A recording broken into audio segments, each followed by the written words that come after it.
All right. Good afternoon, amazing Port Harcourt people. Good afternoon, amazing Riverians, as I sometimes call you guys. Good afternoon, Nigerians listening to this frequency. We are today 95.1 FM, and at this hour, the 1 o'clock hour, we talk all things education. Yes, it's Andra Gorgi. My name is Don Wilson. I'm Queen Chima. Welcome to Andra Gorgi. And of course, today we'll be talking about, well, I don't think I want to read the stories to you. I think we'll just jump in feet first. Maybe I'll just give you the headlines. We first heard some days ago that I think the Ministry of Education had decided that they were going to increase the cost of the WAEC fees, senior WAEC fees. And then Atiku came out and was like, what? Other Nigerians came out and they were like, what? Of course, you guys as well came out and you were like, what? And then somehow, the government has this thing where I think they do, is it trial and error or something? Oh, they didn't vex, let's continue. Oh, they vexed, oh, let's not continue.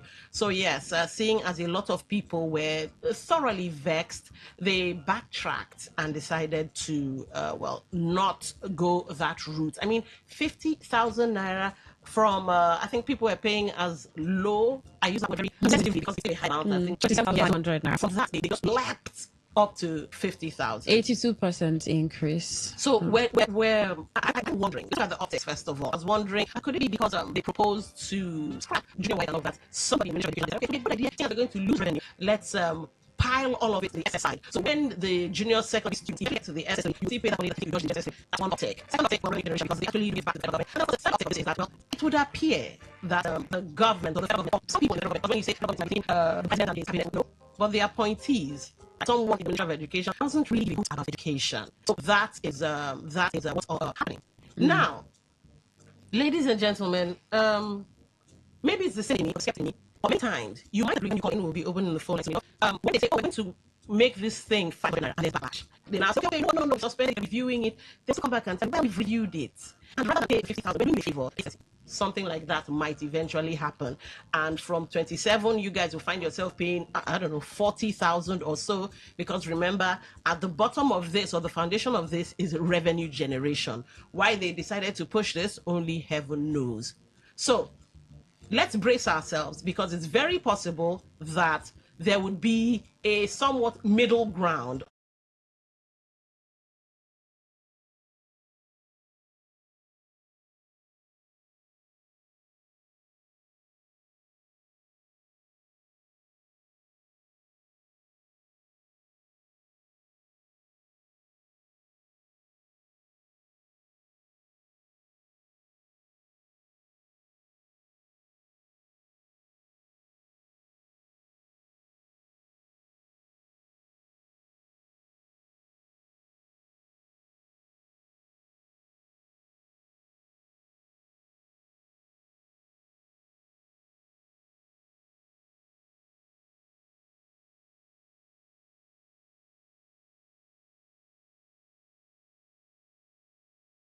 Or someone might come up and say it's a compromise of sorts. It might be pegged at something someone might decide to call reasonable, as if 27k is not already reasonable. But okay, that's neither here. Encyclopedia and the person of Ejiro Caroline, unavoidably absent. She was busy, so we have to chest it ourselves. We're going to be telling you, well, some things you could possibly do to save yourself from, well, what could possibly be coming. Now, I'm not saying it's set in stone that they might come out and say, okay, middle ground compromise, but more often than not, that's what happens. They will tell us, okay, we're reviewing, and So here's what's on Facebook. The proposed review of WAEC and NECO examination fees may have come as a surprise to many of us. Although the federal government has since suspended the proposal for further consultations, the debate has exposed a bigger reality.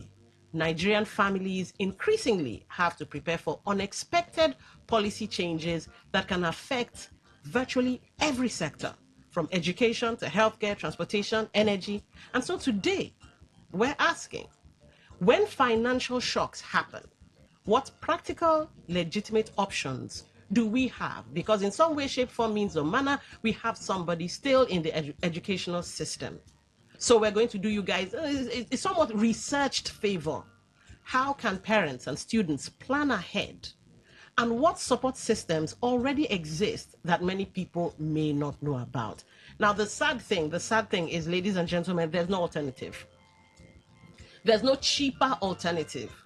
It's either you write the WAEC or you write NECO or you go with the NABTEB, depending, of course, on the institution's requirement. But there is no other alternative. So let's brace ourselves. Here are some practical steps, some things you can do. You can defer. Now, I know some of you might be like, why would I have to defer writing my exams and this and that? Well, if you do not have the money or if you do not have the funds, well, you just have to defer for a year or two. But we do understand that it could cause, life happens, Queen, as they say. So it could cause a situation where life keeps happening, and you never go back to it. But if you are someone disciplined, today's entertainment news, we're going to take Funke Akindele's story. The way she gives it her all, to the point where she's so disciplined and focused. So if you're somebody like Funke Akindele, you could always circle back to write the exam at a later date. So that will obviously make you a private candidate. But, well, that's a way to get around it. Now, I did talk about NAPTIB. Some universities actually accept it. It varies institution by institution. But, yes, students can go the NAPTIB route and see what they can get. Now, I don't know, Queen, what do you feel about, is it Osusu they call it, keeping savings aside? So parents could start now saving for, well, the possible amount increment that could be concluded. Yes. Now let's do a little backtracking.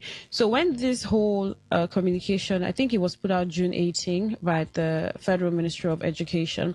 WAEC already is the West Africa Examination Council, where every West African country has its own body situated in the country and directly headed by the Ministry of Education. We've seen the Ministry of Education do I think there've been quite a rollout of reforms since this administration, the Tinubu government I think that's led. Tunji Alausa. Yes, yes, that's the minister.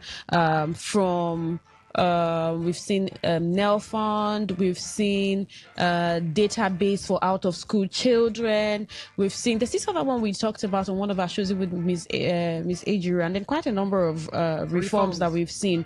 But this one came as a shock.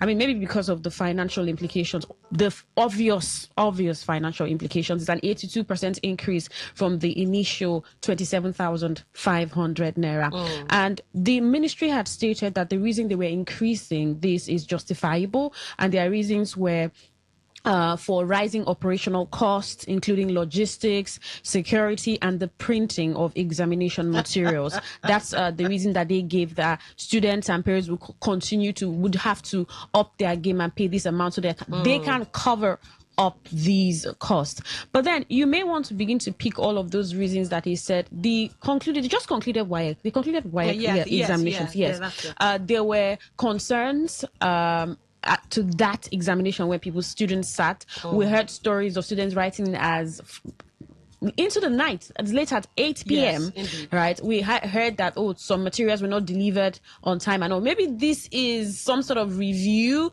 and okay, for us to deliver better, do better. I sat for WAEC, I didn't sit for NECO. And I never had any experience with material delay or supervisor or because vigilator did not come. Was still somewhat good. Or we're rising into the night. I wonder what my parents would have done by that time. So it was. So these are the reasons that they are giving. Yeah. Well, for some people, they'll say,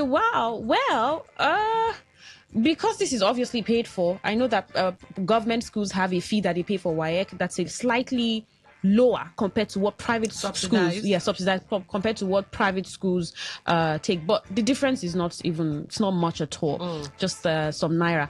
So but this brought a lot of reactions. People started reacting, especially the former Vice President Atiku Abubakar, and it was due to the outrage and the reactions that we heard them say, okay, we're dropping that down now. Everyone calm down. We did not conclude, Sha. We're dropping it now. So we are now going to consult with stakeholders. They mention teachers, they mention associations, they mention schools at all level, primary and whatever level of consultation they are going to do. But like you stated, Dawn, rightly, we know that when there's a price increment like this, there's usually a middle ground situation. And maybe at the end of the day, we just have Nigerians say, okay, yes, it's fair. And at least from 25,500, if you can do 30,000 or 35,000 naira, then we're good with that. But I don't think it's fair. We could see that happen, play out, because it's a situation where you know how someone pitches you really high and then takes a pause. It's haggling now. It's haggling. Yes, takes a pause and comes back and says, "Okay, let's negotiate." Nigerians. Right? So let's come to this point. Nigerians don't agree. But don't agree. But here's something else too. Even the 25,500 naira. We also need to ask the question: how many households can afford that at the blink of an eye? How many households? Already we had parents call in and complain how their children were paying daily 1,000, 2,000 naira, 5,000 naira. Different fees from the registration fee, just so they can submit their papers. That's an aspect of corruption that needs to be investigated and looked thoroughly into. Right. But so you have parents at the end of the day telling you that they're spending 100 to 150,000 naira just for a child to sit for their WAEC examinations. Right. So these questions we are asking are broad, really, at the point where after consultations, we don't know how long that is going to take and what the Ministry of Education is going to come with after the broad consultations that they are going to do. I don't know how well they are going to incorporate the stakeholders that they've said they are going to incorporate. So when they are done doing all of that and they come with, okay, we said 50,000 from 25,000, 82% increase. Can we settle at 40 or can we settle at 30? What is the economic realities that parents can afford that?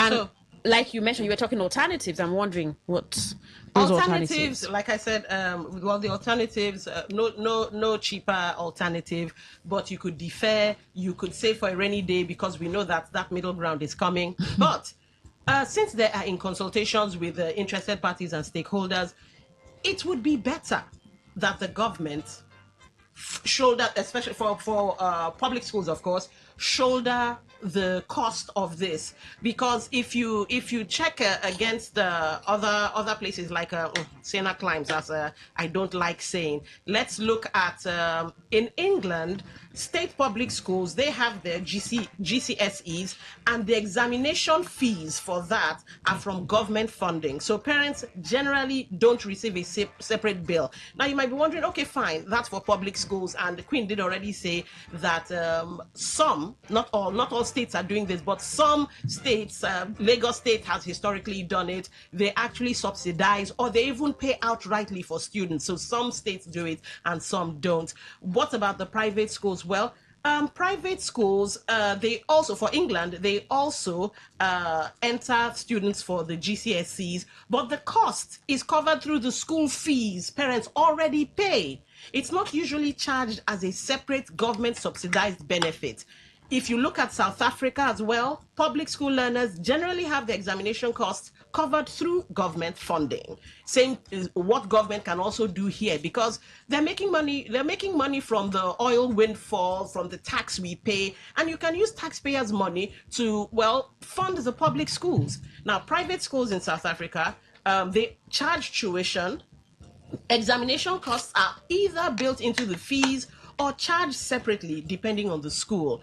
Even Ghana, under the free SHS policy, government support is targeted at eligible students in public senior high schools. Private school students typically pay their own examination-related costs unless there's a special intervention.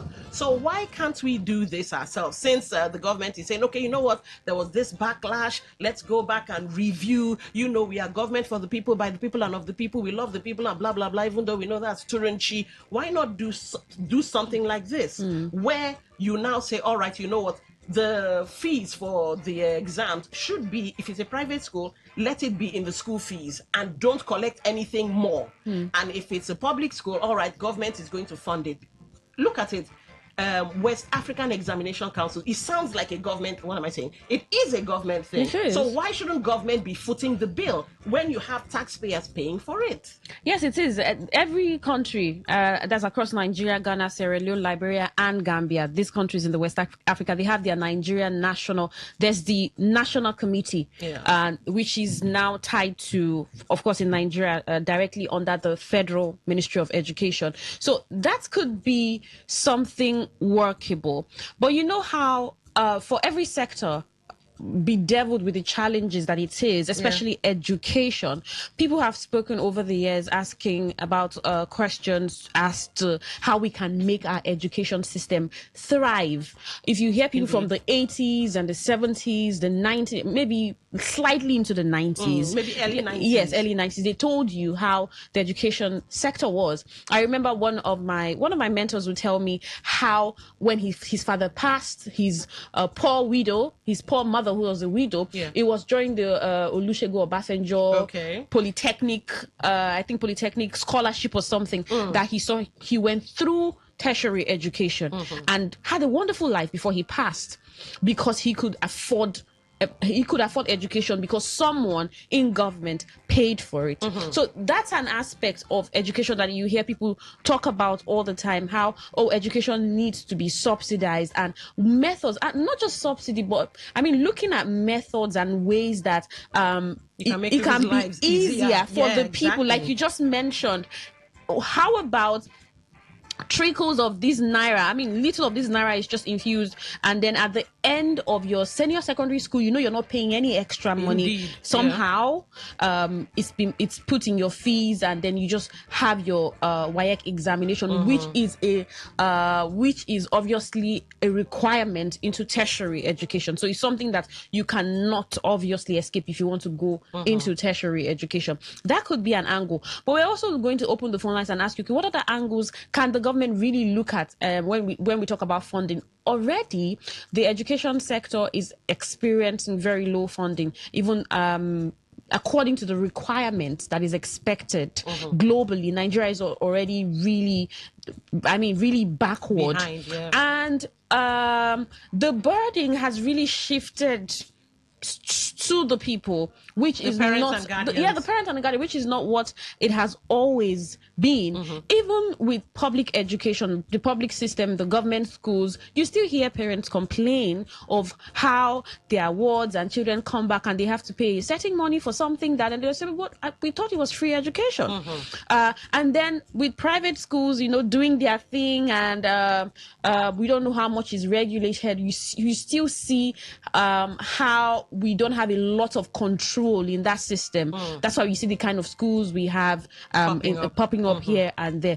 But for this one-time examination that the government oversees, shouldn't the government make the burden less for its people? For the people, exactly. And if it should do that, it can come up with ways. I know that the Ministry of Education is not just a ministry without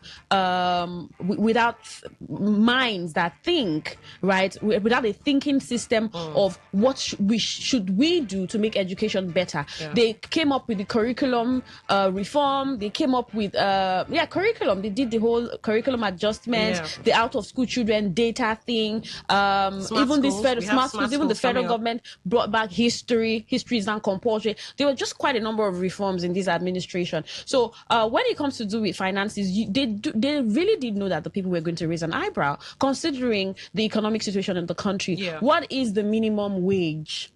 So, I mean, if you're earning 70-something thousand naira and you have like 3 children, you're supposed to pay their school fees, their fees. So you're taking 25,500 and how do you for three of them? You can't even meet up. Exactly. Even that 27,500, you can't meet up. The minimum wage would not even cover that expenses. So, but for what the ministry has said, things are increasing. Cost of materials, security, and all that they said. Maybe you may want to say, okay, worthy excuse. If we fall back to 30,000 naira or 35, then it's fair enough. Look, government has money. We are paying taxes. Queen, you and I pay what's that thing called? Is it personal income tax? Or be whatever, pay as you earn and all of that. We are paying taxes in some way, shape, form, means, or manner. So government has money. We have the sale of oil. We have, I think they're also looking at making money out of natural resources in the ground, minerals and all of that. So you know what? They need to come up with better alternatives that would see them shouldering the costs, because we the people are keeping them in office. In fact, they could come up with an idea where you identify. I mean, there's a church that already does it. You identify poor people and you help them with healthcare. Yeah. So identify poor students or poor families and either subsidize what they pay, low income households, or pay for just come up with something that, like you said, would make life comfortable for the Nigerian family and the Nigerian students, rather than this. I mean, I don't support this paying anything. I know that there are a number of people, both individuals and organizations, that do sponsorship for like the NDDC sometimes, the agency. But they how do, many? Yeah, How many? We they have millions do of students. pay for some. I've heard some river schools, schools in River State, they pay for their WAEC. Then individuals, there's an individual who told me 2 months ago that he paid the WAEC fee for about, I think, 100 people. Okay. Right, but this doesn't come all the time, and then we have how many million children or how many million people who would have access. So what ways can these subsidies exist, and do you think that this burden should fall solely on you as a parent or as a guardian? And have you also thought about what Don said? You know, Don, I didn't even think about that angle, that somehow we're going to just land somewhere, maybe 30,000 or 35,000. I forget. My mind no go there. My mind no go there. I'm waiting for it. So, are you also expecting that? Do you think there'll also be like an uproar? Like, no, let's just stay where we have always been, 25, 27, 500 naira, or even go lower. Or you know what? We go lower. Just Kukuma scrap the whole thing and come up with other alternatives that can. You know, the world is shifting away from all these examinations and this and that. The world is becoming more hands-on. You understand? So you could shift away from examinations, then writing examinations and all of that, and come up with another way that will favor a win-win. Favor the government, favor the people, favor the students. Rather than, we're going to call all stakeholders together and land at a more agreeable price. No. It has to be abroad in America. They have different types of exams. Sometimes they even use your continuous assessments from your school, as well as referrals from teachers and this and that, to help you as a prerequisite. Exactly. Yeah. So we could come up with things like that could make life much more easier. So how do you see this consultation going? This is a projecting, right? Like a projection. After the consultations are done, don't know how long that is going to take. Hopeful as soon as possible. Do you think that whatever the ministry comes up with would be really convenient or affordable for you as a parent or as a guardian? Join us on Andrew Gorgie and let's talk about this. All right, so here are the numbers. If you agree that let's find a middle ground, or if you agree that they should scrap it in totality and come up with some other alternative. If you agree that let me start saving one naira now for the time when they will spring the surprise on us, 0810-9510-951. That's 0810-9510-951. For text messages, WhatsApp messages, and voice notes, 0701-9339-962. Welcome to the Andrew show. Gorgie. Good afternoon, ladies. Good Good afternoon. afternoon. This is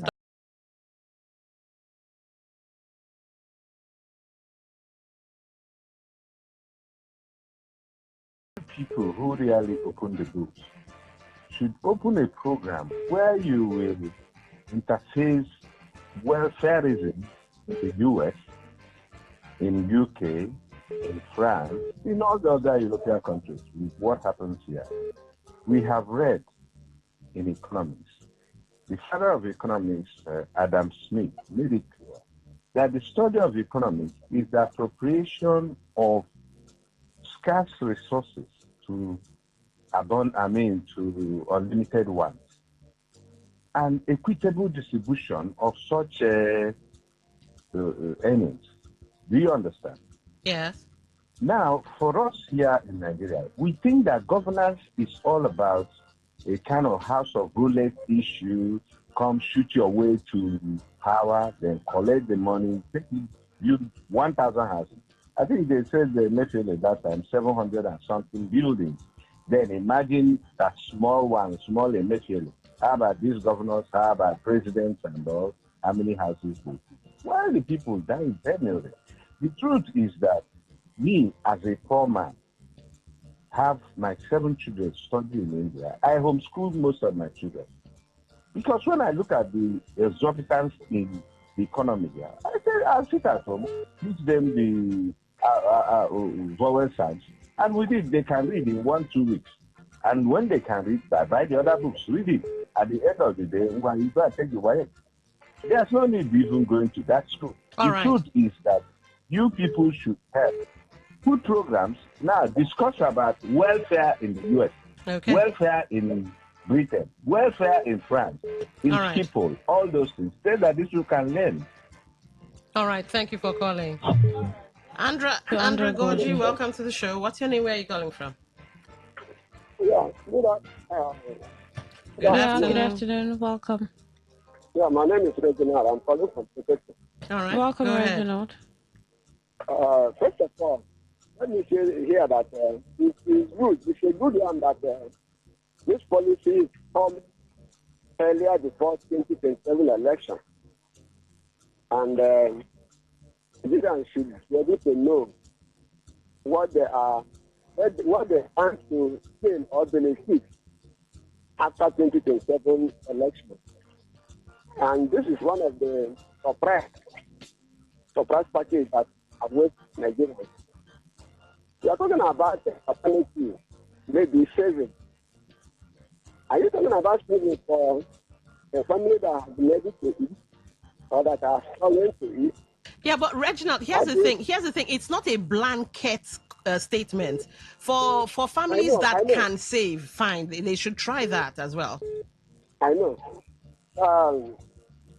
Do you know that apart from the 50,000 naira that we are talking about now, you know that you also have to make an extra budget of between 80 to 100,000 naira for the same wires or nature that we are talking about. I mean, passing of papers that has been ongoing, which government has not spent to see how to remedy it.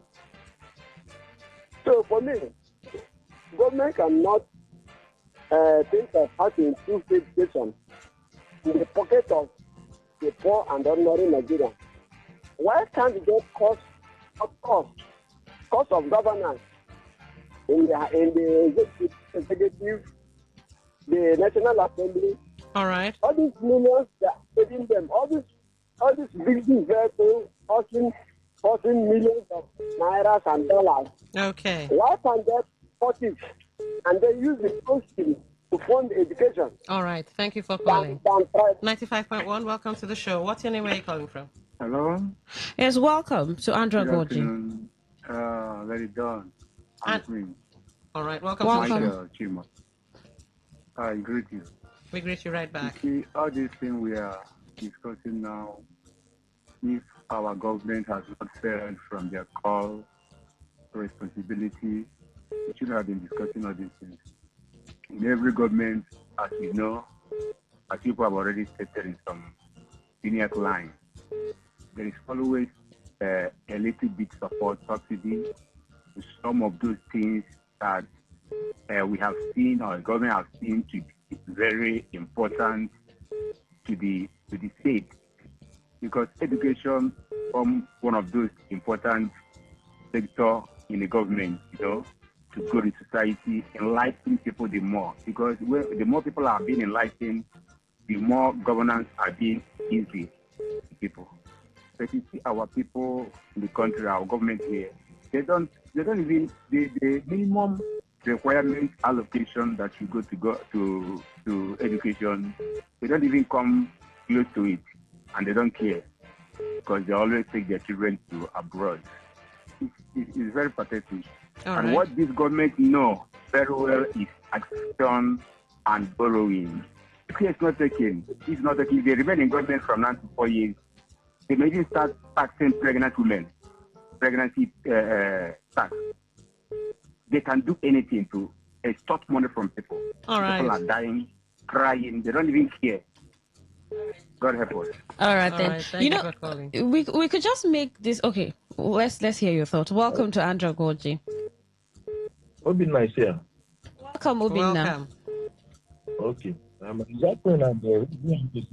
Sorry. It's Queen and Dawn. Okay. Yes. Please, my sister. With what is going on currently, I think federal government led by Abraham is not interested in education. They are interested in bandits. Go and check how much they spend in the amnesty they are giving bandits. And which started from the late Muhammad Buhari. We don't have okay, look at what they have for him. That he was calling the people and other people from help. That is a blunder, this is a blunder. This woman has been in Senate, I don't know, 2 times or 3 times. He's mentioned this kind of thing, telling people to go and learn how to write. You know that I'm not a fan of President. President means you run a free education in River State here. Go and check the record. Big schools to standard. Just that people don't like maintenance costs. They came and destroy it. Not to me, I'm making free education in River State here. So we need to do the next plan that at least explain to this government they are not doing well. They are interested in funding place. That's why they keep people have them to go and make arrest. All right. People, it's unfortunate, my sister. All right. Thank you for calling. All right, thank you for calling. So, while you, highlight your concerns, you know that there's going to be the consultation. It's definitely going to happen. And there are stakeholders and interested parties that the consultation would happen with. You could also suggest, all right, now the ministry has come up with this and given its reasons why this increase has to happen. So what suggestions do you think you want to proffer, or solutions you want to proffer to this? What other areas of raising funds? Dawn had highlighted, what's applicable in other climes. See what happens throughout the UK, America. The UK and all happens from primary to secondary schools, depending on how they run their school system. You take these monies, and then at the end of the year, where the student is supposed to sit for this examination that takes them into college, then there's no need paying anything, right? So is this something that should be adopted, or should government bear the brunt? Absolutely, or even the percentage of it, instead of looking for a way to increase it or basically subsidize education. So what are those solutions that you want to proffer? You have your concerns about what the education system is, but for this particular matter, where we are seeing an 82% increase, that's from 27,500 to 50,000 naira, and they say, oh, sorry, we're going to do consultations. What solutions do you proffer? What other measures do you think that the government can take to cover up the costs that it's saying is responsible for this increase? All right, remember the numbers: 0810-9510-951, 0810-9510-951. Now, not off the top of my head, Queen did talk about scholarships, and yes. If you don't go looking, if you don't go searching, many times you will never find. I've sometimes come in contact with grants, and I'm like, wow, this exists, and it actually does work. So parents, guardians, you can actually do a little bit of research. Go to the River State government. Apparently, the River State Ministry of Education has over the years sponsored public examination fees, including NECO, for eligible public school students. In 2020, the government publicly denied reports that it had stopped sponsoring NECO, reaffirming its commitment to funding public examinations. So just take a small stroll to the River State Ministry of Education and see if you are eligible. Also, the River State Scholarship Board, it primarily offers scholarships and bursaries for Rivers indigents at tertiary level. While it does not routinely pay WAEC or NECO fees, it is an important government support platform families well, you should know about. Go there and see if there's something you are eligible for when it comes to secondary education. And community development committees, churches, traditional institutions in River State, yes, many communities, churches, and alumni associations periodically, oh my God, sponsor WAEC or NECO candidates. These are community based and vary from year to year. So do your networking. Ask around. There are social media platforms. You can drop the question, and you never know. Even national platforms. The Federal Ministry of Education does have their own. There are certain NGOs. Now, they did not pay us, so I can't call their names, but a particular NGO actually did sponsor for WAEC and NECO 800 vulnerable Nigerian students. Corporate social responsibility programs. So you have a number of companies. Some of them are resident, hosted in River State. Go there. They're about, let's see, this is 1, 2, 3, 4. 4 companies. So you could find out if their CSR involves, that's corporate social responsibility, involves this. I mean, what say ye? Yes, that helps. But you know how government is, some people will call them the father. It's like when a father doesn't do much or do what is expected, everyone's like, okay, I'm not, how many of us are going to access these NGOs? How many can these NGOs cover? How many can intervention agencies like the NDDC in this region cover? And all, let government make this. And you know, with government, it's all inclusive.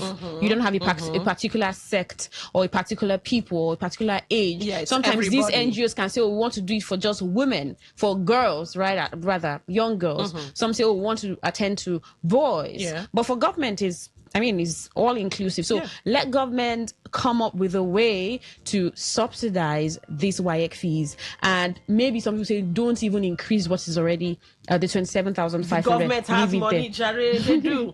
Anyway, let's take this call. Welcome to Andra Gorgie.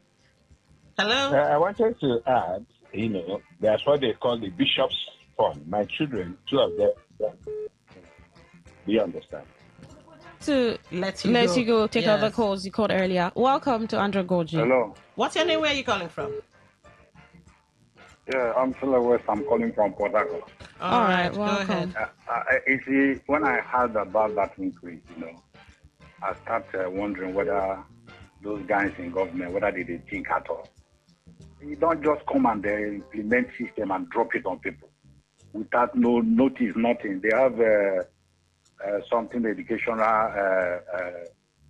body that's in charge of secondary school and primary school. Did they deliberate on it? Did they pass the information to the states?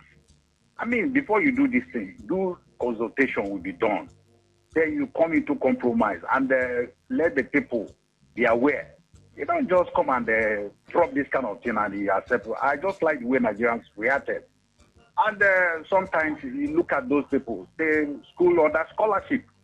They were even begging them to go to school. And now they want to suffocate people with this kind of, outrageous, amount. It's quite unfortunate. I like the way people came out and reject, and that is how we'll come out and reject if the election is not well done this 2027. Thank you. All right, thank you for calling. Remember, you can be part of the show via social media handles as well. We'll check. I think we have a post running on Facebook. So today, 95.1 FM, that's for Facebook. Go there and leave your thoughts. YouTube Live, Today 951 FM. Instagram, X, and Twitch all have the same handles, Today FM 951. For the website, www.todayfmlive.com. Listen live. You're in Tune In, Radio Garden. Those are apps you can use. Download said apps and of course search 95.1 FM and you're in enjoying the show. I don't know, Queen, do we have any messages? I can't see any comment or messages here. All right. So we'll just continue with the conversation. So should Nigeria continue requiring families to bear the cost of WAEC and NECO registration, or should final secondary school examinations be fully subsidized for all public school students? That's one of the questions options on the table. Of course, if examination fees continue to rise, is the solution to create cheaper alternatives, which I'm backing. Yes, cheaper, like how you have, I think call it direct entry. Okay, so yeah. you can do something. You can. We are in the era of reforms, as you did say. So they could do something where, all right, fine, you may not be able to afford the fees and all of that. Okay, we're going to do it like this. You write this exam, you do this, you do that, jump through fire, whatever. You're not paying anything. Then again, and then you graduate. Like you said, Dawn, the West Africa Examination Council is supposed to give you an aggregate or accumulation of what you have learned through your senior No, secondary. I think that's abroad, not here. Abroad, that's what they do. No, but the WAEC isn't that's you have like how many subjects, and it's supposed to give you an aggregate of what you've learned in your senior secondary school, right? So you have the subjects, and also gives you a sense of direction as to what you're studying in your tertiary education. How about accumulation of that from like how they do in I think it's in America, SS1 to SS3 now put together? I mean, it seems we just have a lot of exams, maybe. So that put together can give that sense of direction from the schools, or the school can have its own like in-house exam. So you write that and go. Yeah, you write that and you just move to tertiary. Well, that's saving nice, costs. But abroad, others, America, UK, all of them, they have some kind of exam that you must take. So I think America has GEDs and other exams. Britain has GCSEs. Ghana still has a kind of WASC or WAEC thing. Yeah. So there, globally, standard practice is there must be an exam, but abroad they kind of make it easy for you. The government is subsidizing, the government is funding, or you're paying it inside of your school fees. Now, for Nigeria, I would think, since they're scrapping junior WAEC, so you don't pay anything except your school fees. Then when you get to SS3, the school fees then increases slightly. So the money accommodates the fee. Yes. The thing is, even some of these global practices may limit us. Okay. Because this copy and paste. Copy and paste, exactly. What works for Nigeria? What can work for our Nigerian environment? What can work? Government. What show can that work? Everything. Let's take this call. Welcome to Andrea Gorgie. Hello. All right, we picked the call and it disappeared, but do well to call back. We're still here. We have 10 minutes to continue the conversation. 0810-9510-951. Welcome to Andrea Gorgie. What's your name? Where are you calling from?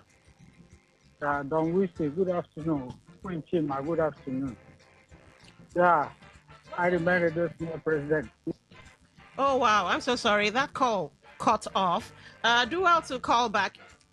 0810-9510-951. That's 0810-9510-951. For text messages, WhatsApp messages, and voice notes, 0701-9339-962. That's 0701-9339-962.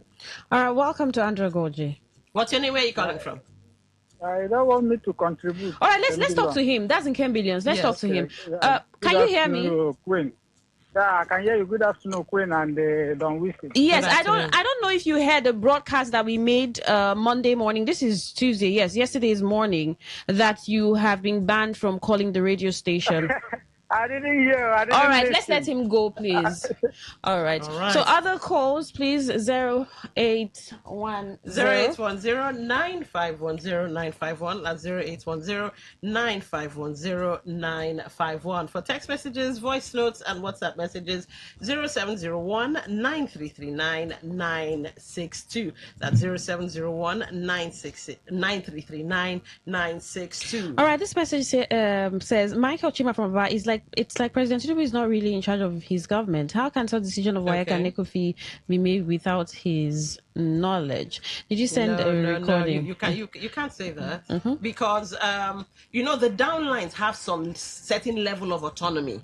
So they can do and undo to a certain degree, of course. But when it comes to making laws and this and that, then you have the legislative arm step in and the executive assenting to the laws and all. So I guess they might have exercised their autonomy, and this time they more or less ran into a brick wall, because this autonomy is not autonomy at all. Public opinion still matters, right? Some of these decisions made, your responses, and that's why when they talk about the power of the people, it's not just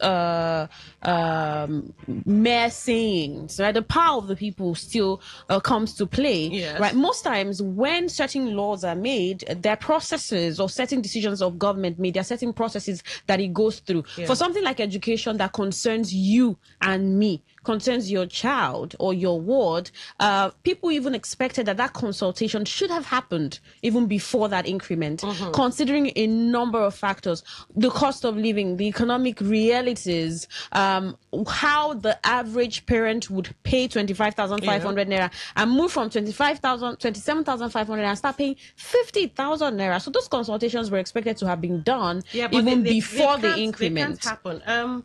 Sometimes I look at it that with the way we've normalized a lot of abnormal things, including not carrying the people along. I mean, look at the NNPC. Yeah. They get into the National Assembly calls them to come and answer questions. Why weren't your I's dotted and your T's crossed? We don't know what's going on. Some amount of money is missing. We don't know what's going on. So I think a lot of MDAs, as in ministries, departments and agencies, have now, gotten so comfortable with, not carrying the people along. So they might come up and say, we're going to do this, and all of a sudden it's implemented. Yeah. And Nigeria is famous for policy surprises. You wake up tomorrow and rice has been banned.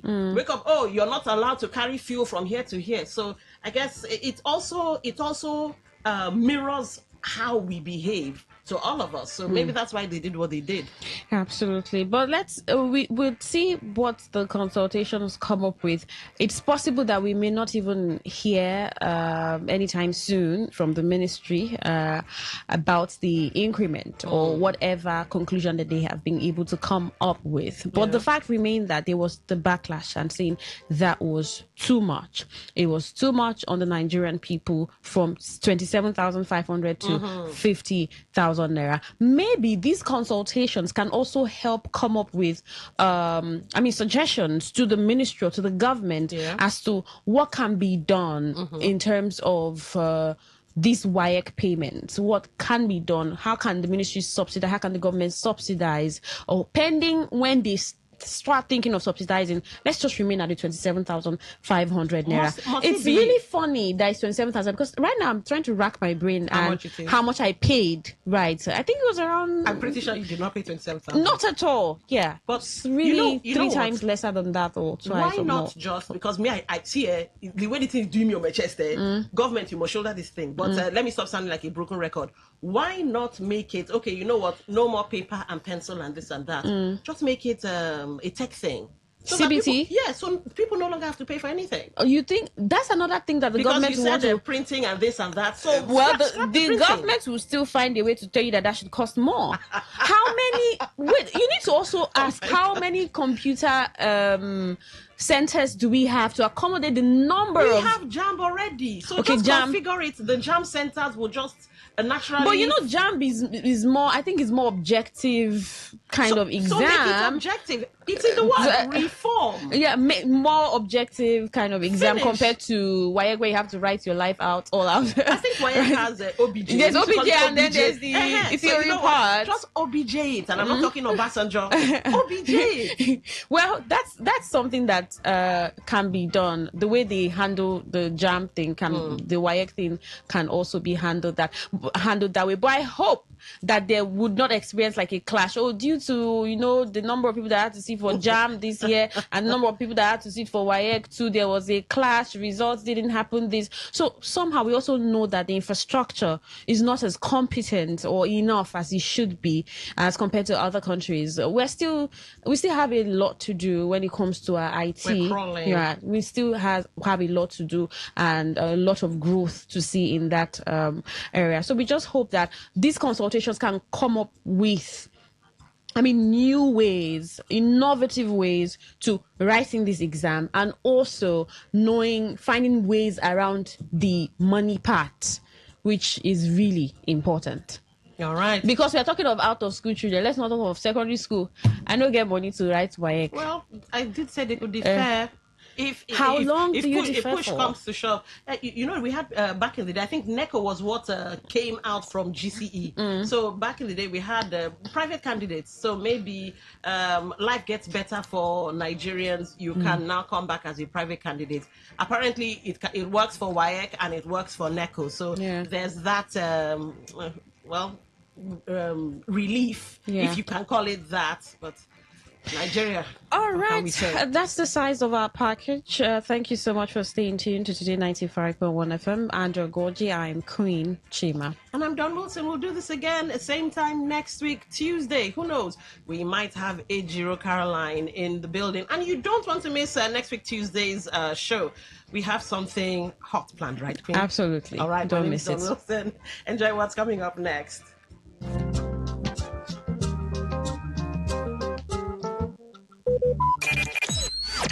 Talk radio. I listen to a lot of talk radio. 95.1 FM.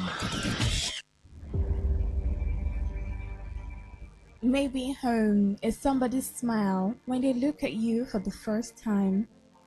Maybe home is being a home to something you love and adore with all your heart. And that is what life, friendship, and love are all about. Maybe home is listening to all of your favorite shows on Today 95.1 FM. We create memories. We inspire comfort. We are the voice of the people, and we are home away from home.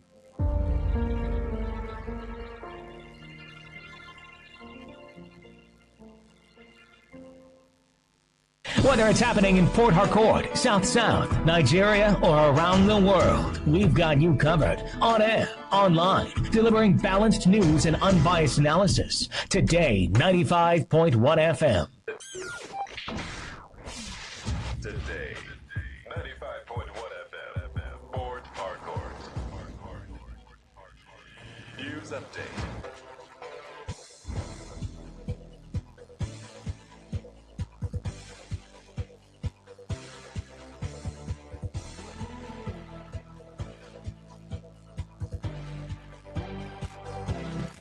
Good afternoon. Here's the news update on Today 95.1 FM. I'm Dawn Wilson.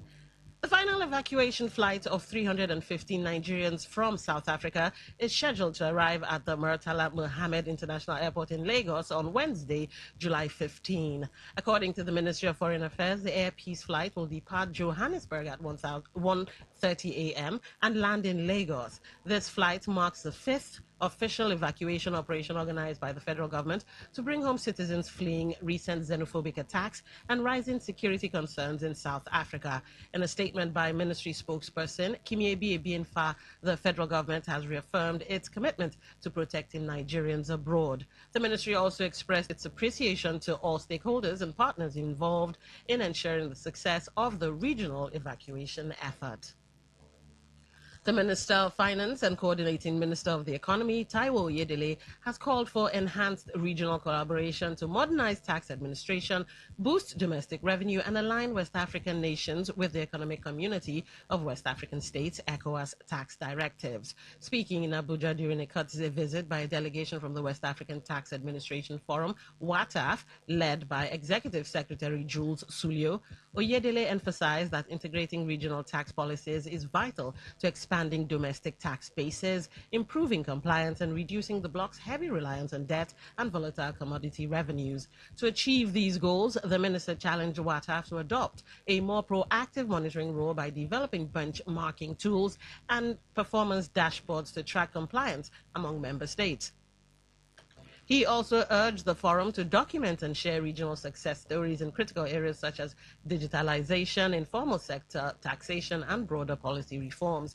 In response, WATAF Executive Secretary Jules Sulio congratulated the minister on his appointment and reaffirmed the forum's commitment to supporting member countries through technical assistance, research, and digital transformation. The African Democratic Congress, ADC, has declared that a recent Court of Appeal judgment invalidating its ward, local government and state congresses will not affect the candidates selected for the upcoming 2027 general elections. In a press statement issued and signed by its National Publicity Secretary, Bolaji Abdullahi, the party clarified that its candidates emerged through direct primaries, a distinct process legally insulated from the disputes surrounding its internal leadership congresses. While expressing strong disagreement with appellate court's decision, which was delivered in Abuja, the ADC described the ruling as legally unsustainable. Following the appellate ruling, Abdullahi disclosed that the ADC has initiated proceedings to challenge the decision at the Supreme Court, while urging party members and the electorate to remain calm under the assurance that its legislative and executive ticket slate remain entirely unaffected and legally secure. Abdullahi also noted that the party remains fully committed to its political mission and will continue to navigate this situation in strict accordance with the Constitution and the rule of law. The European Union has officially banned the purchase, import and transfer of Sudanese gold. In a coordinated effort to disrupt the supply chain of the precious metal, the European Council also prohibited the sale, supply, transfer and export of mercury and cyanide to the country. The sweeping sanctions are specifically designed to target the economic engines of the warring factions while minimizing harm to vulnerable populations. Consequently, the European Council has included targeted exemptions within the ban, in allowing the continued flow of goods strictly intended for humanitarian assistance, public health emergencies, and urgent disaster response. And that was the news update on Today 95.1 FM. I'm Dawn Wilson. Thank you for listening. Good afternoon. Today's news, today's entertainment, today's sports, today's issues. Today on Today 95.1 FM, Port Harcourt. Stay informed, stay ahead. Tune in to Today 95.1 FM for the latest news and exciting sports updates. Your trusted source for everything you need to know. Today 95.1 FM, the voice of the people. Looking to grow your business? Ready to elevate your brand and reach the right audience? This is your moment to take your brand to the next level with Today 95.1 FM. Your trusted voice, reaching thousands of listeners every single day. From startups to established brands, we create powerful advertising solutions that boost your visibility and drive real growth. Our affordable advertising packages are designed to give your business maximum visibility and real results. Don't just advertise where people are listening. Call us today on 0818-389-2850 or visit our station to book your slot now at Today FM Drive off East West Road, Obiako. Today FM 95.1. Your voice, your market, your success.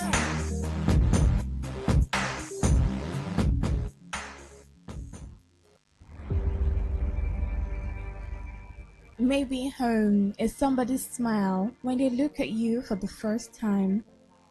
Maybe home is being a home to something you love and adore with all your heart, and that is what life, friendship, and love are all about.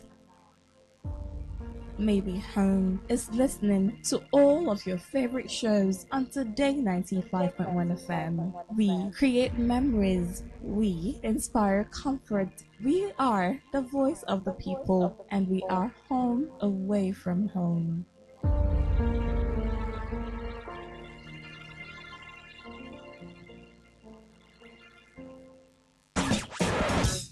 Live your truth. Express your love. Share your enthusiasm. Take actions towards your dreams. Talk your talk. And walk your walk. It was years ago. There's a statute of limitation on this stuff. Make today worth remembering as we discuss issues as it affects Nigeria moving forward. Talk that talk. Weekdays, 2 p.m. Exclusively on Today 95.1 FM Port Harcourt. Voice of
All right. Queen, it's 9 minutes past 2. Dawn, And what it's time 9 is minutes it? past 2. And it's July 14th, Yes, it is. 2026. It's a All Tuesday right, yes. afternoon. But I don't think it's a cold one. Hey, well, It depends on what's but at happening least it's outside. not a wet one. Oh, Yeah, my yesterday word. was yesterday was said something. I was yes, like, it's the God, season. how many clothes do you have? Stop washing. It's the season, and we have to deal with it. I misplaced my umbrella. No, I left at my friend's. Okay. So I tried to buy another one. I went to the store and I said, this small umbrella, this amount, please. How much? 30K? No. 5,000. The pockets. So it's still cheap, eh? Is that the pockets one? The one you put in your bag? Nigeria hasn't I happened. called my friend and said, please keep my umbrella very well. I'm coming to take it. Because that's 5K. In fact, that is 4K. I'm going to take my umbrella much. it's very soon when I come back to your house. And that's the problem with umbrellas. Not everybody know how to carry it around. No. It's There's some people you shouldn't be giving. It's one stress. I mean, that's like an added luggage. Because once you forget it somewhere, so it's like slippers. Somebody picks it up or wears it, it's gone. All right, but just do well to cover yourselves. We've had doctors come on the show that will tell you just cover yourself well, stay warm, protect yourself from the weather. It's the weather, and it comes with a lot too. So you want to stay healthy. Indeed. It's like your hygiene should really be 100% now. You really raise the bar for it so you can stay really intact. You and malaria we'll have a bit of a dance. But anyway, yes, 10 minutes past 2 now. It's talk rivers related things, rivers incidents, rivers personalities, whatever. Yes, it's connected to River State. And today's conversation is something that's been making the rounds on social media and of course mainstream media. Half of the story actually made the rounds on mainstream media. The other one was a social media response, and in a second we'll be reading that to you. But let's give you the phone numbers, text messaging numbers, and our social media handles, so that when the time rolls around to be part of the show, we are a talk station after all. You can be part of the program. So 0810-9510-951. That's 0810-9510-951 for text messages, WhatsApp messages, and voice notes. 0701-9339-962. That's 0701-9339-962. On YouTube, social media, of course, Today951 FM. That's Today951 FM. Facebook, and we do have a post running, so you can go there and leave your thoughts, as many thoughts as you dare. Today95.1 FM. That's Today95.1 FM. Instagram, X, Twitch have the same handles. Today FM 951. Now the website is www.todayfmlive.com. You can go there and listen live. Says that on the screen, be it your smart screen or phone or TV. Now tune in, Radio Garden. Those are apps off of Google and the Apple Store. Download and search Today 95.1 FM and you're in. Now, yes, my famous word, kiss. And that's not because I want to kiss you. It just simply means keep it super simple or keep it short and sweet. 1 minute. Now, where your perspective or your thoughts, are intriguing, we'll give you 30 seconds extra. After that, Queen and I will have to be the bad guy and yank you off the phone. That you call us sometimes. But we understand. All right. All Okay, right. so let's get right into it. The first story, like I said, made mainstream news, and the second story is what's making the rounds on social media. So Rivers local government area chairman storm Abuja in solidarity with FCT Minister Nyesom Wike. In a show of strong political solidarity, the 23 local government area chairmen from Rivers State on Monday, July 13th, stormed the Federal Capital Territory FCT Abuja to align with the FCT Minister, Chief Barrister Nyesom Ezebunwa, I think it's Ezebunwa, they wrote Ezebunwa here, Wike. The chairman, widely regarded as key loyalist of the former River State governor, participated in the official flag-off ceremony of the Tongan Madaki Zuba Access Road Project. The infrastructure initiative forms part of the FCT administration's ongoing 31 days of projects under Minister Wike's leadership. The visit underscores the continued influence of Nyesom Wike as a major political force in Rivers State. Despite no longer serving as governor, Wike maintains significant control over the state's local government leadership. The chairman's presence at a federal project event in Abuja highlights their unwavering loyalty and serves as public demonstration of unity within Wike's political network. So this is the story that made the rounds, well, in different paraphrased forms, of course, but this was in mainstream media. Now, what's going round in social media is this. I pulled this off of a blog site. Rivers ADC youth comrade Victor Belema blasts local government area chairman for abandoning posts over Abuja invitation by FCT Minister Wike. The River State chapter of the African Democratic Congress, ADC Youth, has strongly criticized local government area chairmen for allegedly abandoning their primary responsibilities to attend a project commissioning ceremony in Abuja.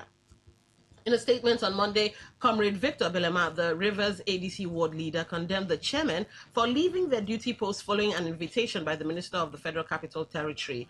Belema described the action as a gross dereliction of duty, arguing that the chairmen have no justification for deserting their offices at a time when governance and service delivery are expected at the grassroots level. He noted with disappointment that most of the chairmen have not commissioned any meaningful project in their respective LGAs since assuming office, yet they are quick to travel out of the state for ceremonies elsewhere. Belema stressed that local government administration requires constant presence and commitment, adding that the recent trend of chairmen frequently jetting off to Abuja for ceremonies undermines effective governance in the state. The ADC ward leader further called on River State Governor Sir Siminalayi Fubara to take decisive action by suspending the affected chairmen, describing their conduct as unacceptable and a clear violation of the trust reposed in them by the people. So to quote him, Governor Fubara should immediately suspend these chairmen to serve as a deterrent to others. Leadership is about responsibility and presence, not constant globe-trotting for photo opportunities while their councils remain undeveloped. All right, now, ladies and gentlemen, this is where you come in, but of course, Queen and I will banter like we're playing a game of table tennis. But here's where you come in. All 23 River State local government area chairmen traveled to Abuja to attend the flag-off of an FCT road project under Minister Nyesom Wike. Supporters say there's nothing wrong with it. It's political loyalty and leadership. Others say it's abandoning the people who elected them. Now, where do you stand? On one side, on the green side, we have Team 4. The chairman did nothing wrong. Political engagement and networking are part of leadership. And on the red side, Team Against. They should have stayed in Rivers and focused on serving the people who elected them. So, join the conversation, of course, and let's get your thoughts. Yeah, so it's just a straightforward conversation, right? Yes. I'm sure you have seen the story. It's been making the rounds with a number of people giving their thoughts to it, and it's either here or there, which is for or against. With a number of reasons that we've seen some interested party give. Some people have talked about saying that it's a severe distraction from grassroots governance. I did read somewhere where someone said, "Oh, why are you neglecting local administration? What sort of mass departure?" That's what I saw. What sort of mass departure? That's a good observation. Yeah, of these council chairmen to Abuja, leaving a vacuum governance at the local level. So these critics have argued that instead of focusing on pressing grassroots challenges like rural roads, healthcare, and local security council leadership, there's just that mass departure. Although the mass departure sounds really extreme because, of course, they return to their river state, possibly depending. We've heard complaints that some local government chairmen don't even go to their local government. So say we don't know, they don't stay here. We don't know where they stay. They don't know the plight of the people. Some have also talked about, I saw this report where someone said, "Oh, another diversion of local resources." So this is how you carry our money to Abuja, and it's a concern. Then there's also been some people bring up the angle of and escalates the Fubara versus Wike power struggle. We saw what happened in the polity the past year, and the whole structure fight on grassroots fight, who's the leader of the party, who's the leader of what, and all of that. And this direct and open loyalty shown by these council chairmen traveling to the FCT to do this. Some have said, "Oh wow, now we see this power struggle thing play out clearly." I also saw this where someone said the public display of these people and local government councils historically stores development projects and freezes budgets and all of that. And there's also the angle about the early consolidation for 2027 election. Of course, we saw the leader of the chairman, Orwell Ihunda, say, "Oh, they are pledging their support for the president Tinubu." So this is also an angle that some people have taking it. And then for some people, that it's a whole disconnect, like a total disconnect, the Abuja versus Rivers contrast, right? So, yes, we have a former governor of the state who is the FCT minister, who you can simply call a son of the soil and representing, maybe proud, some people proud that that happened, Rivers man heading the FCT, yes. But then the question around what's our business with that, and even these projects that are inaugurated in Abuja, commissioned in Abuja, celebrating the president's 3-year in office. So what's our business as Rivers people? What's our business that local government chairman would leave what they're supposed to be doing to go do whatever in Abuja? So those concerns have been there. And ordinary Rivers people are saying that they feel this disconnect with that. But for some people, I mean, this is just clear term loyalty, which we see play out in the political space, that I'm loyal to this person. And you know I'm loyal to this person. This person has brought me thus far. However you take it as a people, you say, oh, really? The person brought you not this far, not us, the people, right? But it's what it is, and it's in clear terms. It's visual. It's open for everyone to see, and so it's only convenient for us to pay such allegiance or loyalty to this person. So far. Now, ladies and gentlemen, you know I'm famous for asking questions, and inside of the questions are my answers as well. So hopefully you'll be able to see where my head is at with you know what, I have several questions, but let's limit it to 8 now. Did you just limit to 8? Yeah, let's limit it to 8 so that I don't people don't say now why you're not. Make it easy. Okay, so the first question I have to ask, and it's a statement as well: should elected local government area chairmen be attending political events outside Rivers State during working hours, or should they remain in their councils? Queen said something about the people feeling that the local government, and emphasis on the word government, there's a disconnect. So during working hours, are they supposed to be elsewhere championing the cause of what I would call another state? You see, River State and Lagos have what we call a rivalry going on. And now River State is having same rivalry with Abia State. And now we're having that rivalry with Abuja, because Abuja is developing, Abia is developing, Lagos, well, you know, leaps and bounds, of course.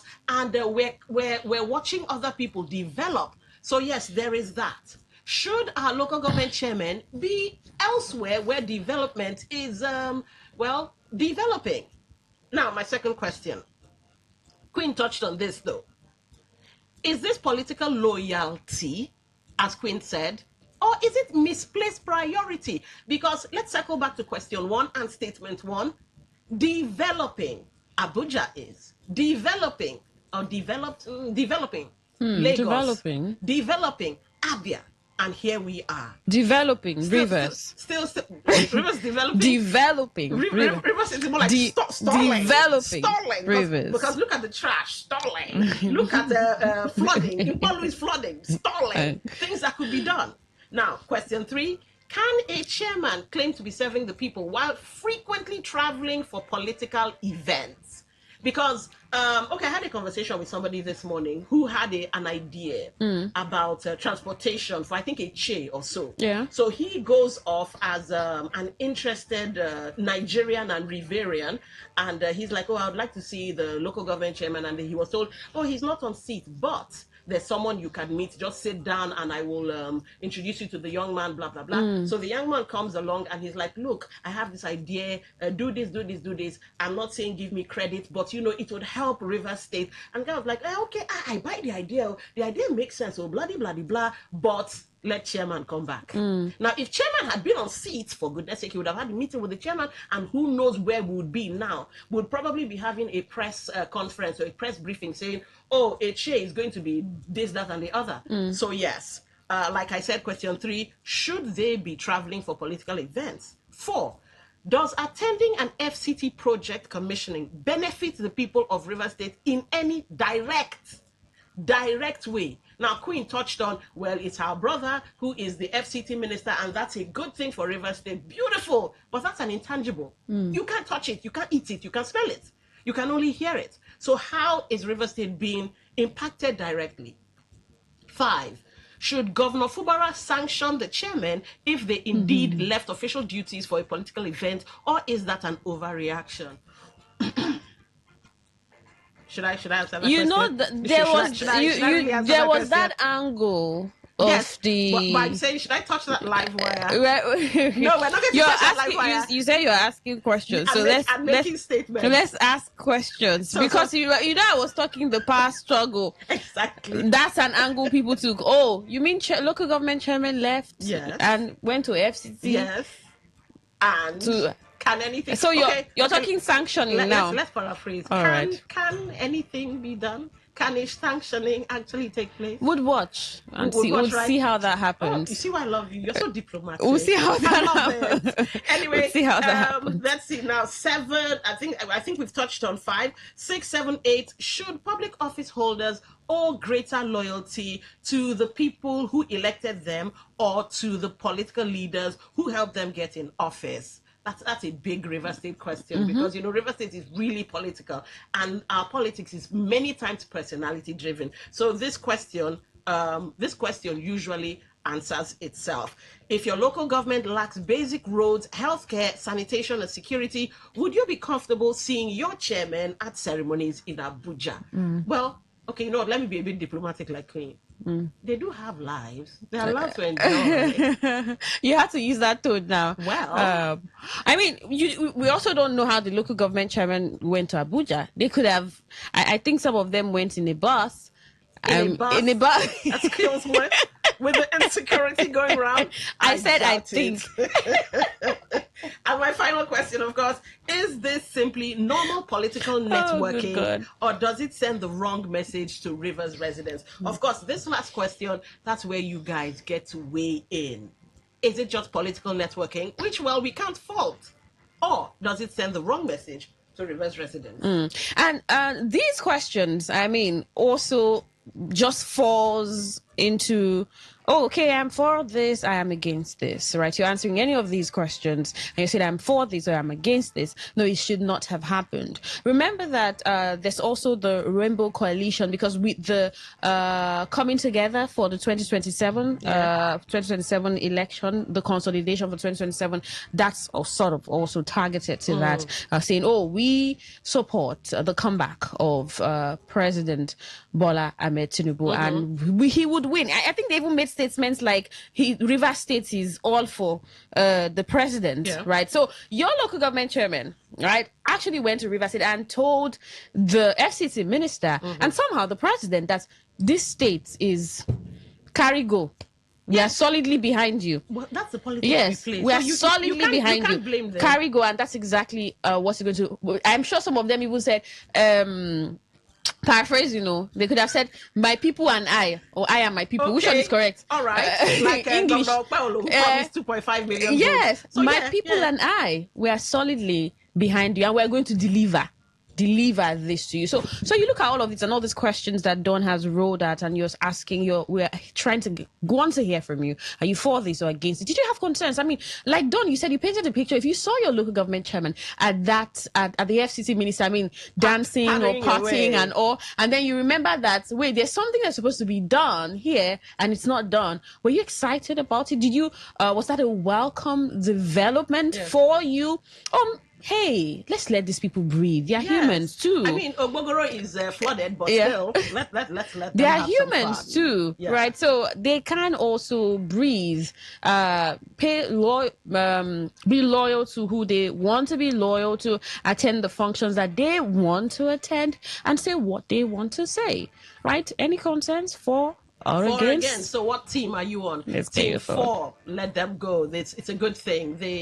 Well, loyalty and networking, not a bad thing. And team against, come on. Your local government areas need your presence. Stay and fix your local government areas. 0810-9510-951, 0810-9510-951. For text messages, WhatsApp messages, and text message, WhatsApp, and voice notes 0701-9339-962. Welcome to Talk That Talk. What's your name? Where are you calling from? Good afternoon, Don and Queen. Good afternoon. Frank from West. All right, go ahead. Let me answer your question. There is nothing wrong for them to attend the commissioning. They went there because he's our leader.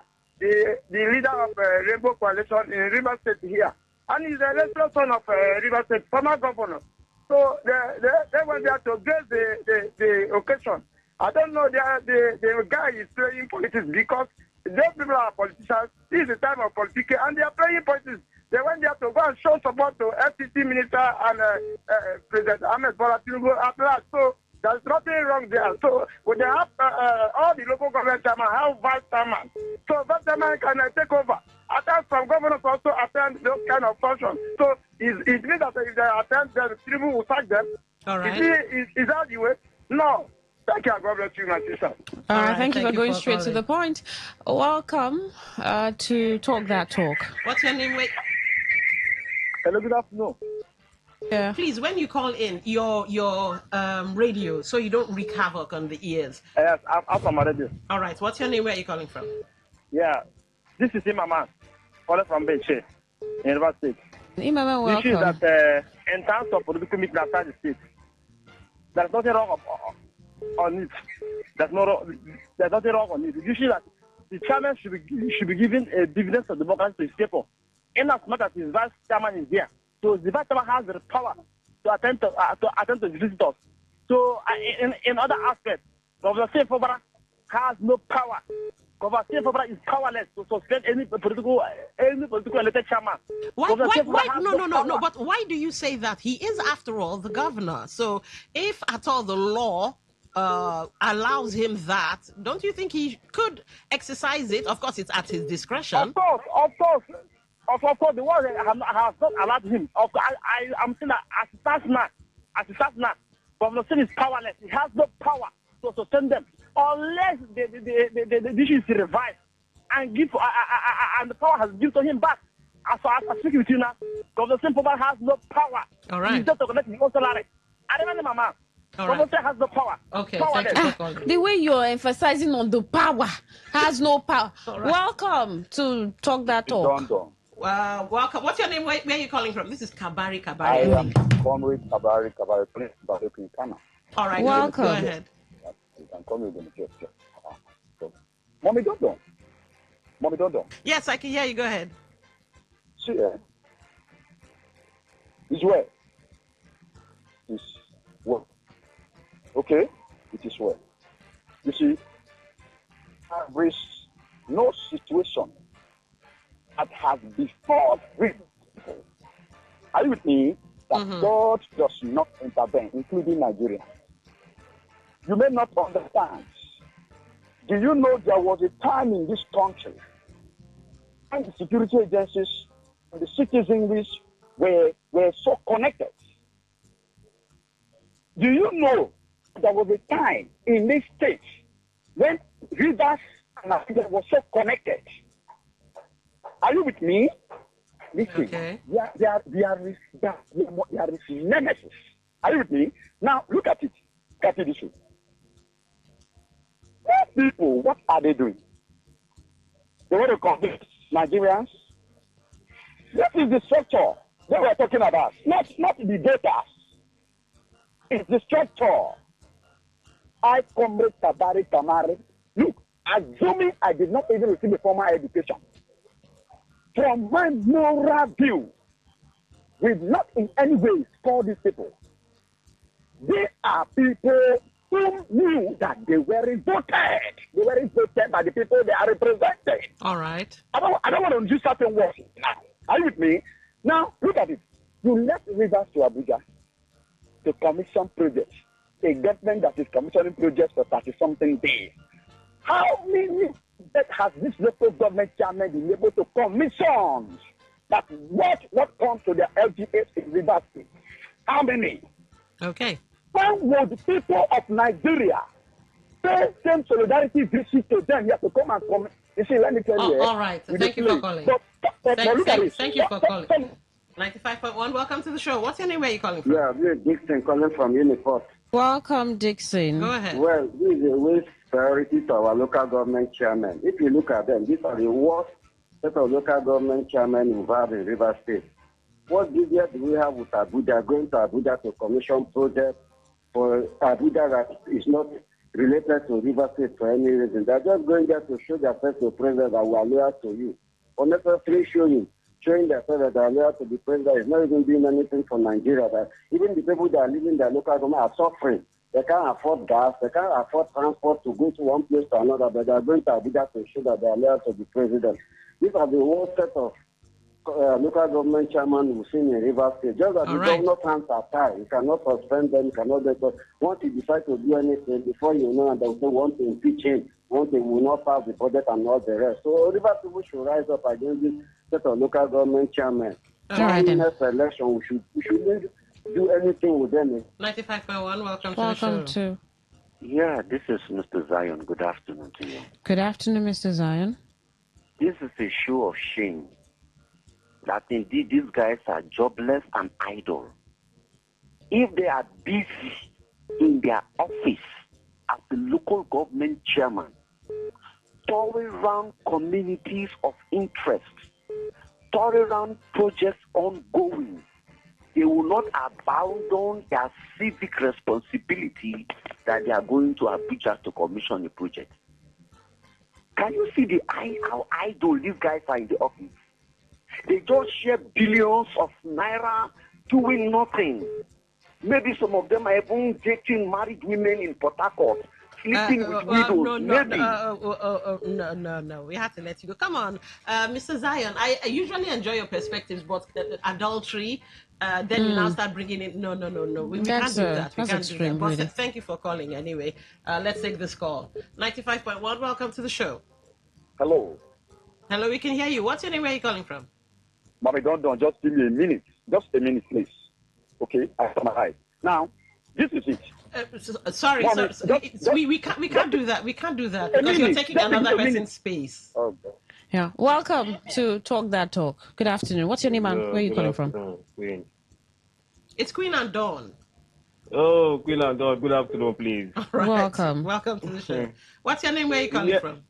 I'm calling from Buguma City. My name is Alaye. Welcome, Alaye. Go ahead. I saw this local government chairman. Well, you say the man that pays the piper is the one that dictates the tune. The way I'm seeing them, the FCT minister dictates everything for them. And that is worrisome. All right, Alaye, I hear you, but what about the deputies? Somebody did make mention of deputies. So even though they've gone to show their alliance and loyalty, shouldn't the deputies step up to the plate? Well, the deputy can preside over if the head is not around. But in this case, we are seeing them every time the FCT minister is doing his work here. Why can't they remain in their local government, this headquarters, and they do their own job? And to serve the people. Are they serving the people or they are serving FCT minister? Is it possible that just that event is going to hinder them from doing their duties? Because they are very afraid of him. They look him as God. They have already they take him as their God. So that is it's a problem to our state. Look at our state, undeveloped. Other states are developing, moving forward. but because of dirty politics and wickedness of these people, they cannot even develop our state with all the money, with all the money. All right. Oh, thank you. It's a pity. Thank you for calling. Talk that talk. Welcome to the show. What's your name? Where are you calling from? Hello, Don. Good evening. Good afternoon. Oh, John. Miss Queen. Good afternoon also. Good afternoon. Don, you took my call and you kept me on hold and you were talking to Mr. What is his name, Zion. And the next thing you cut me off after some. I cut you off. I looked at the phone and there was no. I was just waiting. You took it. I was waiting. Go on then. I know what Chimadike. Don, if I may, the FCT minister is no different from being the governor of the state. He's not been elected. And the local government chairman, what are their duties, the obligation to his state? If you go and look at Rivers State block you will understand that the local government chairman does not even have anything to do right from the inception of all the way as a governor. All the way at the time, remove even the primary school, even the secondary school from local government and took it to state government. So what the local government does is that they pay salary. Because I think that has been restored. The only thing they do to you is a plot. I'm telling you, go and take it. Queen know how to take it, so you can take it also. Now, if the local government chairman get an occasion, somebody as a governor is doing something, is that something about it? We have a governor in this state. What are the commission? You cannot tell me that the commission professional for River State government. Nobody should understand. And the governor cannot do anything because there is a power separation now. So how do you blame them? The governor of River State and go to that for months and for weeks without even writing to the assembly, without even telling us that he's traveling. We've ready to finish.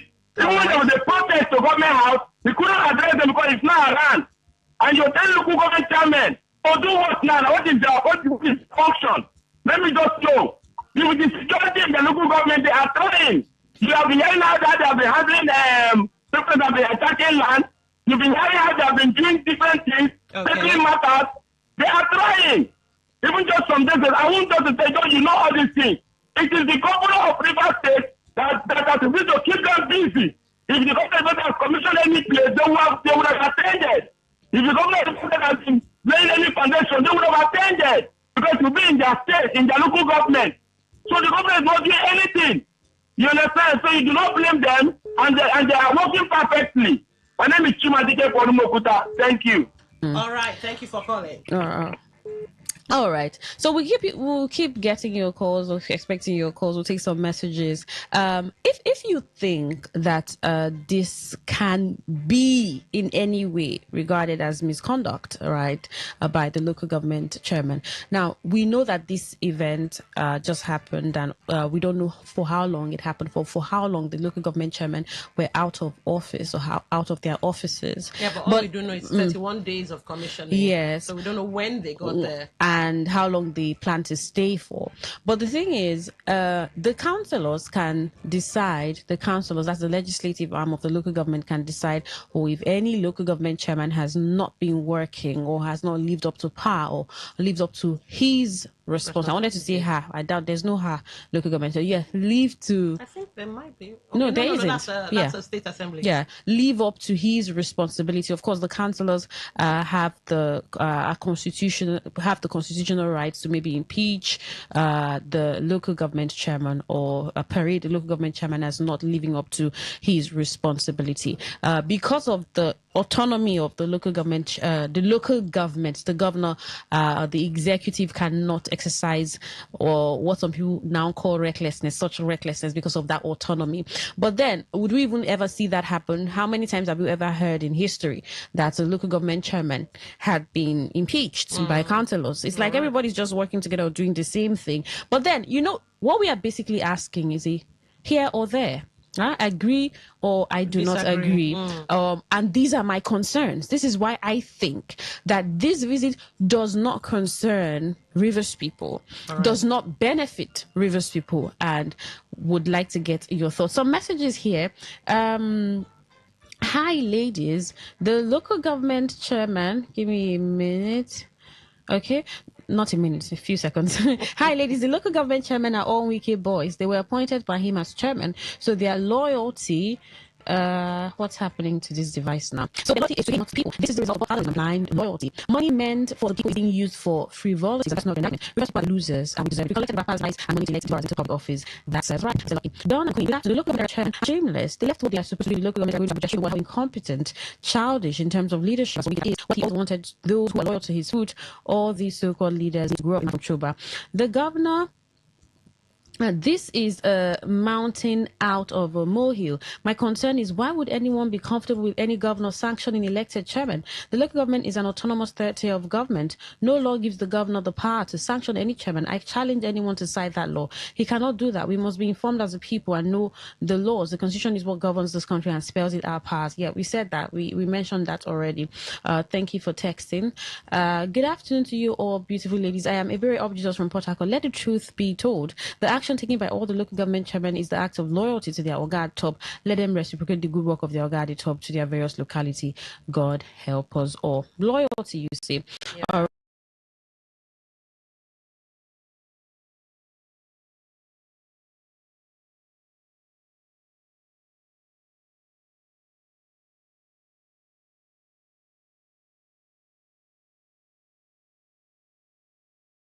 Right, Michael Chima, it's a pity that such style of loyalty is seen in this 21st century. The chairmen are there for their leaders and for themselves alone, not for the people of Rivers. Some of them have not done any single project. And this person says, good afternoon, Don and Queen. There's nothing wrong with the 23 local government chairmen traveling from River State to Abuja to commission project. Last year, our governor commissioned some projects and he invited some dignitaries from far and near to do so. Were they spirits that commissioned the project for him? Secondly, Governor Simple has no power to sanction or suspend any chairman. Those men went for workshop and seminar. Our governor has not commissioned projects since this chairman were elected. So they went to learn and copy good things from Abuja. DK from Port Harcourt. Are you being satirical? Have they said that? that's a funny one. But DK, try and be using punctuation mark too, so that I would read well. Right. But thank you so much for sending that text. Okay, that's it. All right. On messages. So here's the thing. You guys said loyalty. A lot of you talked about loyalty, especially in the text messaging, and it reminded me of a story. And I wonder if that's the same thing playing out here.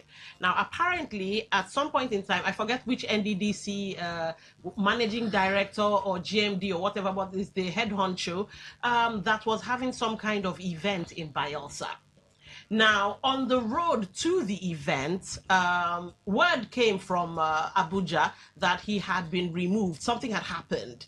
And a lot of people right on the road, this is in-house gist inside of the NDDC, but well, it's popular gist, so I guess I can share it. Right on the road to Bayelsa, people started making U-turns because there was no need to show loyalty anymore.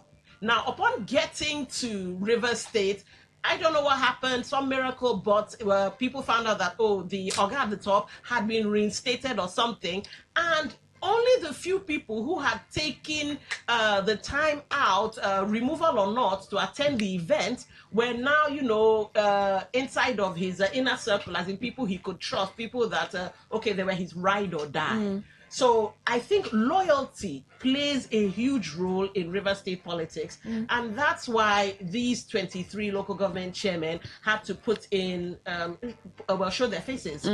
A disconnect from governance or not, well, I think loyalty is deeply embedded in River State politics. And that's why what plays out.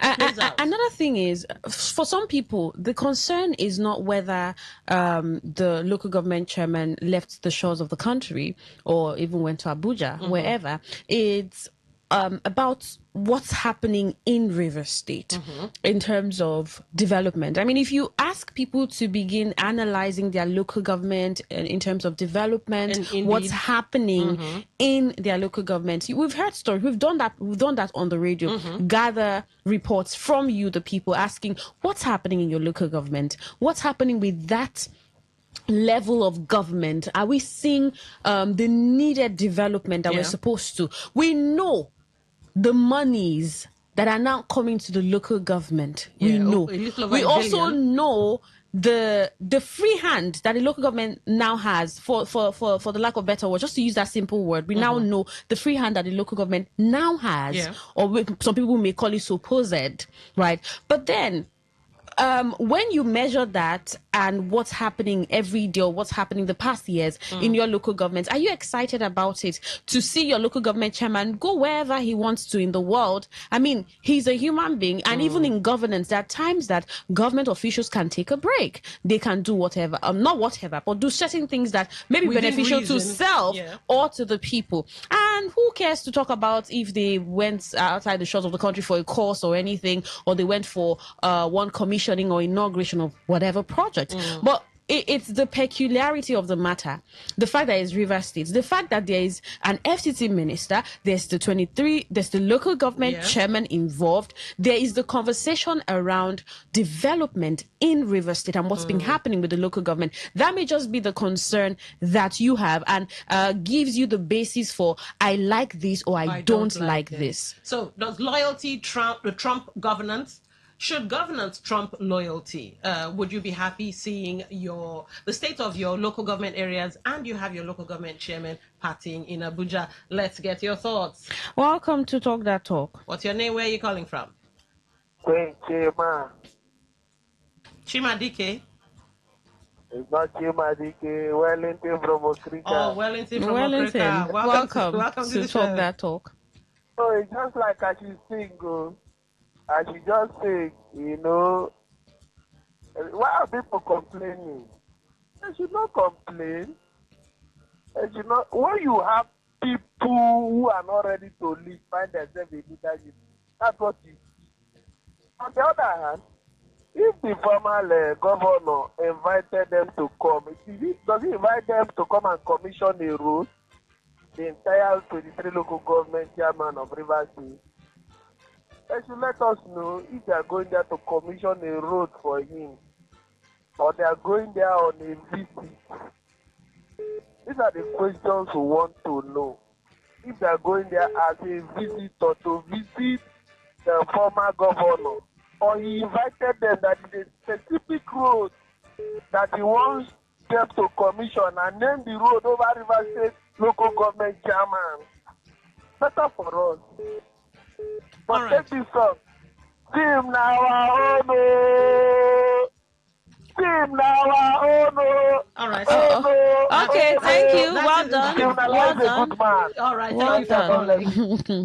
Welcome. Talk That Talk. Welcome to the show. Oh my Lord. Hello, can you hear me? We can hear you. Welcome. What's your name? Where are you calling from? Can you hear me very well? Very, very. Go ahead. Yes, Open Night here. All right, go ahead. My sister, it's unfortunate Rivers people find themselves in this kind of position, because this is more than a dictatorship. All the whole local government chairman in Rivers, they are not reporting to the government, which is not good. I'm not against them traveling to Odia, but the main government duties, the local government duties, are not being carried like a normal, proper way they should carry it, in neglecting the governor. For example, there's this security in the Igwe local government, which the Oscar commander have been holding stage almost 3 months now. The chief secretary of River State, the Fumulaya Somara, but nobody is reporting to him. The chairman is not saying anything. The man have been there, nobody is saying anything, which is wrong. So all of us should do this, because this will grow old one day. I don't know what they tell their president that was former local government chairman, lavishing money. It's unfortunate. I'm using the Igwe local government chairman as an example.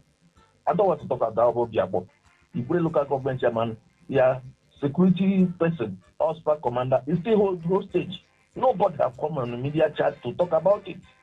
It's a shame. Sorry. All right, thank you for calling.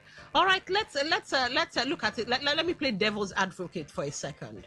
Now, if somebody as influential as the FCT minister gives an invitation to a local government chairman, do you think that chairman or chairman can realistically decline? And then if we're being, devil's advocate and all of that, whose permission do they really need to travel for this event? Do they really need fine, I understand weighing the optics of it and deciding, but do they really need our permission to do whatever they want to do? And fine, they are there. Can't they be on, I think Oibo calls it working visits.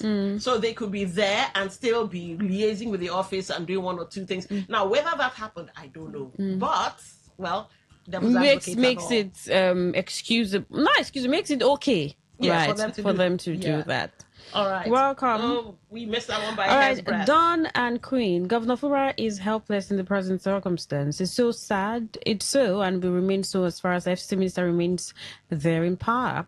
The next is that LGAs are exercising their autonomy. I really pity River State that keeps running in a circle for the past 3 years. Quite unfortunate, Emma Anayo. Why are we pretending that the world will end because chairman attended an event in Nigeria? Obviously, the world wouldn't end. What if they went to London? The backlash is clearly political. Their attendance of that event for a day or two would not stop issues in the local government areas from being addressed. Well, for a day or two, yes, but we hear it's 31 days of commissioning. So what if they decide, you know what, extra loyalty? Let's stay in the the 31 days is not for them. It's for the president. So they will be back. I guess so. Let's take this. Do we have any more? Let us be 100% loyal.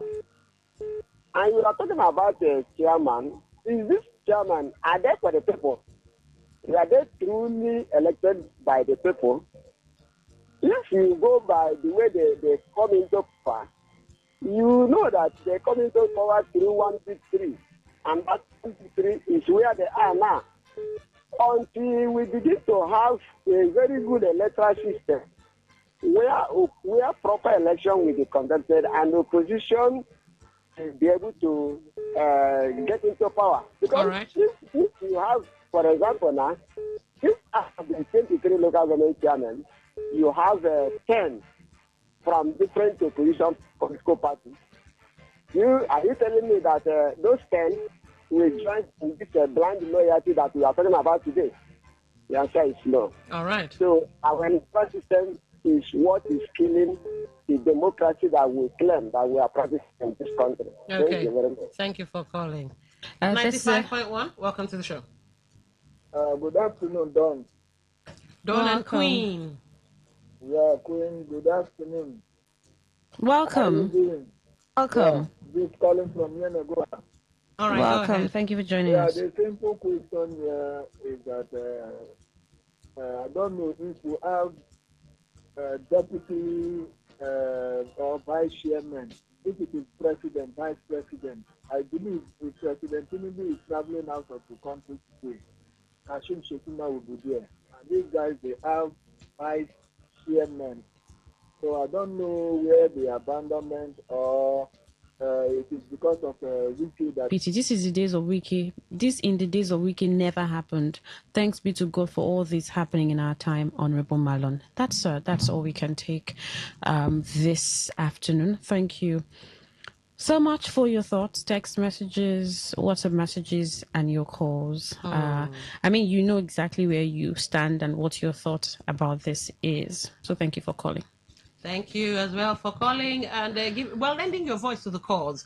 It's no small feat to shape the minds of society as well as society calling in to bear their minds for all to see. So thank you for your dedication to River State, your dedication to River State's development, your dedication to River State's political growth. Hopefully, we see the positives at the end of the tunnel. Yeah, absolutely. All right. This is where we'll bring the show to a close. Have Talk That Talk with myself, Don Wilson. And Queen Chima. Good afternoon. Next, News in 60 and the sports guys to tell us, what's his name? Haaland? Is it Haaland? Yeah. Erling Haaland. Yes. I hear there's some issues going on there. Some people are sending him death threats or some funny thing like that. Not really Haaland. That's Alexander Sørloth, his teammate who refused to pass the ball when he had a goal-scoring opportunity. Are you serious? I think we use this medium to tell every football fan, it's football without violence. Don't threaten anybody. Don't kill any person. It's football. After all, we all win, we all lose. All right. Enjoy what's coming up next.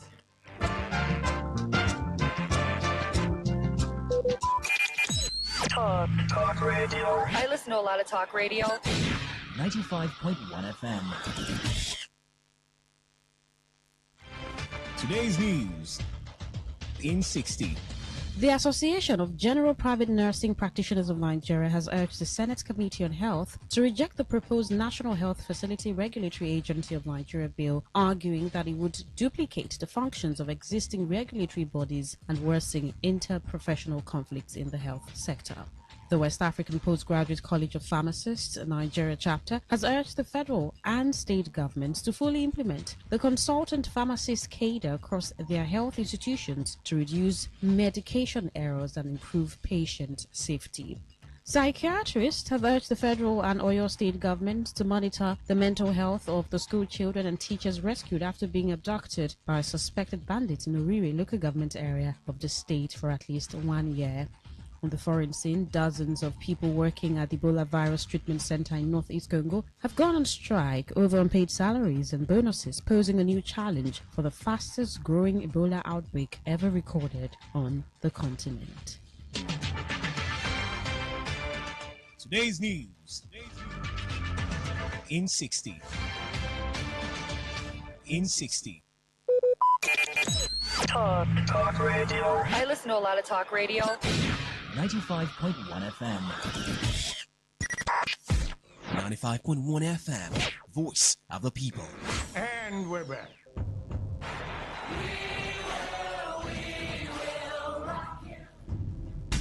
This is what we've waited for. The showdown. The fastest men in the world. Hearts racing. One light, two lights.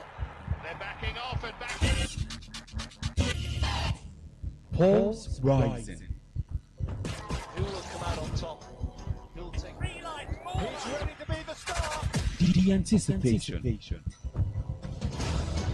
Powerful, strong, compact. Time, Tyson get right. Hold all the way. The heart stops.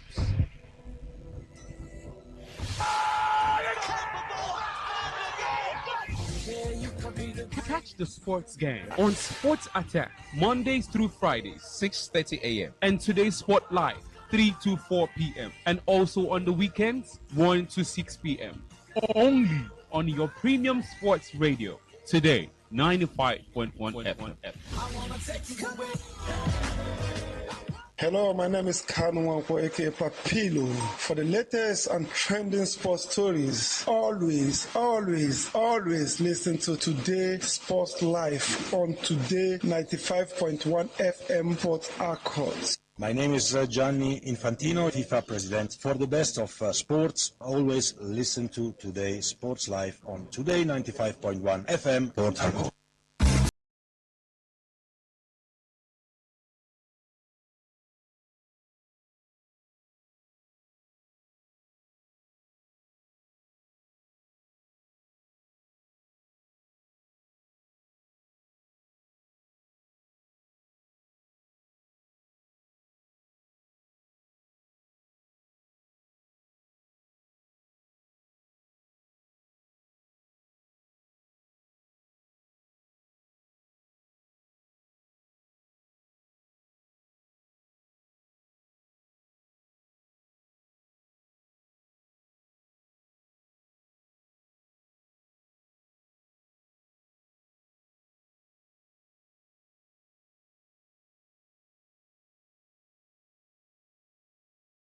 Very good afternoon to you. Welcome to today's Sports Live. It's the Niger special edition of the show. Yes, where we get to talk everything Nigerian football. Ladies and gentlemen, boys and girls, once more, good afternoon to you and good afternoon to the city of Port Harcourt. Good afternoon to every sports lover out there. A lot already in the world of Nigerian football. It's like a banter right now because all we are hearing is you have to pay the players 2 million naira and the club chairman are saying, I no go pay. That money is not there.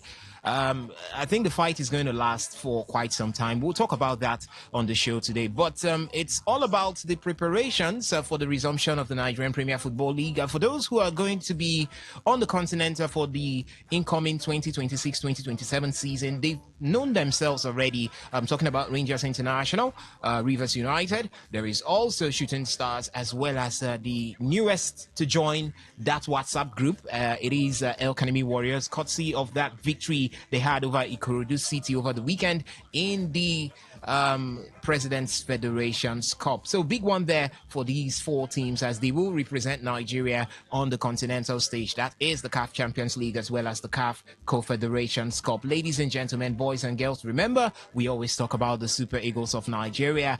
The Super Falcons are preparing for the Women's African Cup of Nations for this particular year. It's going to be up and running in a couple of days from now over there in Morocco. Can they go there and do it 11 this time? We had the 10th and now we are hungry. We need the 11th title for the Super Falcons. So it's a huge one. It's a big one for us to talk about here today on the show.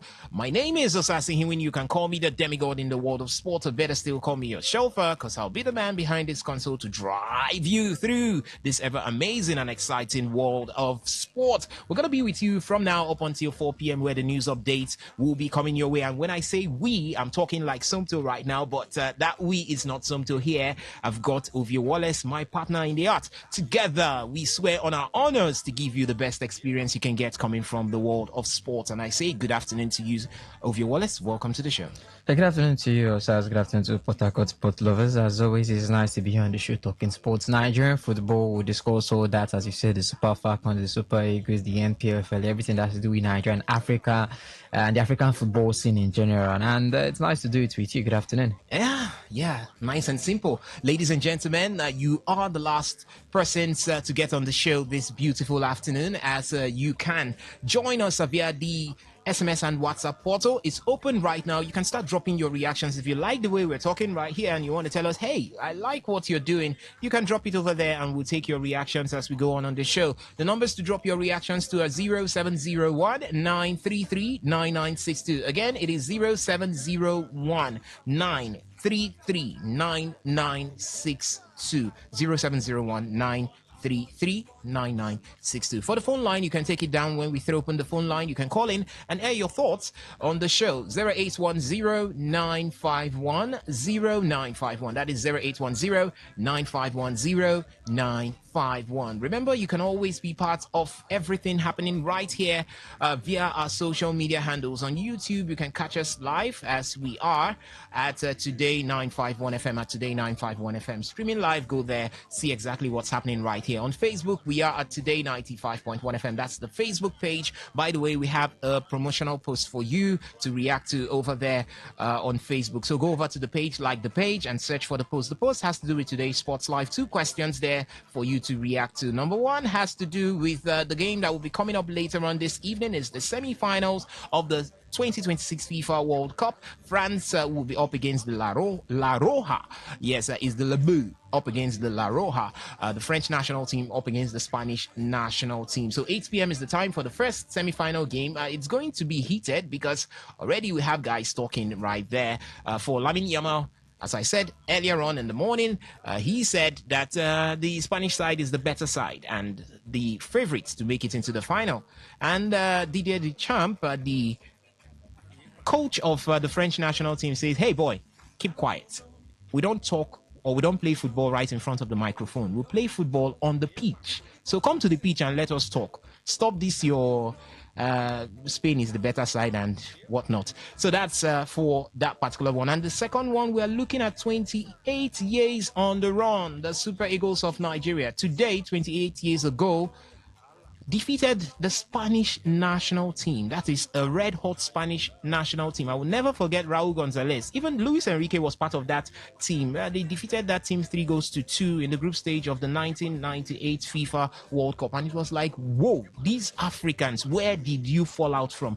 And since then, we've not been able to have a Super Eagles team that could match that team. And we're asking, can we ever get a Super Eagles team that will replicate what that team has done? So you can react to those talking points there, and we'll take your reactions as we go on the show. So on Instagram, you can find us at TodayFM951. On X, it's the same handle. On Twitch also at TodayFM951. You could also listen to us via our website, which is www.todayfmlive.com.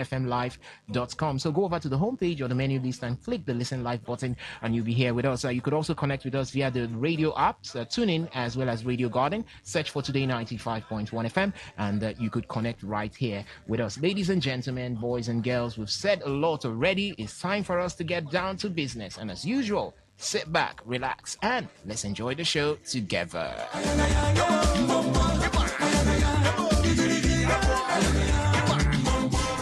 Hello, my name is Kanwanko, aka Papilo. For the latest and trending sports stories, always listen to Today Sports Live on Today 95.1 FM Port Harcourt.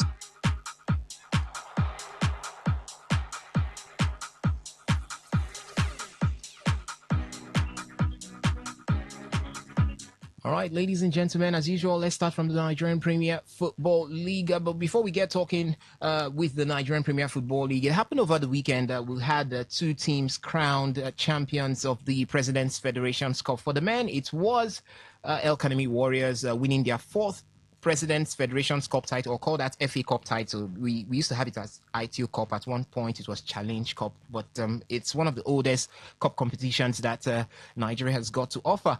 They won their fourth title over the weekend, defeating Ikorodu City, holding on to a 1-goal lead that they had in the very first half of that particular encounter, and they saw it out to the end of that particular game, and were victorious at the end. So El Kanemi Warriors, winners of the men's edition of that. And for the ladies, it was Nasarawa Amazons who defeated Heartland Queens 6-5 on penalties. After a 1-0 draw, the girls refused to let go of the penalty shootout. It had to go 6-5, meaning everybody scored their penalties until they got to the score and win. Then they scored and they won that particular one. So big congratulations to these two teams.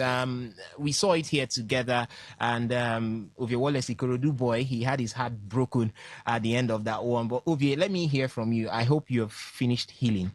No, I haven't. You haven't? You don't know how it is back to back.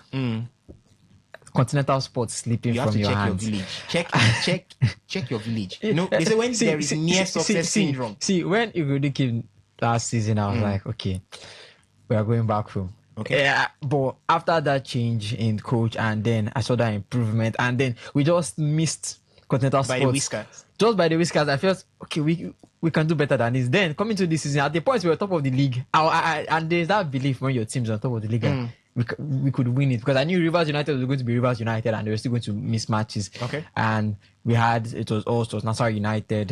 So Nassau United too, were also competing for those top spots. And we had Abia Warriors at one point. Abia Warriors at one point before Enugu Rangers, and Enugu Rangers came out from nowhere. We didn't see Enugu Rangers coming. We didn't see them coming. They just came from nowhere, and they just stole the show. Rivers United were there, and then I felt okay. Leave title, maybe still too early to win title. Okay, let's focus on continental sports. I think Remo Stars took about 3 seasons before they won. Remo Stars took 3 seasons before they won. So yeah, this is your second season. 4 seasons, yeah. So 4 seasons. So this is your second season. At least you've been in and around the corner. In and around the Remo Stars, the same thing. Remo Stars one was different. Remo Stars, the first season they came, they did not make continental sports. Yeah, the second, but since then they've made continental. They've taken continental tickets back to back till they won the league title, and then this last season. So maybe when Ikorodu City wins the league title, then they'll not go back to the God forbid, it cannot work like that. But I think for Ikorodu City, you can look at the positives that there's been an improvement. But I would still say losing to, well, you say El Kanemi Warriors are yes, more experienced. They know how to play cup. Yes, the last time was with Aliu Zubeiru, and they know how to play cup competition. But I think Ikorodu City, they've also shown themselves, and I felt okay. They might have a chance, because last season they were knocked out of the quarterfinals, and this your 2 steps there, you're into the finals. It looks like you could have a chance. After they got the first goal in the first half, I felt Ikorodu City could still come back, but Economic Warriors played them good football. But we And saw Ikorodu City through the season. They were a side that knows, or they have that structure on how to score goals. So I was even expecting that they would outscore El that's why Kanami I Warriors. said when they got the first goal, I was not worried. I felt okay, it's They'll still come one. back. At best, we're going to an extra time. Yeah, At best, penalty, we're going to go. But I felt Ikorodu City were going to score. But El Kanami Warriors played good defense and still went on the attack. Ikorodu City could not find any chance to find the back of the net. And for Ikorodu City, all good, all fine. Our hearts are broken and no ball. Next season. All right. Now I've changed to Arsenal FC now. All right. Next season. So for so for every Ikorodu City fan out there, take heart. There is always a next season. Learn from us now.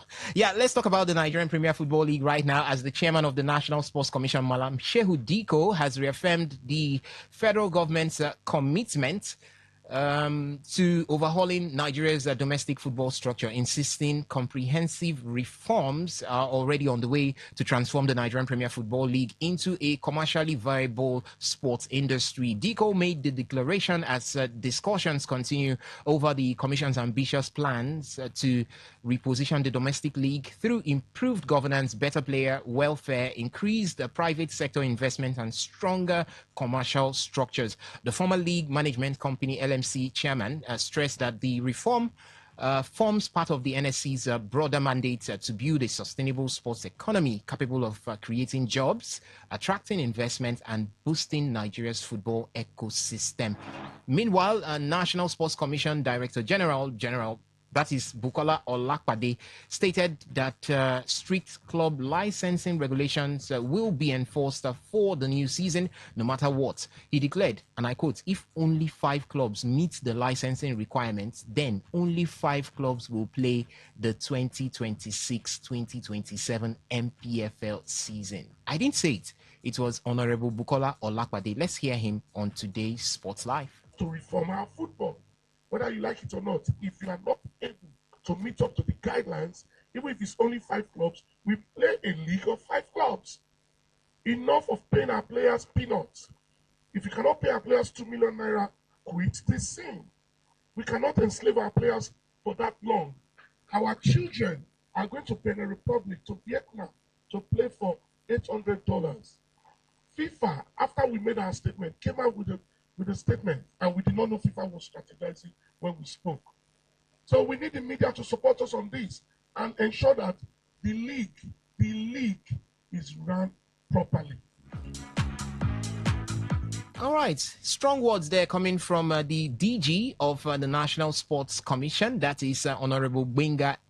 Did I say Benga? Honorable Bukola Olakpade right there. And it has come up against a brick wall, because right now, remember, for the whole reform, the Commission announced a 2.5 billion naira prize money intervention for, you know how it's broken now. Winner of the league gets 1 billion, right? Second, 500 million.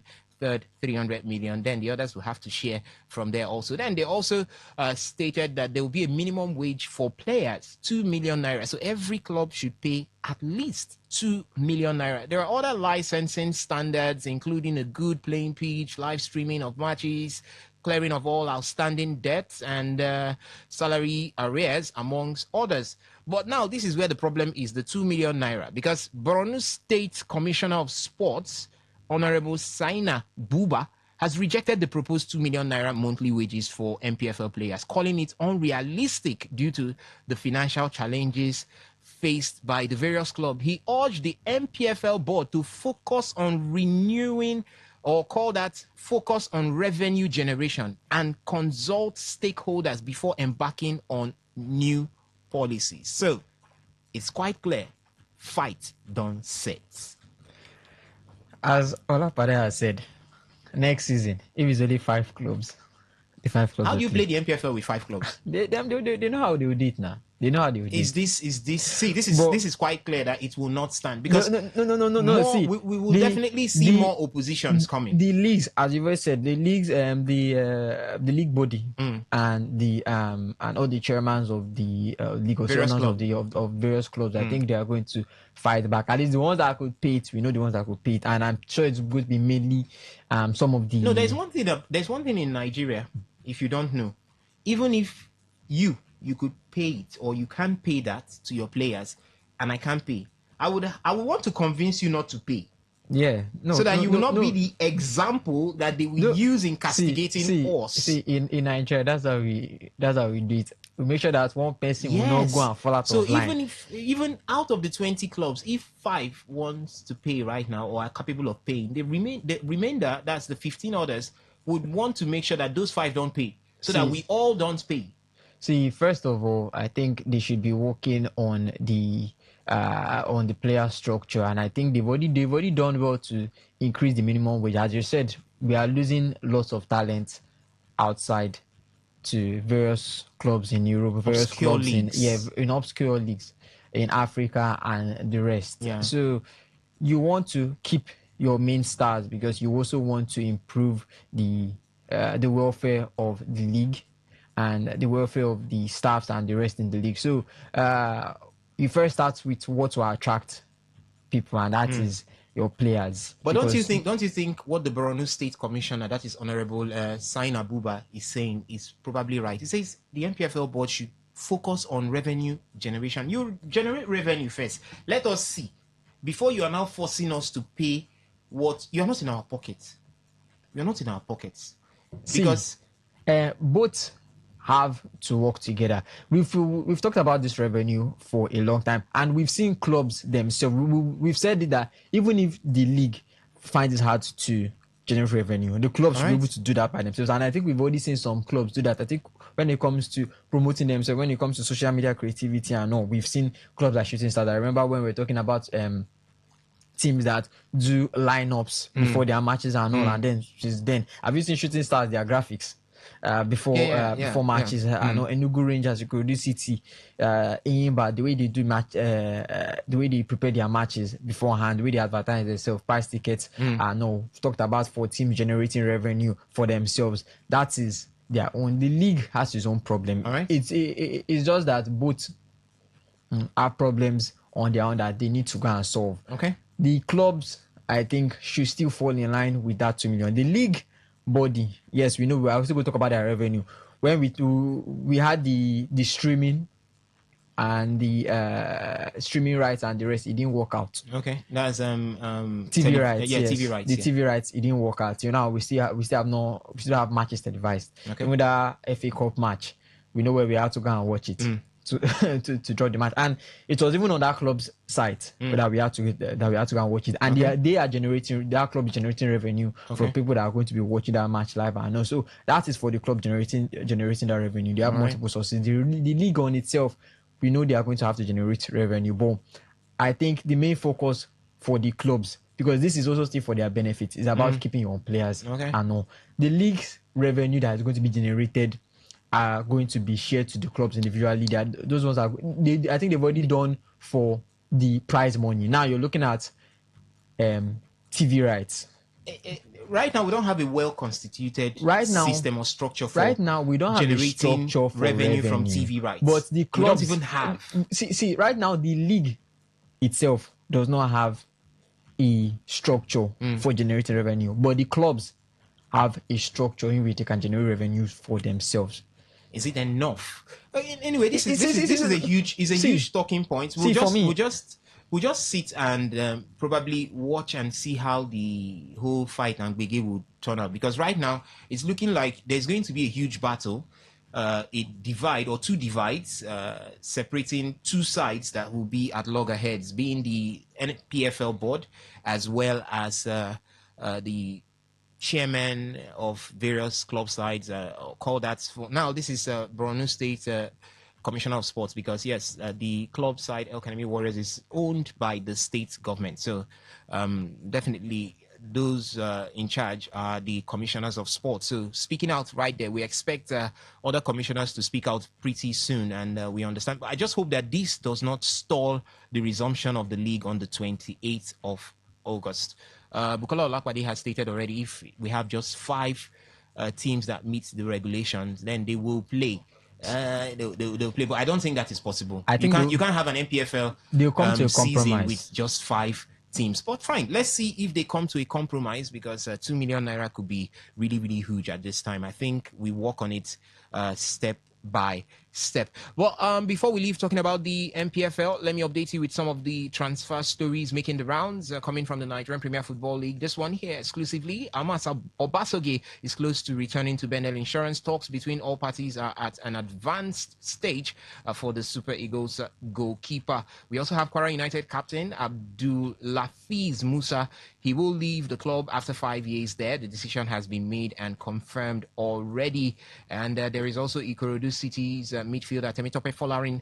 He is set to join Rangers International. The highly rated midfielder is expected to complete his move to the MPFL champions in the coming days. There is also the news right here where we have Rivers United completing the signing of Mohamed Mukhtar from Kanu Pillars on a 2-year contract. The former El Kanemi Warriors centre-back joins the Pride of Rivers after a season with Kanu Pillars. Benin Insurance have also completed the signing of Abuchi Okeke from Kanu Pillars on a 2-year deal. Rangers International, they've also completed the signing of John Armour from Plateau United ahead of the 2026-2027 season. The goalkeeper becomes a new recruit for the Flying Antelopes as they continue to strengthen their squad ahead of the new season. Then it's a done deal as Abdulaziz Dalhatu is set to join Shooting Stars ahead of the 2026-2027 season. Also, another done deal is left winger Tahi Abubakar is set to join Shooting Stars ahead of the new season, also on a 1-year contract with an option to extend. Then there is Aziz Falolu, who has completed his move to Rangers International. The midfielder, who was previously linked with Rivers United and Shooting Stars, has chosen the Flying Antelopes ahead of the 2026-2027 MPFL season. All right, that's the much we can take talking transfers from the Nigerian Premier Football League. We'll keep updating you with how things pan out from the transfer corner in the MPFL as we look forward to the resumption of the league on the 28th of August 2026. From there, we move on to look at what's happening with the Super Eagles of Nigeria.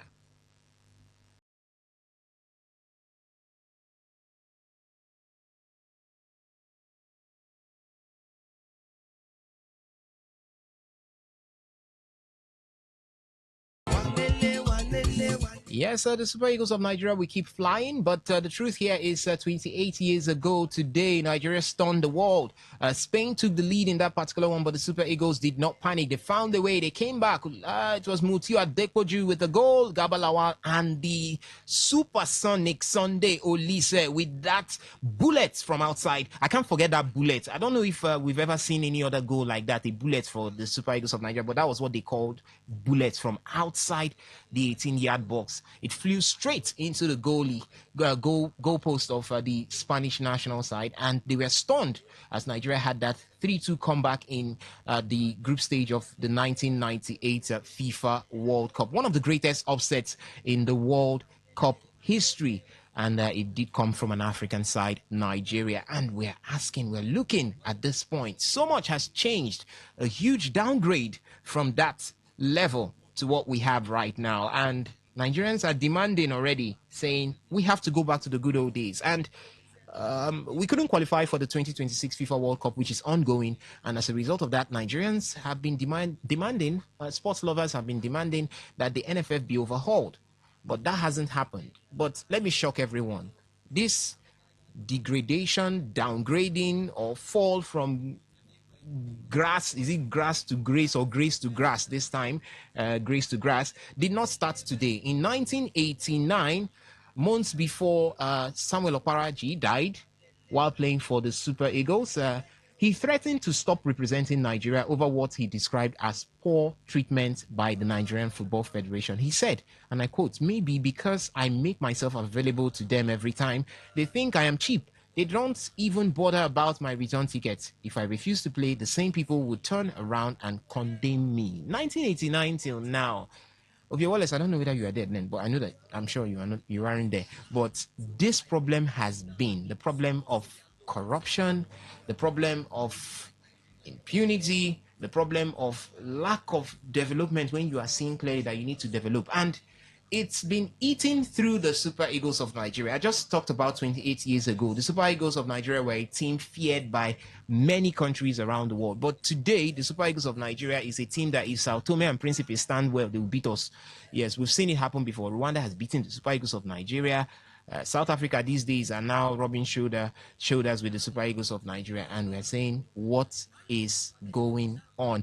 But we keep talking about this, complaining and complaining and complaining, but this time I don't think I would have the time to complain. We'll just look at it and we'll move ahead. And I'm asking right now, the Super Eagles of Nigeria, can they get back to that 1998 quality, that quality in 1998? Obviously, I don't know if you watched it. I don't know if you watched that 1998 World Cup, but the truth here is the Super Eagles of Nigeria were aesthetic.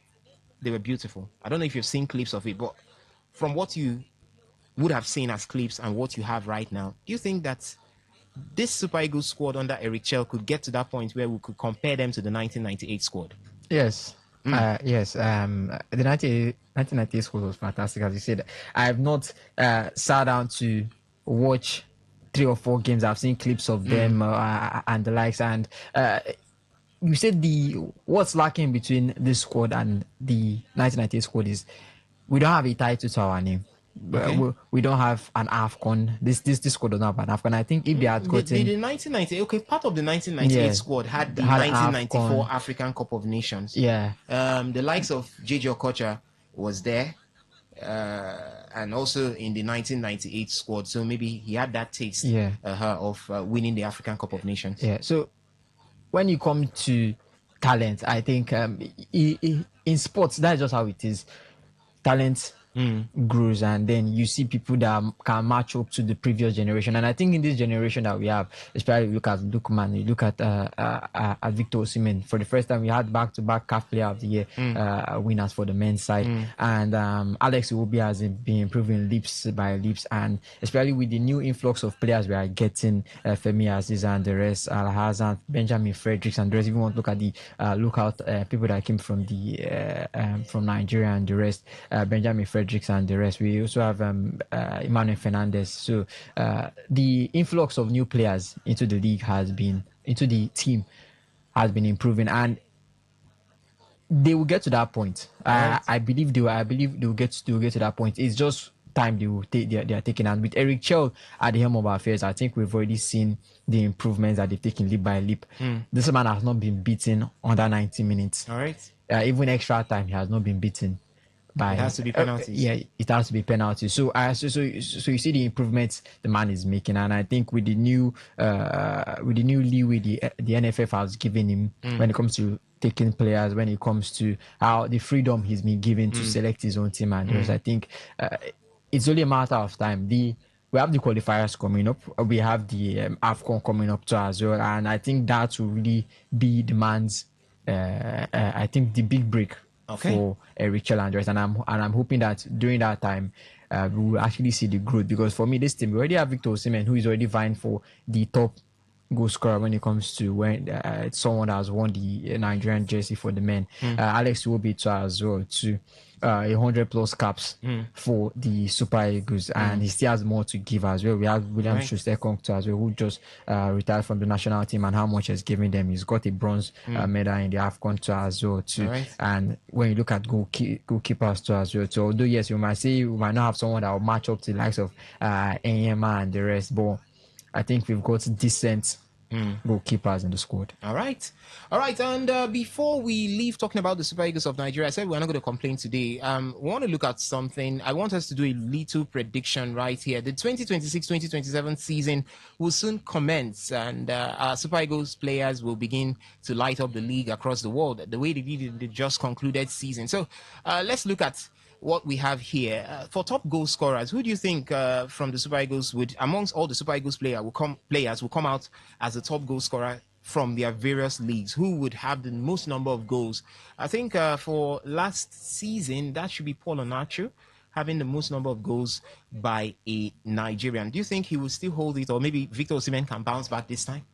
Victor Osimhen is still in the Turkish league. Of course, he's going to bounce back, and it was not like he missed out by that much. And you have to see injuries also played a big part in the man, so also not having to play enough games. But when it came to time to step up, the man stepped up. So I think I'm still going to give it to the greatest goal scorer that we have currently in the squad, and that is Victor Osimhen to still top that. I don't see Paul Onachu. There's no Alex Iwobi is going to do it. Cyril Dessers, unless he go back to that form that he was 2 years ago, where we brought him into the squad, I think that is when he's going to be there. Tola Rokodari, since leaving Genk, it's not been the same unless he leaves Wolves currently. Yeah.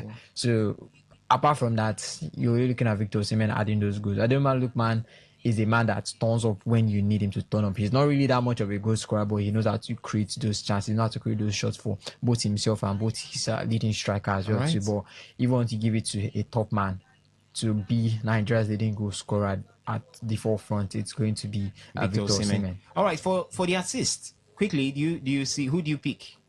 Top assist king. Top assist king. I'm thinking I'll give it to Lookman. Ademola Lookman. Yeah, I think I'll give it to Lookman. Right. If I don't give it to Lookman, then I'll give it to Alex Iwobi. Yeah. Okay, we've got a couple of categories right here. Top goal scorers and assists. That's the goal contributions, most clean sheets, best defender. Okay, let's look at best defender. Best defender. I think. Well, before Emmanuel Fernandez came on the scene, Calvin Bassey. But Fernandez is doing good work at Rangers. So I think before he came, you will always give it to Calvin Bassey, especially when you have to look at the intensity in the English Premier League and how the man is able to stand. Do not forget that Ola Aina is also a defender. Do not forget. Yeah. You're looking at the central defenders. I'm looking at the central defender. All I know, when it comes to defense, what we love is his versatility, how he's able to really switch up on defense, from defense to attack. And we saw the man is good with his feet. He's good with his feet. But I think when he wants to still give it to defenders, and I think I'll still give it to Calvin Bassey. All right, Calvin Bassey there. Ladies and gentlemen, you can share your thoughts with us. Who do you see as the Nigerian player? See, I'm actually expecting good thing from Benjamin Frederick. He's been promoted to the Brentford. So let's see what he has to offer. Let's see what he has to offer in this season in the Premier League. He's not going to get that many games. Okay. But I believe those games he's going to get. You can't say he won't get many games. He could come in while the manager in the very first 2 or 3 games become the bedrock of the defense right there at Brentford, and possible he sits in. All right, ladies and gentlemen, you can also share your thoughts with us on this particular one. Who do you think will be the top goal scorer for the Super Eagles of Nigeria in the incoming season? Which Super Eagles player do you think will hold that one? Top assist is also there. Best defender, best forward, best goalkeeper, best midfielder, best player, best young player. You can share your thoughts with us on all of these ones as we go on the show. Talking about the transfers with the Super Eagles of Nigeria, Fulham have reached an agreement with Chibike Nwinwu for a transfer on a contract until 2030, according to Clinton Ayoye. Trabzonspor wants at least 30 million euros for the defender, who they got from Wolfsberger for 6 million euros. And that's that. And we have 4 clubs also coming for Super Eagles midfielder Chrysanthos Uche. Atletico Madrid, Brentford, Real Betis, and Wolverhampton Wanderers are all monitoring the 23-year-old. For Maduka Okoye, he stays at Udinese. Interest from Juventus and Besiktas have cooled down right now, as the goalkeeper is now focused on doing it with Udinese. Ademola Lookman also is getting ready for Atletico Madrid's pre-season, so he remains there. We hope to see a new season, new goals, same hunger from Ademola Lookman. Tolu Arokodare, he's not been called up for quite some time. Wolverhampton Wanderers, he's looking at moving to Fiorentina. If that works, then he will be moving, but he has not been called up to Wolverhampton Wanderers pre-season. So maybe that's an indication that the deal to Fiorentina might fall through.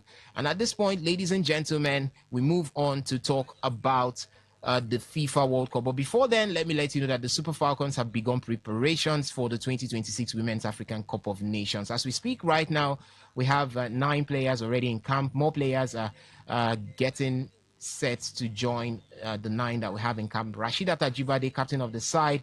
Goalkeeper Chiamaka Nadozie. Veteran forward Asisat Oshola. Gloria Ogbonna, Christy Uchebe, Fatima Oloko, Oluwatosin, Demien, Rofat Imuran, and Shukurat Oladipo are all in camp as we speak. We move on right now to talk about the FIFA 2026 World Cup.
Evening.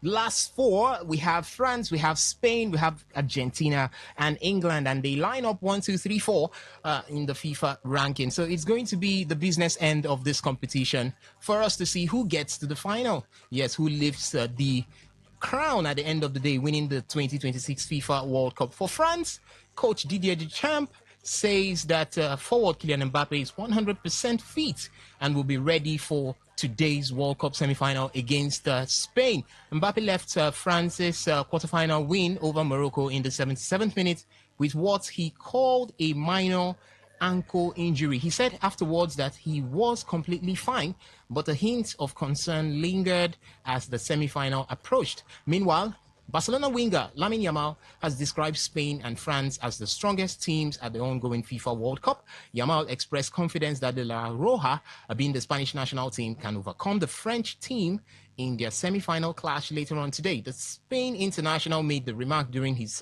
pre-match press conference on Monday ahead of today's last 4 encounter. You belong. Elsewhere, it was the White House that have thrown their support behind England to win the 2026 FIFA World Cup following the United States elimination from the tournament. Andrew Gualani, the representative of US President Donald Trump, on the World Cup matters, said that England will be a fitting champion after the co-host crashed out of the competition. And the truth here is that he's picking the side where everyone is saying the winner will not come from, because I played a certain insert this morning and it stated that the game today between Spain and France is the final before the final. Do you agree with that? You could say that. Compared to England and Argentina, I think this is the team with the most hype. Especially when you look at the rankings, yeah, and you also have to look at the predictions, the bookmakers, everyone. They are giving it to these two teams as the favorite. After Spain is France. After France is Spain. It's depending on different bookmakers. But they don't give it to Argentina. They don't give it to England. And we saw what happened last time in the Euro, so I'm not surprised with Lami Yamal coming out to say this. They beating them once, and that was 5-1. Who says they can't do it again? And both he scored 2 goals in that match. Nico Williams got a goal in that match. Preview got a goal in that match. Don't you think these statements could heat up the temperature and complexion of that game later on this evening? It could draw bad bloods, because he stated this. Didier Deschamps replied. I saw that reply where he spoke in French anyway, and the translation was, "Listen, Lamine Yamal, you're a great player, but you're pretty young and should not be speaking this way. Now, football is not played in front of the microphone, but on the pitch of play. Let's see what we can do on the pitch." Ballon d'Or winner Ousmane Dembele also came out and kind of replied Lamine Yamal, saying that, okay, they say the Spanish team are the favorites. No problem. Let's get to the pitch. We'll know who is the favorite. Don't you think this could heat up the game and maybe the complexion of how it's going to be? It could the game spill from being something friendly to something chaotic. The game was already heated up, I think, before these two sides met. And for Laman, I know before coming here, we had an interview, him and Nico Williams, and they asked him who he wanted to face. He said Argentina in the final. They asked why not France. He said yes, they've beaten them before, so he does not really feel the need to face them again. The interview asked him what happens if you do face them again. He said they'll just beat them. That they've beaten them all. So don't you think Lamine Yamal is talking too much these days? See, that's the thing with Yamal. Yamal talks too much. His ego has been a very big. At 19? Yeah, at 19. The only thing that will make it sweet is if he can back it up, and that is going to be a big task for him to do. Won't be looking at one egocentric individual leaving and another one coming. You know what I mean? Yes. No. Everyone was already expecting it. See, after that egocentric individual has left, the next person the next person when we talk about the biggest ego after. Okay, we already have 2 that have retired. Okay, no, so only one has retired. The other one is still active, but this is the younger version of him, and that is Lamine Yamal. And his ego is a big chip on his shoulder, and it's for people. And the thing is, no matter what happened, because he did it their match against Real Madrid, he has done it a lot. Even the first match against France when they had in the Euros, and he was able to back it up. So it's simple. Can you walk that talk? And Shams has said it, Dembele has said it. When they get to the pitch, it's going to be a whole different ball game. It's not like Yamal has been that fantastic during this World Cup. They just admit it. He's not been as fantastic as people expected him to light up. He could choose the biggest of games. He could choose the biggest of games to turn up. And if he does turn up in this match, yes, he could set to write his name in history. And it's just to bring what you have to the pitch and give your best. You're coming up against probably the best attack. Even in that interview, they said France has the best attack, and they have the best. They had the best midfield, and he was like, "What do you think about that? You think our attack is not good enough? We beat them 5. So our attack is good enough. So it's going to be war and chaos on that field, but I don't think it's going to go as violent as you're expecting it to be. France have been really, really on their best behavior. You have to look at that match against Paraguay. Even though Paraguay wanted to ride them all with antics and the rest, they kept a cool head. Yeah, so I don't think it's going to get to that. I was expecting 1 or 2 punches, but it didn't. It didn't turn to that. So France have kept a cool head. They are focused on the prize. They don't want to get that many cards in the game, and they want to win the main prize. Okay, ladies and gentlemen, it's time to go to the phone line to take your reactions right now. We've talked a lot right from the beginning. Talked about the MPFL as well as the Super Eagles of Nigeria. And now we're looking at the game that will be coming up later on this evening. 8 p.m. is the time where the Le Blues, that's the French national team, will come up against the Spanish national team. So you can react. What do you see happening from there? Is it going to be a French win or a Spanish win at the end of the day? You could also react to what we had coming from the Super Eagles of Nigeria. Can we ever build a team like the 1998 Super Eagles that went on to defeat the Spanish national team in red hot form 3-2 in the 1998 FIFA World Cup? You can share your thoughts with that on that one. Also share your thoughts on what we've talked about concerning the Nigerian Premier Football League. 0810-951-0951. That's the number to call to talk to us right here in the studio. A very good afternoon to you. Welcome to the show. Hello. Yes, good afternoon. Welcome to the show. name is Ephraim. Sorry for you. Did you say Ephraim? Ephraim. Okay, Savior, go on quickly. Yeah, like to France is sent to the night. I wish train to come up 50 per hour. Okay. All right. Thank you so much for your thoughts there. Good afternoon to you. Welcome to the show. Yeah, good afternoon. Welcome, Kablo Barry. Yeah. Make me start from this money increment.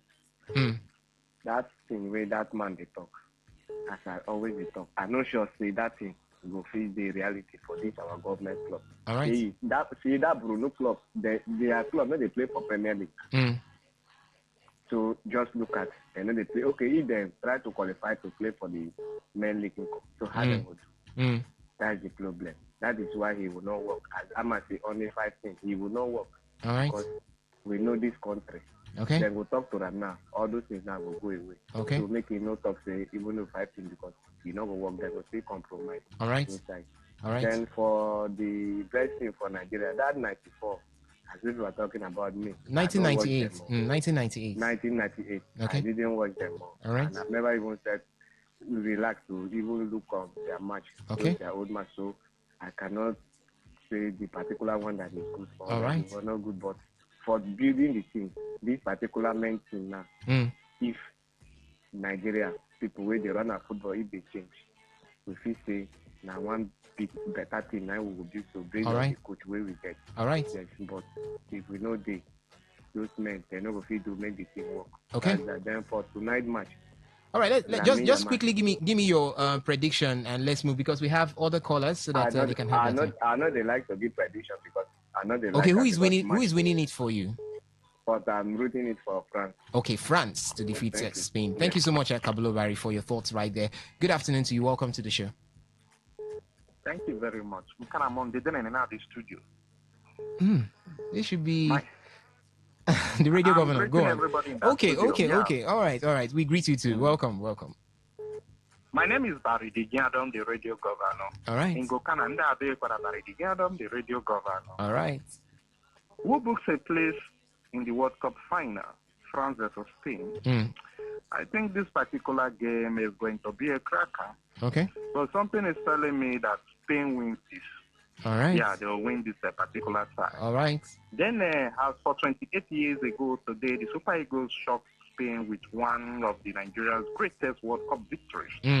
Well, can Nigeria produce another team like that? It's not. I doubt. Okay. Because the ones we are producing these days are all content creators. They are not actually footballers.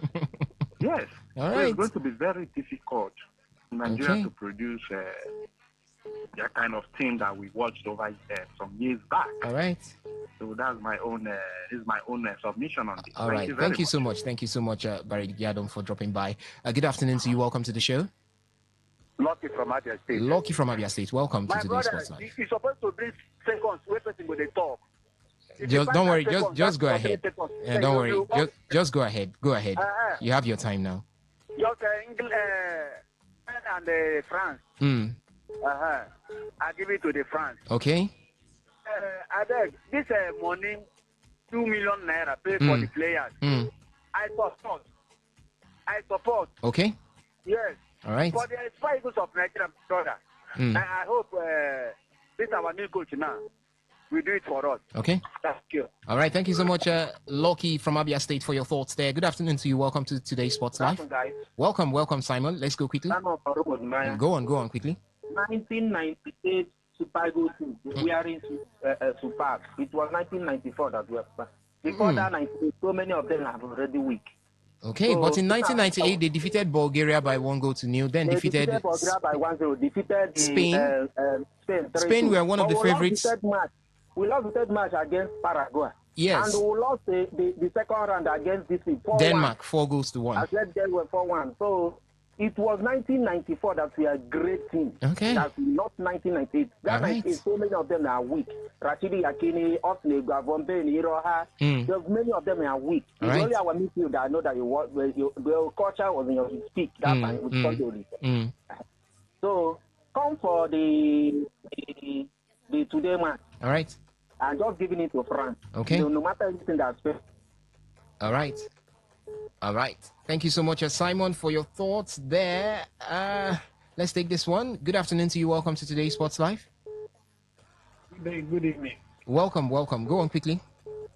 Sorry, tonight match, I'm giving it to France. All right. Let me just give my prediction. All right. Thank you so much for keeping it short and simple. Let me take some of the messages that we've got before we get back to the phone line. This one coming in from NS from Woji. He says, I'm just coming back from the future. LOL, this is what I saw. For Super Eagles, if they have gone to the World Cup, they would have made good moves. But look at them going to Keke and Tipa United. Ernest from Muji. Ernest, thank you so much for your thoughts right there. This other one here says, greetings. Tonight's match is epic and dramatizer. Okay. I would want Spain, England in the final, but England to win the prize. Paying Niger players minimum of 2 million naira is for now impractical. Okay. Nigeria can also produce great players like the 1998 squad. Son of Devil there with that one. Thank you so much. This other one here says 1998 squad was even as good as the 1994 squad. Chinedu from Rukwaku. Thank you so much, Chinedu, for your thoughts there. This other one here says Spain are not and shouldn't be scared of France. Mentally, they have an edge over Lamine Yamal. Over Lamine Yamal. Okay, you said they have an edge. Lamine Yamal should be scared of Mbappe. Okay. Lamine has met France twice and has beaten them. Met Mbappe 8 times, beaten him 2 times against France, 6 times against Madrid. Talk your talk, Lamine Yamal. Your idol Messi was quiet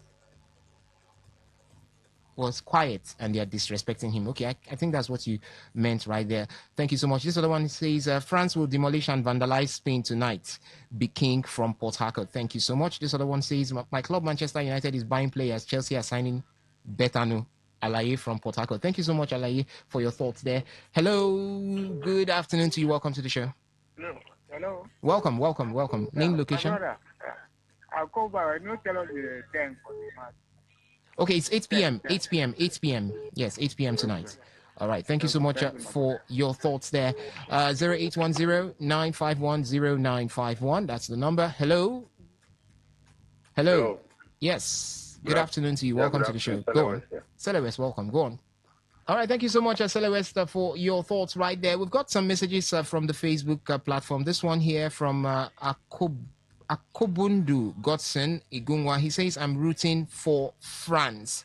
All right. Thank you so much for that one there. Ladies and gentlemen, boys and girls, this is where we draw the curtain on the show this beautiful afternoon. It's been fun and amazing doing this with you. Thank you for listening, and thank you also for joining us from the various feedback platforms. Thank you to Ovia Wallace for doing this with me. We'll be back here tomorrow, 6:30 a.m. for Sports Attack, and as well 3 p.m. to 4 p.m. for the midweek edition of Today's Sports Live. My name still remains Assassin Hewen, and I'm saying stay lifted, stay blessed, don't touch it, leave it on Today 95.1.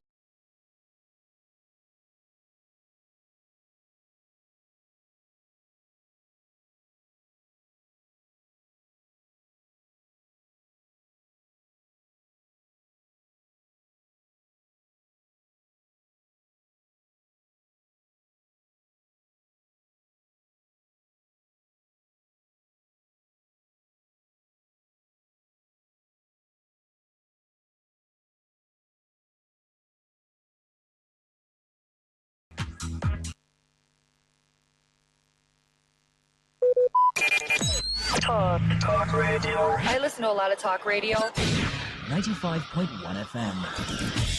Whether it's happening in Port Harcourt, South South, Nigeria, or around the world, we've got you covered. On air, online, delivering balanced news and unbiased analysis. Today, 95.1 FM. Today, 95.1 FM, Port Harcourt. News update.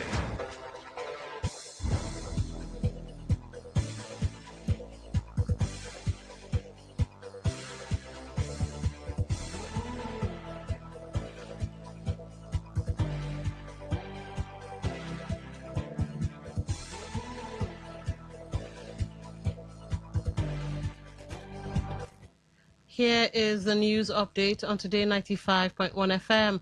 I'm Dawn Wilson. The House of Representatives has stepped down its own constitutional amendment for state policing, choosing instead to focus on a similar executive-sponsored bill. This legislative shift occurred during Tuesday's plenary, where the new executive bill quickly passed its first and second readings. This decision effectively shelves the House's initial proposal, signaling a unified legislative shift toward the presidency's version of the state police framework. In the meantime, the bill has been sent to the House Committee on Constitutional Review, where lawmakers will carefully scrutinize the bill's specific provisions before returning it to the floor for final consideration. The Independent National Electoral Commission, INEC, has launched a new online self-service portal, allowing eligible Nigerians to register for their permanent voter card directly from their mobile phones. This portal enables first-time voters to complete the entire registration process, including fingerprint and passport photo biometric capture, by verifying their national identification number online. The initiative is part of the ongoing continuous voter registration exercise, which has been extended by 2 weeks to July 24 of this year. INEC explained that beyond new registrations, the digital platform serves as a one-stop shop for existing voters to update personal information, transfer their voting locations to preferred polling units, locate collection centers, and request replacements for lost or damaged cards. INEC added that the alternative is designed to significantly cut down waiting times and boost overall registration efficiency. The presidential candidate of the Nigeria Democratic Congress, NDC, Peter Obi, has revealed that his chances of running for president in 2031 are very slim. Speaking during an interview, the former Anambra State governor explained that his political future after the 2027 general election will depend heavily on the outcome of that poll and Nigeria's informal zoning arrangement, which rotates power between the North and the South. Obi pointed out that if the presidency rotates to the North in 2031, as expected under the zoning formula, it would likely not return to the South for several years. However, the opposition leader further stated that although a 2031 run is still technically possible if the South retains the presidential zoning, he awaits the 2027 election before making any commitments. Tensions have escalated as explosions were reported to have attacked the Iranian coastal cities of Bandar Abbas and Bushehr, following a night of intense retaliatory attacks between the U.S. and Iran. The Islamic Revolutionary Guard Corps claimed responsibility for targeting U.S. facilities in Jordan and Bahrain, alongside attacking 2 UAE tankers in the Strait of Hormuz. The UAE has, however, condemned the assault as brazen, confirming that the strike killed 1 Indian crew member and injured 8 others. In response, the U.S. military announced it had completed a series of targeted strikes aimed at degrading Iran's capability to disrupt international commercial shipping. While Washington focused on neutralizing maritime threats, Iranian state media reported that the American military actions resulted in 3 fatalities. This follows a major policy announcement by President Donald Trump, who stated the U.S. is reinstating the key to having a great one is in the doing. It's in the getting up every day to begin again and again and again, even when things don't go as planned. But you can't stop now, because every step you take counts, even the fun ones when you have the right companion.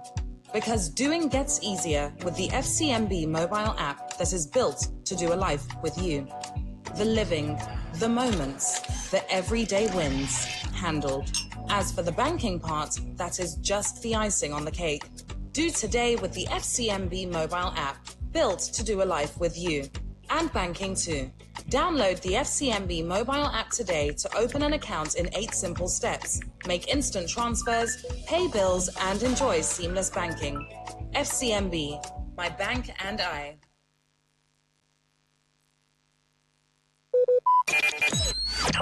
Talk radio. I listen to a lot of talk radio. 95.1 FM. It all begins with breaking news. Now, make no mistake, this is a difficult mission, and it will remain difficult for some time. Then it keeps trending. Events, issues, personalities, all struggling to gain attention. But in the race for deadlines, the intrigues, power play, undercurrents are often missed or underreported. Insecurity here is basically a product of poverty. But not anymore. As the platform on radio steps in to fill the missing links on events, issues, and personalities in the news. We're not afraid of anybody. Yeah! The platform on radio serves only the hottest topics and trending issues. Only on Today 95.1 FM. 95.1 FM. Port Harcourt. Weekdays, 4 p.m. Get on the platform on radio and be served.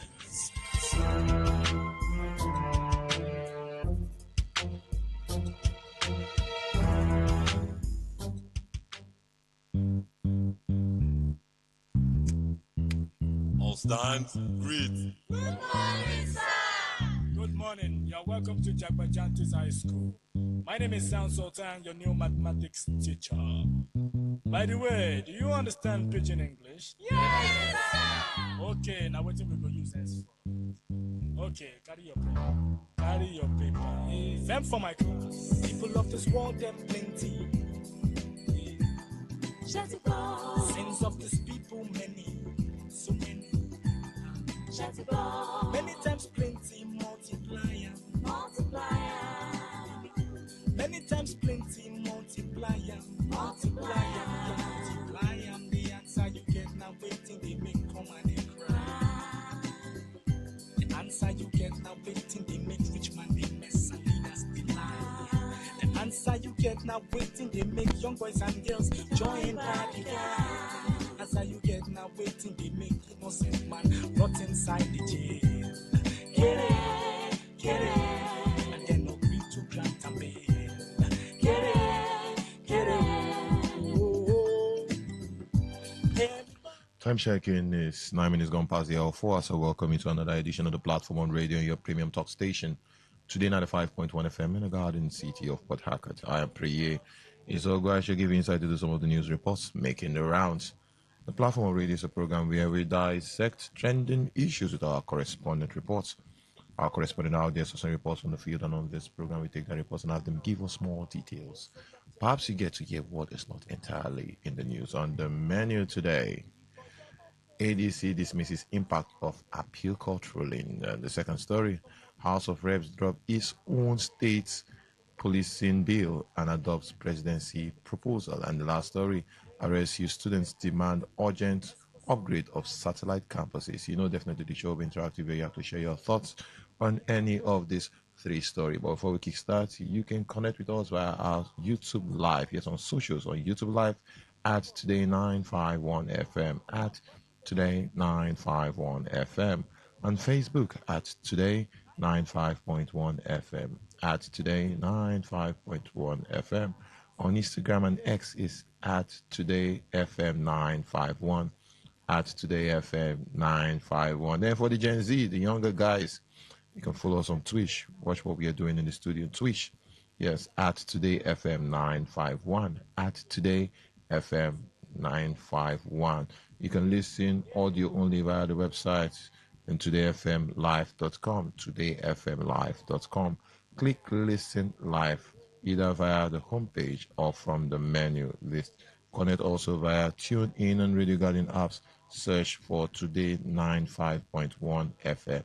Today 95.1 FM. Definitely the show will be interactive. You have to share your thoughts on any of this story. So let's kickstart with the very first story.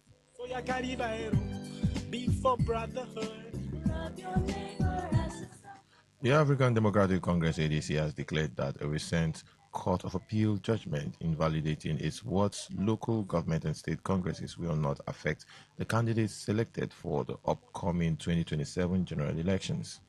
In a press statement issued and signed by its National Publicity Secretary, Bolaji Abdullahi, the party clarified that its candidates emerged through direct primaries and a distinct process legally insulated from the disputes surrounding its internal leadership congresses. While expressing strong disagreement with the appellant court's decision, which was delivered in Abuja. The ADC described the ruling as legally unsustainable.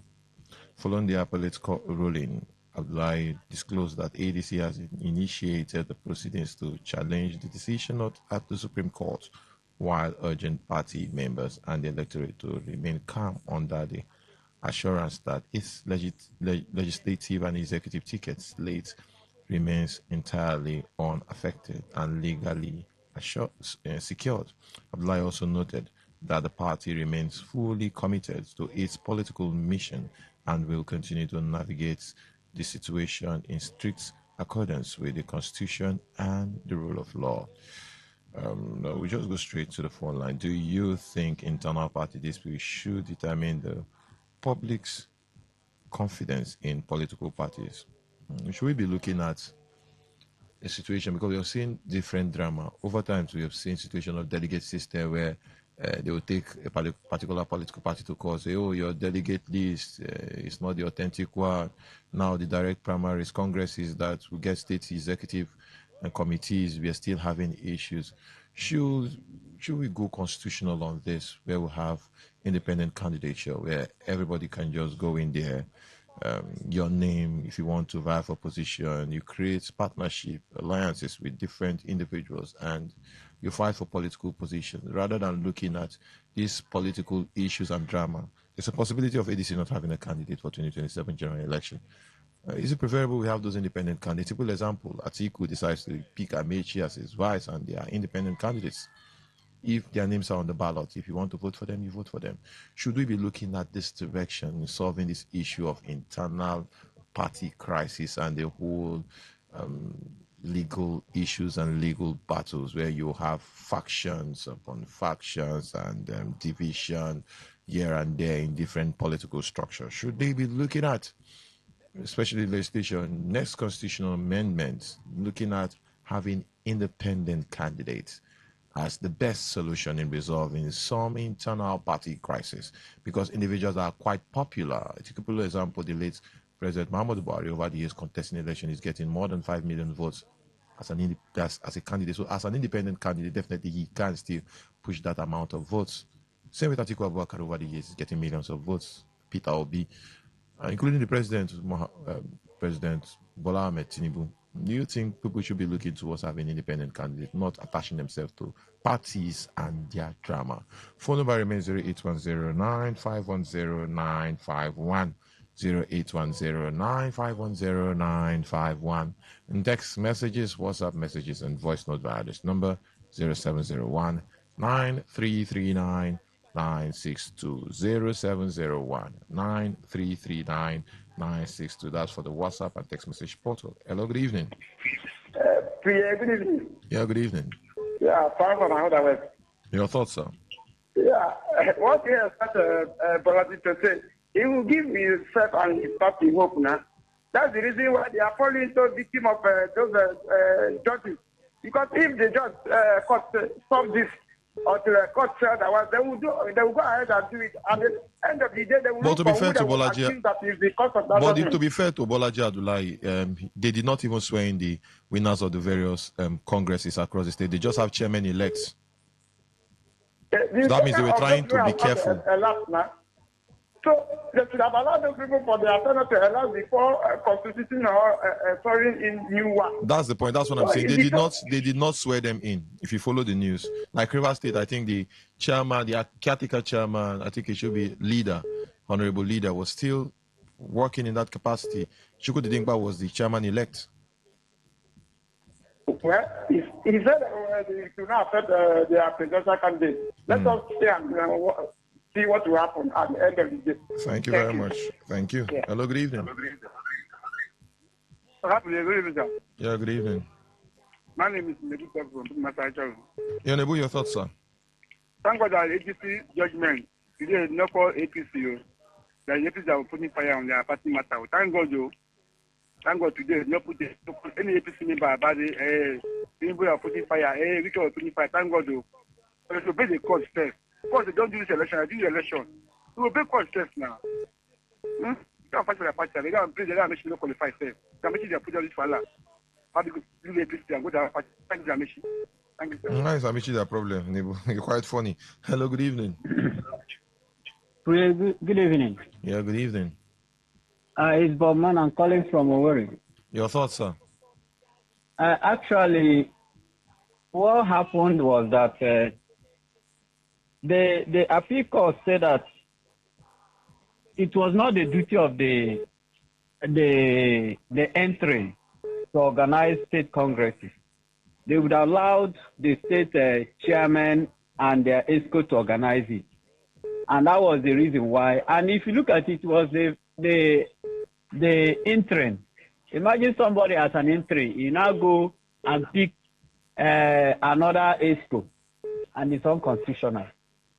So as it stands now, it's like ADC is going to the wrong direction. Thank you. Thank you very much. But let's look at solving the solution in the future. Do you think independent candidacy can solve this problem? Hello, good evening. Priya, good evening.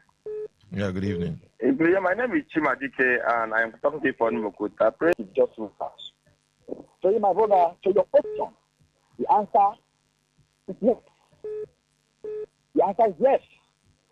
Because if you do away with party, if President Tinubu knew that he can never return as a president, it's all state. If you do away with party, he can never return. In his own state, he will not be vetted to represent Nigeria. He will not. But look at it. That is the infertility. That is if the law still allows the political gladiators to pay money, to buy people, to buy votes. Are you with me? Because look at what they will do. The ruling party then will be rolling out draconian policies that will impoverish the people the more to ensure they have their way. Otherwise, that is the best. Thank you very much. is going to the contest. Thank you. Thank you. Hello, good evening. Hello? Yeah, good evening. Yeah, Michael Akino from the line. Thank you. Your thoughts? If actually all these that have been clamoring for years come to pass, that would be the best thing that have happened to the country in Nigeria. Because all this politicking of a thing has really set Nigeria backwards. Look at other African countries. So if Nigeria has independent candidates, you see that those people, like now, leadership is like a calling. There are some people that made the money, they want to help the country, help the community, to bring the weight of their experience to push the country forward. And such people, these political parties will not give them chance. And they are not ready to play, dirty like them. And you see them, they are seeing those people like threats. So allowing that independent candidate will be the best thing. If anybody can champion it, to the fullest, that would be the best thing to happen to the country. Thank you. Thank you very much. Let's squeeze in this one before we move to the next story. Hello, good evening. Hello, Priya. Yeah, good evening. Good evening. Priya, can you hear me? I can hear you clearly, sir. Your name and where you're calling very us well. from. Thank you. Yeah, thank you very much. Priya, independent candidate would be a very good one. Me in particular, if that is in our law, if that is enabled, I would have run for a position. I know my people and they will vote for me. But what I want to advise all these political parties is that they should all collapse into one party. See, who goes to a strong man's house must be powerful and strong, stronger than the strong man. That is the only way you can wrestle it out of the hand of a strong man. That is a strong man. Let me just ask you this question. What do you think is a political strategy by the opposition, having a lot of candidates from southern part of the country to divide the votes? Just imagine Makinde coming up, COB coming up. These are very formidable candidates. From the very south? Strong candidates coming up. They should collapse into one political party. Even if it's not a political party, they can be away from one political party, merge together. Even Atiku is not son of the North. They should all come together and form a strong, formidable opposition, just like what APC did during 2015 and 2023. So that we can have a good choice. I mean, for Thank you me, very much. yeah. It's unfortunate. Thank you very much. Let's move to the next story. They try to prove me. Get it. I forget money than they finish. Get it. Oh, hey. Everybody, oh yeah, join Jama Justice.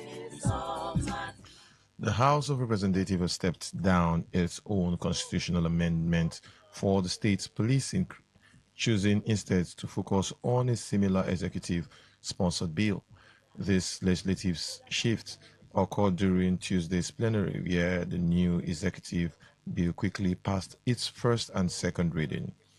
The decision effectively shelves the House initial proposal, signaling a unified legislative shift towards the presidency's version of the state police framework. In the meantime, the bill has been sent to the House Committee on Constitutional Review, where lawmakers will carefully scrutinize the bill's specific provisions before returning to its floor for final consideration. And do you think the bill will improve security in general? Then the most important thing, we've seen the drama of state police. Now, as legislature, they draft a bill for consideration for state police. Wouldn't it be wise for them to actually work with what they have as legislation, rather than looking at the bill proposed by the executive, President Bola Ahmed Tinubu? Don't you think that it's preferable working with what possibly internally you've structured, you've observed? Maybe you could just use the executive bill to reference what you did and maybe adjust one or two areas of the bill rather than dropping yours and accepting that of the executive. Is it a wise decision? Accepting the executive and leaving your own bill, maybe drafted by a particular committee on police and all. Is it a wise decision? Phone number remains 08109510951, 08109510951. Text messages, WhatsApp messages, and voice note via this number 0701-9339-962. Is it a smart move, abandoning your own structured police, states police, and bill, then picking the one of the executive sent by the president? Hello, good evening. Priya, good evening one more time. Yeah, good evening. It's unfortunate. Let me borrow the likes of my most admired politician in those days, during Buhari era. That is Barrister Yesom Ezebonwike. In his word, he would say it's very, very unfortunate. Very unfortunate in the sense that you left your own and you want to take off that of the presidency. Where is what? Division of labor? Where is then the arm that makes the law? That scrutinize what the executive brings. You see why we say they are all rubber stamps. They behave like house boys. Boy, he must have told them, my own is better, take my own. They don't have mouths. It tells you that this very National Assembly is the worst we have seen in the history of this country. In fact, in the history of any country. How would you abandon your own? You want to take executive one? Oh, there. I wish none of them wins the election and come back to that house. It's unfortunate. Thank you very War much. will betide them someday. Their children will ask them questions. Grandchildren will ask them questions. They don't know what it means to have a separation of power. And any democracy that runs without separation of power is dead on arrival. Thank you very much. Hello, good evening. Hello? Yeah, good evening. Yeah, it's very pathetic, you know. As a lawmaking organ of the government, they should be themselves, work, scrutinize any law that they're going to pass and others. They will see them here concurring to any idea or move that the presidency, pass to them. Ababio have already stated that whatever the president requests from them, that they will not hesitate instead of them to go through the line. That is one of the problems we are having, a ministry that is not known by the government, by the constitution of the land, due to they couldn't pass through the normal process. So they are still going to commit such blunder again. by just taking it verbatim what the president have given them, instead of them to work with the original document they have that will benefit the entire citizens of the country. It's a pity, please. It's a pity. Thank you very much. Hello, good evening. Yeah, my brother. Yeah, good evening. Kabari, I called back. Priya, my brother. If I ask, why do we even go to school? If we will 933996 to keep the cost rate. Because of OneUp, BetBoom, and BetFreeze. Build your betting streak and win big with our 50 million naira goal. Bet Niger, we are the home of World Cup 2026. Not for persons under the age of 18. Bet responsibly. Life. The key to having a great one is... See the smart move, just speaking that of the executive. Hello, good evening. Hello, good evening, Priya. Yeah, good evening. This is Sunroke calling from Port Harcourt. Your thoughts, sir? See, this is the truth about it is that we are not running democracy in this country. It is only one arm of government that is working. That is the executive. Every other one, the judiciary and the legislative, are just follow. If not, can you imagine this kind of a thing? How can you drop originated bill? People wasted their time having a sleepless night, even if they are doing it, and drive out a bill simply because the executive are bringing a bill. You now see that one better than the one that you wasted time and energy and put it together. It's not done anywhere in the whole world. It is only Nigeria you will hear all this kind of thing. It's a pity. May God have mercy on us. Thank you very much. Let's squeeze in one more call, then we move over to the next story. 08109-510-951. Is it a smart decision by the House of Representatives to pick that of the executive when it comes to state policing? Okay, let's move to the next story. Concerned students of River State University have written an open letter to the management of the university for an urgent need to improve facilities at the satellite campuses. The concerned students, who are mainly from the Faculty of Social Science, MOA Satellite Campus, said the letter is aimed at drawing the attention of the university management to the pressing infrastructural and academic challenges confronting the campus. According to the letter, the concerned students highlighted some of the challenges, which include inadequate lecture halls, library facilities, information and communication technology, ICT, and power supply.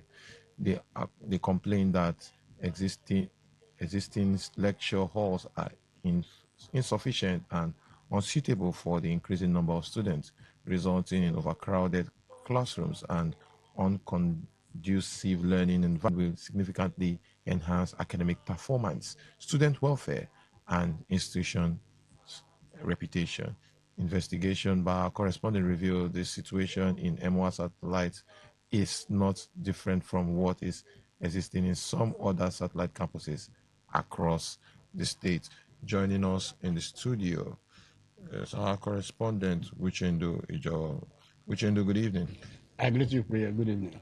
Let's look at this particular story critically. I've visited the MOA campus and that of Ahoda, and I think it's not the best of places when it comes to students to stay. I know how dilapidated that institution were before. I think it was secondary school, that of MOA, built by Rotimi Amici, and before it was converted into a satellite campus by the former governor Nyesom Wike. Do you think a lot needs to be done? From the last time I checked, I see some of the buildings are still not in good shape. Yes, Priya, just like you've noted, a lot need to be done in that place. But I feel that the government and the management were not ready when they moved into that place. They just want, maybe the government had them just wanted to have a record of what they have done. You know, the man is somebody who likes commissioning. One of the days they went and spent a whole day commissioning that place, so that a satellite campus will be commissioned by that administration. That place was built as a modern secondary school by a government, and you can see the standard they wanted to make that place. So when the immediate past government came, they decided to convert it to a university. That should tell you the level of development they then government that established that as a secondary school. You know, when he came, I just went there after. Sorry to cut you. They said I saw some videos from residents in Buguma. They said theirs in Buguma is in a very serious, in a very bad shape. That they have stolen basically everything in the same thing in Eche. Buguma. In Eche, they have the Eche is almost the worst. But it's a satellite campus that they have commissioned, and that's why I said the government was not ready as at then when they established all these things and then commissioned people. I visited. Well, government is a continuum. Come on, Similar Fubara should have at least fixed those schools. No. Those environments. There is this saying that says first impression matters. What you meet, you picked up to start. There are things we should have been talking about, but we should be talking about improving. If they had something already that is a standard of a university before you move in, we would have said, what is SIN doing to build a bigger hall? If they have a smaller hall that they are using, they are managing, but the number of persons has grown the hall. You cannot say, why not build a cathedral for them and all that? But that place was for secondary school. And you just decided you went there to build new houses, abandoned. When you go there, you will see a lot of abandoned building, of which if they renovate that place, this lack of lecture hall they are talking about, they shouldn't be talking about the lecture hall. Even the new one that they built, I went there to visit. When I saw this write-up before it was aired, I went there to visit my friend. I was pressed. I said, let me ease myself. Pray. I had to bear it, carry it. See, when I got to Chuba, one of the fast food, I just entered there, do my goodness. thing. To tell you, I mean, a lecturer cannot even use the convenience there. So, what I say, my friend is a lecturer there. He told me, even before I visited, that any day you are coming, ease yourself. Prepare yourself before you come, because manage the kind of food you eat. Him, if he gets to him that he comes to Choba, when he finishes, he goes back there. Oh my so goodness. Is that bad? Is that bad? Then you talk about the security challenge there. Remember, we have had situation in the past years. It was that place they kidnapped around those that are staying off campus within that environment. They kidnapped five students. God's intervention, they were rescued. And then they have a police station that is ongoing. The construction is on. They've not finished. If they are finished, government should move in security there. That place is not safe, both afternoon, morning, and the night. It's not safe for students to just have it as a school environment. Look at how difficult what is happening, even the one that is inside the town. Remember, the students, they committed something, some students escaped. They were able to catch only one. True. So you can imagine what is happening in rural area. Those areas are rural area. So you have the problem of, when you talk about environmental sanitation, you see close to a classroom, you see bush. So reptile can easily come out and then harm the students. So government, if they are not ready, I would suggest they should return these students to the main campus, incumbent government. They have a lot of money in education, so let's expect how much he has allocated for education. He should use that money and then I think it's over 300 billion. So let's wait and see what the governor will do. Thank you very much, Uchendu. Thank you, Priya. Let's move on to the phone lines. What's your opinion to this particular story? We've seen the situation of these satellite campuses. They were basically secondary schools during the time of Rotimi Amechi. What class secondary school even had foreigners in some of those schools they were lecturing? One of the campuses is now the Federal University of Environment in Tai. This other one is also satellite campus for MOA. There's another one in Eche, that's for agriculture, and some other faculties. Do you think they should go back to RSU, the main campus, instead of having all these different campuses that's not of standard? These are secondary schools, and you look at the infrastructure there, they are not of that level to match the university. Already they were even in a dilapidated state before the government actually transferred it from being a secondary school to university. There's even the school in Buguma is in a very serious state. So what should be done? What's the best way out of this particular situation? Are we expecting maybe an input from these campuses in 2026 budget by the governor, or should they add this, or the Rivers State of Assembly impute it as they're actually working on the budget? The phone number remains 08109-510-951, 08109-510-951. Text messages, WhatsApp messages, and voice note via this number 0701-9339-962, 0701-9339-962. Hello, good evening. Yeah. Hello, good evening. Yeah. Good evening. The only thing that can stop all this. Is it Chris? Yeah, this is Honorable Chris Okush.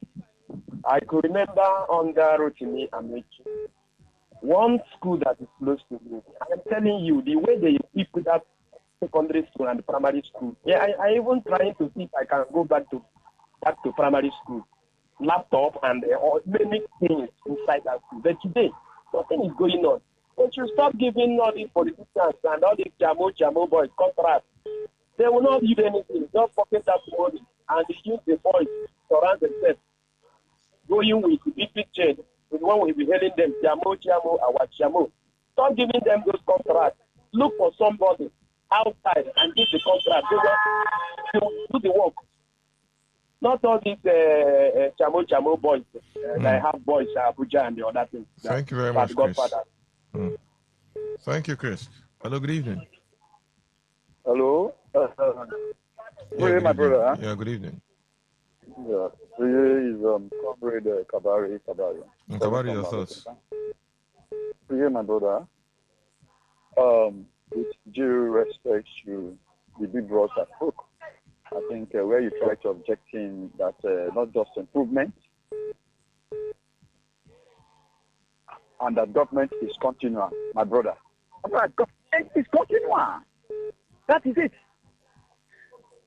You have what it takes to be a leader. Assuming that the previous government directed those institutions did not plan well the amount put into that school.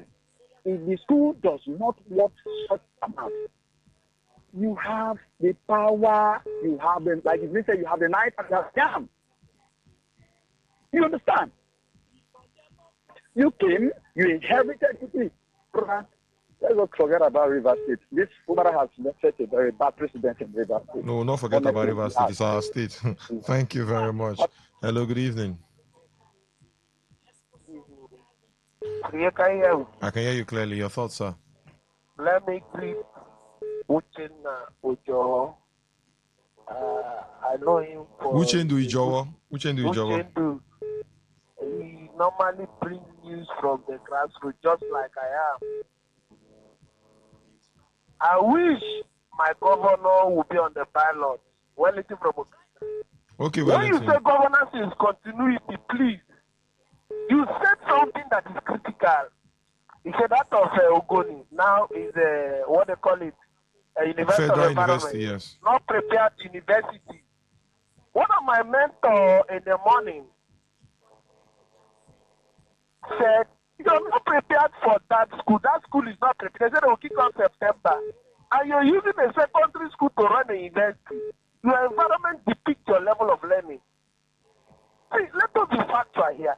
If you know you're going to use that for university, you could have been preparing that. That was a standard secondary school.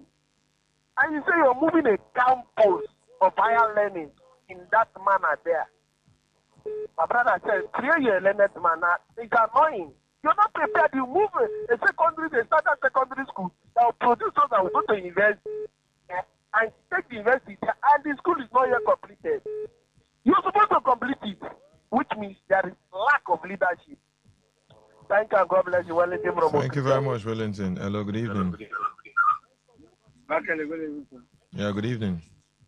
My name is Nebu Pepe. Yeah, Nebu, your thoughts? What on that school now? Who will you blame? I blame the former minister of transport, Amishi. Why are you blaming him? He did a beautiful school. I'm blaming him because how can somebody who thinks they cannot finish it? He finished them, except maybe some very few. He finished majority of them. The one okay, in Masi. yes. Okay, I'm going to come to Bukuman. We see the project in June. That's Japanese school. Very fine school, but not finish that project. Okay, we had to say, it gives the contract to the bank. Connect with the bank will give more money. When you give more, they will give another money. For that school, no compete. Nothing. It's not fair. There's no complaint in our community. That's it.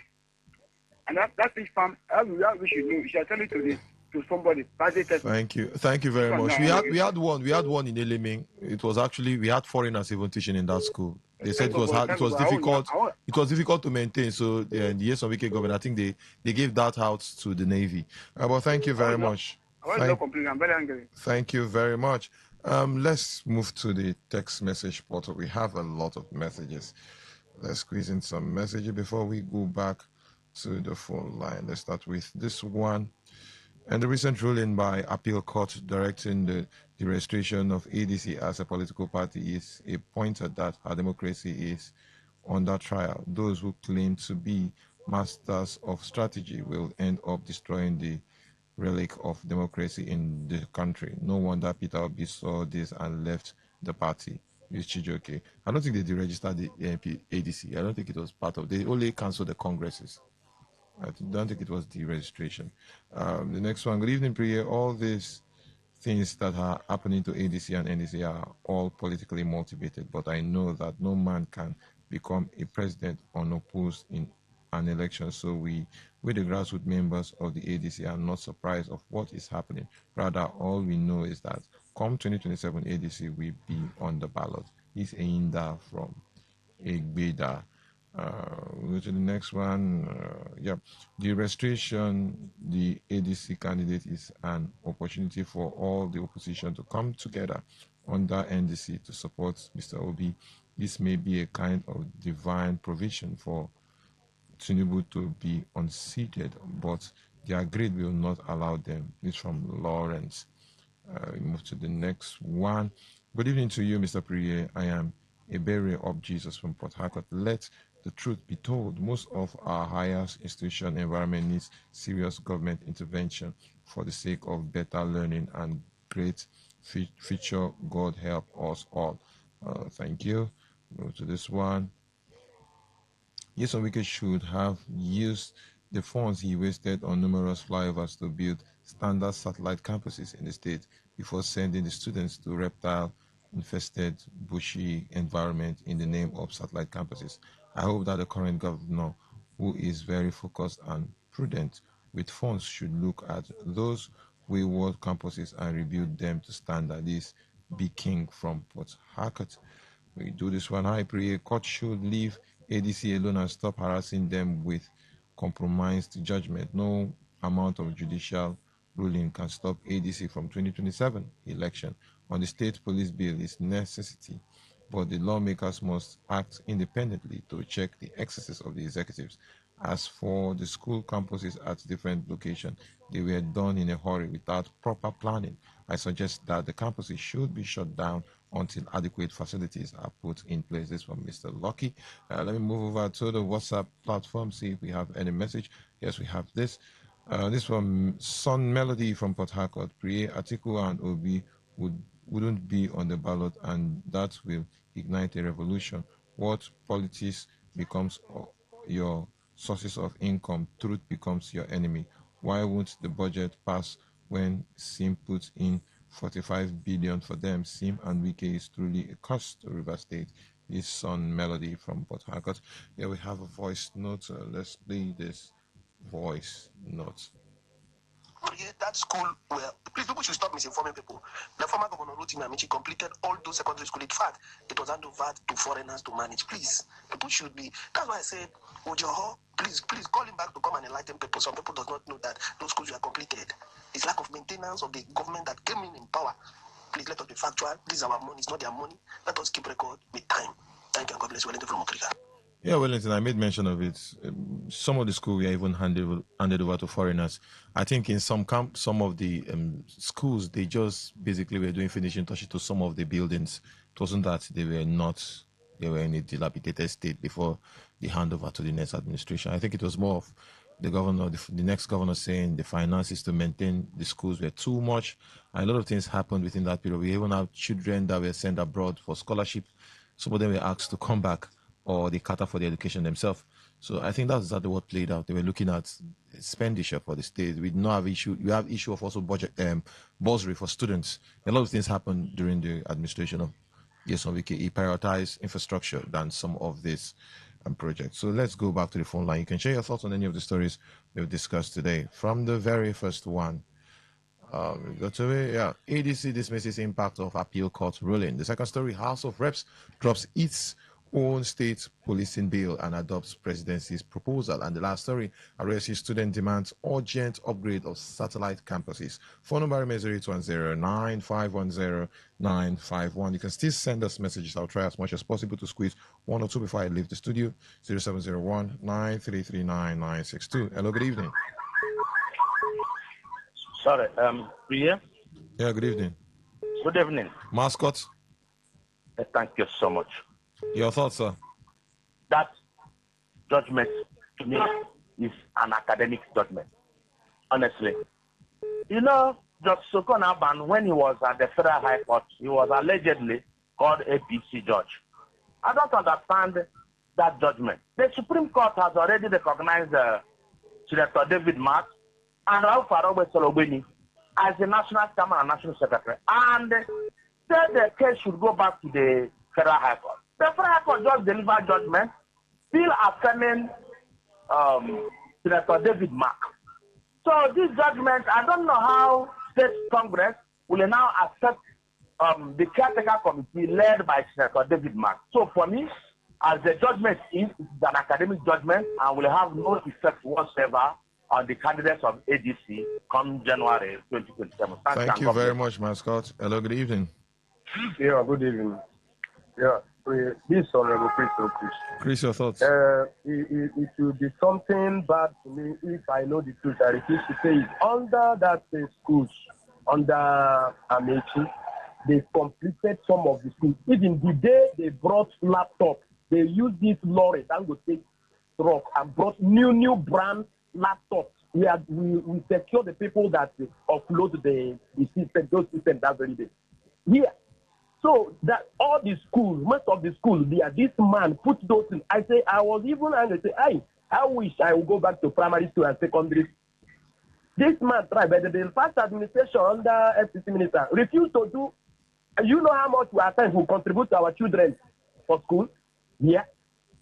We should tell us the fact, and I will know the truth.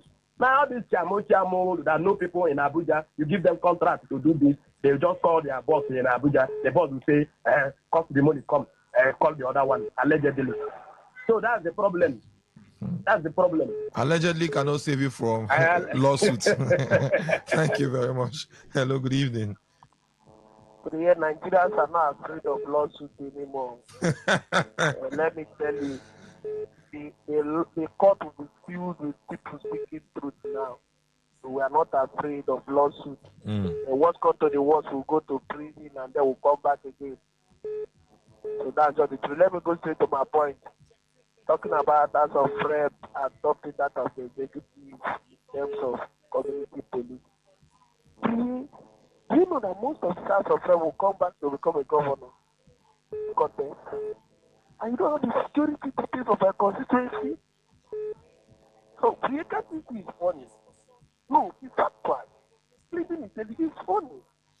You don't have the security details of what is happening in your constituency. That's why some of them cannot even relate to their governors. Nigerians should be wiser. People who don't have the details about the issues of their constituency, saying they want to bring input and opinion, will it be possible to hear? Thank you very much.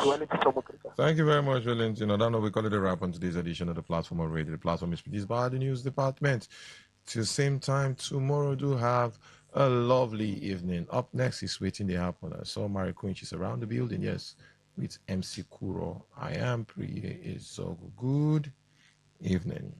Get it. I forget money done the finish. Get it. Oh, hey. mathematics. So mathematics. When it about our continent. So, boy, say, on mass, we go use take some mathematics. So follow your guidance. So you can Situation in this nation, disposition, our condition, unexplainable pain. In our hearts, not to mention brothers killing brothers for patience, salvation. Resolutions are made, but always made with lack of vision. Imperfection is the order.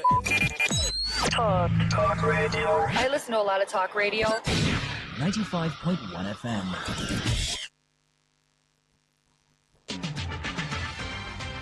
Today's news in 60.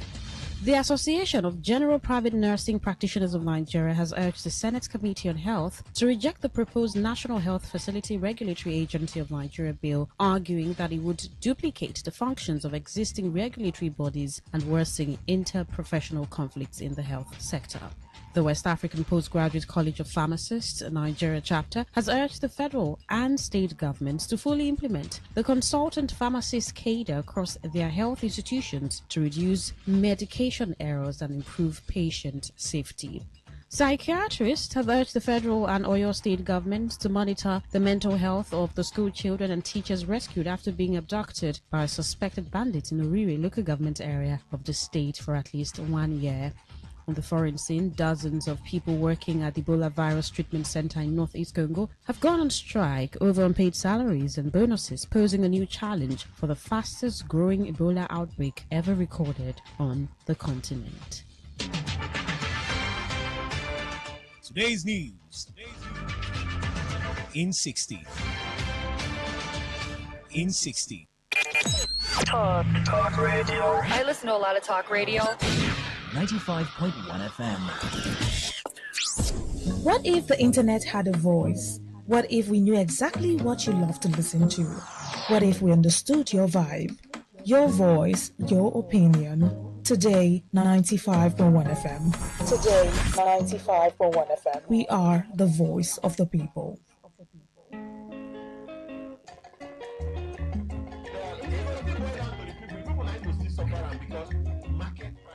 If you never hear say e get program wey we dey call wetin dey happen. My brother, my sister, you are sitting on a long thing. Yes, because wetin dey happen na that ogbonge program wey dey come up for this ogbonge station wey we dey call Today 95.1 FM. So na peace dey fine, but that negotiating with bandits, why go dey negotiate with people wey dem tag criminals, terrorists? Terrorists. Tune in every weekday from Monday to Fridays, 5 p.m. to 6 p.m. Full stop. Make you hear all the ogbonge things wey don happen for we Rivers State, we Nigeria, and we Obodo Yibo. We go mix all together, come serve you jollof rice as e dey hot. The voices wey you go dey hear on top wetin dey happen na MC Kuro and Mary Queen. I wan go hook person husband. I wan go fit hook person husband. I need to hook single guys so that you people no go chicken another person. On top wetin dey happen, we dey discuss serious matters on seriously.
Okay.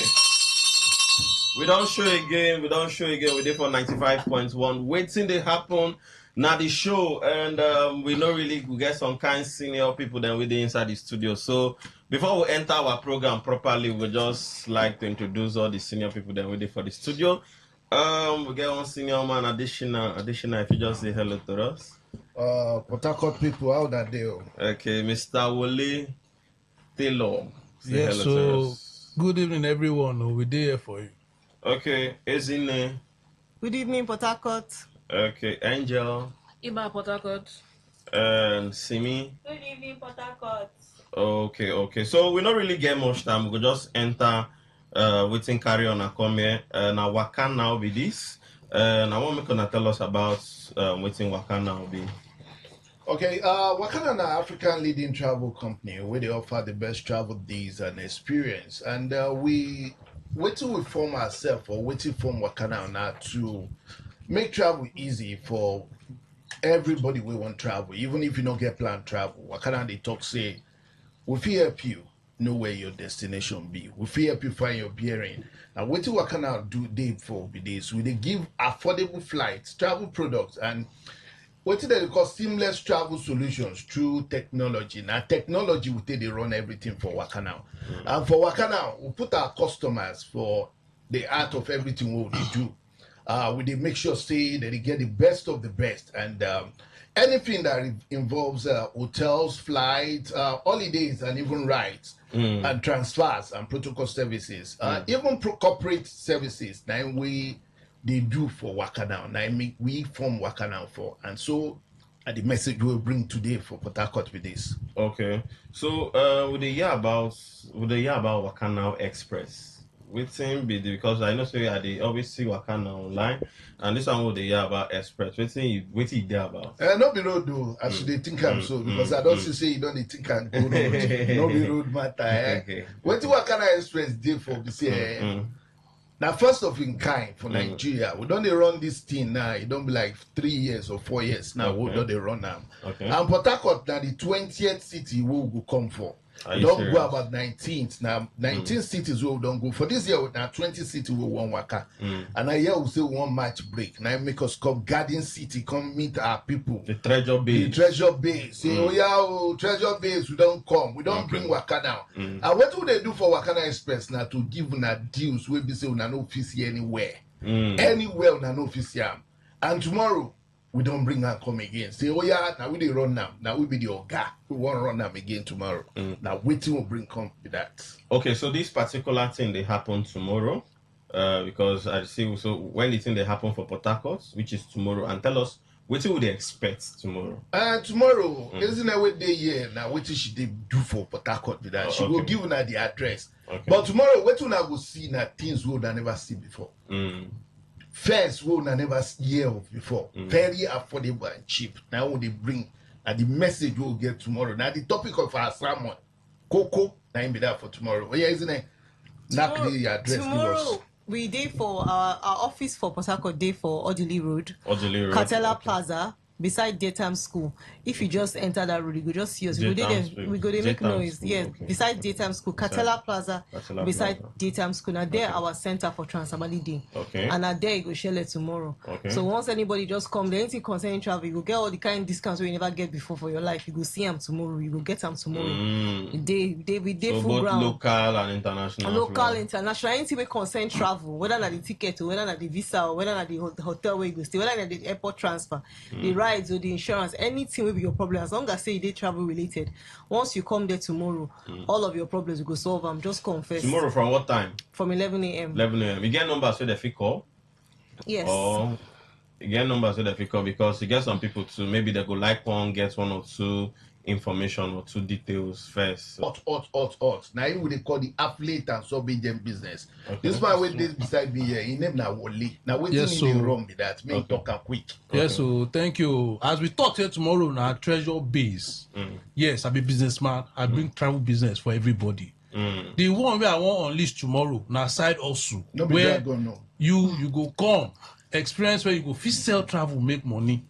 If you be hustler, if you be student, entrepreneur, anybody where you just know say you won't make money for this year, come tomorrow. Make I show you how the affiliate business go take run.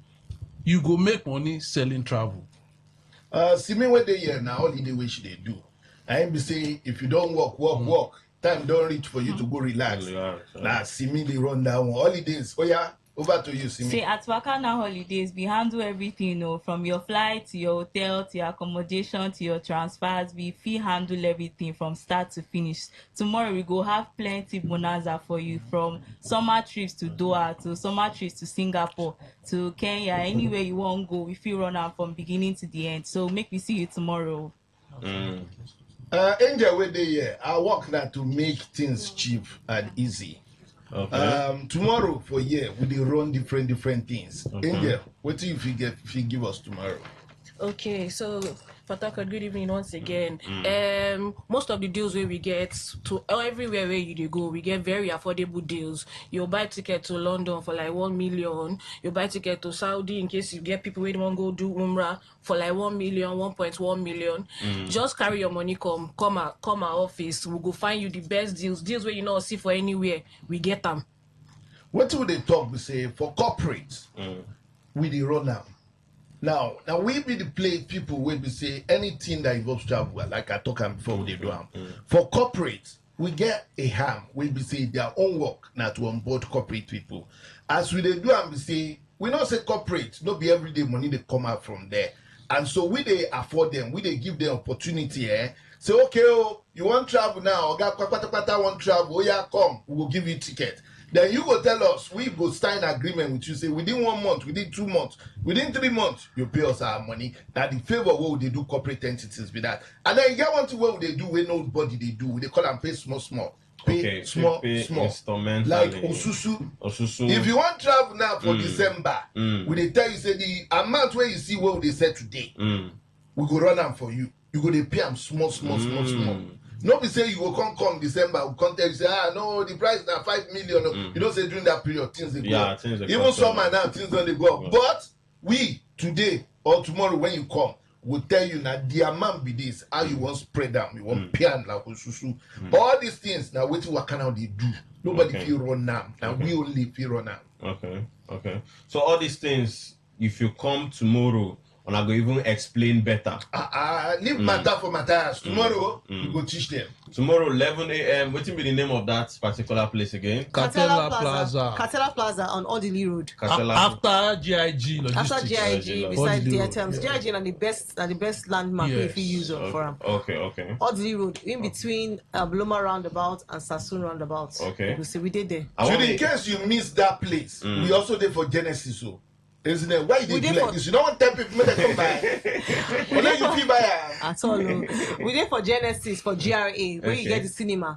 We did for Genesis ground floor. That's complex. Yes, the ground floor beside the pharmacy. Where the cinema did. We did Genesis. We just did inside the car park. You go see our sign where they shine for nights. They shine enter your eye. Because when they shine, when they bring light into but tomorrow the program they happen for if that place where they call far for you, come Genesis. We they run them there too. Okay. I want me to still call your number again because you get some people maybe like I said if you go on ask you 1 or 2 questions. So call that number again. 080 37 43 61 43. Okay. For the last time. 080 37 43 61 43. Okay, I they say summer now don't they reach now. And as summer they reach now. You get some kind of senior because this na Port Harcourt, people like enjoyment and we like traveling. You understand? And we get family, even if they say the country have people still they travel, they go flex themselves. You understand? So, waiting be those special package wanna get for summer. See me? Oh yeah, fire down. Now what we employ you? We get Doha package. We get everything from start to Doha finish. Package. That's Qatar. Okay. So. What we get now for 2.550. Okay. Includes your transport. That's round trip, your accommodation, your tours, your your e-visa, everything from start to finish. How many days? Now 5 days. Okay, 5 days. From the 13th of August to the 18th of August. Okay. So only Doha we have Doha for group package, but for every other wherever you want to go, we fit handle them from Singapore to Qatar to Kenya to Kigali to Mauritius to Seychelles, everything. We fit handle them from your flight to your everything. We handle them. Wow. The only thing where you need to do now to just give us date, make point now here they go. Leave the rest for us. Then carry your bag. Then go pick you from house if you want. So if I say I want to go Ukraine like this, why not? Gemini, you want to go? We all give you ticket now. Now what are they doing that? As long as airplane. Afghanistan. Come here, they like go weekend. You like go weekend. I see say your face. And they say for your face. You show me. You know go like go around. Maybe not for you go like go. Okay, so as I see your face, you go like go Rwanda, you go like go some places like even. No, me I've been go Togo. I just come back from Togo. I like all these African. I like all these African. Kigali Nairobi for you. Kigali and Nairobi. If you check South Africa out, nothing they happen. So, sir, I want you I will give all of this, but I want you talk to Port Harcourt people, because as we talk like this, we need for this radio station, not only for Port Harcourt, the whole south region, even for some part of southeast, they listen to us. I want make you talk to them, make you talk to these people where they listen to us directly, make you tell them the reason why they need to be part of this, because whether you like it or not, anytime it has to do with travel, some people they fear because of how some agents them don't use play them. But what now na company will be say it gets reputable, na company of reputation, their face show and their teeth shine. You understand? So I want to make you talk to them because they listen to you. Just talk to them. Well, listeners, people where they listen to me, the message is clear. Waka now we be the biggest in Africa as of today. As of today, we did over 15 countries for Africa. Not to talk of UK, not to talk of Canada, not to talk of even US. We did there. And the message, what would they do? Now simply travel. No magu. And we they offer you different varieties. We know they chop alone. Now because they do athlete. They introduce athlete as obedient business. Now because they talk, so okay, we feel run package for you for corporate. We feel carry you go anywhere. You just want marry. Or you they think of where I go carry my madam go. No go do renewal of our vows. We go teach you, we go show you where to go. So that madam self go say, my husband, you do well. Apart from all these ones, we get for waiting people never still know.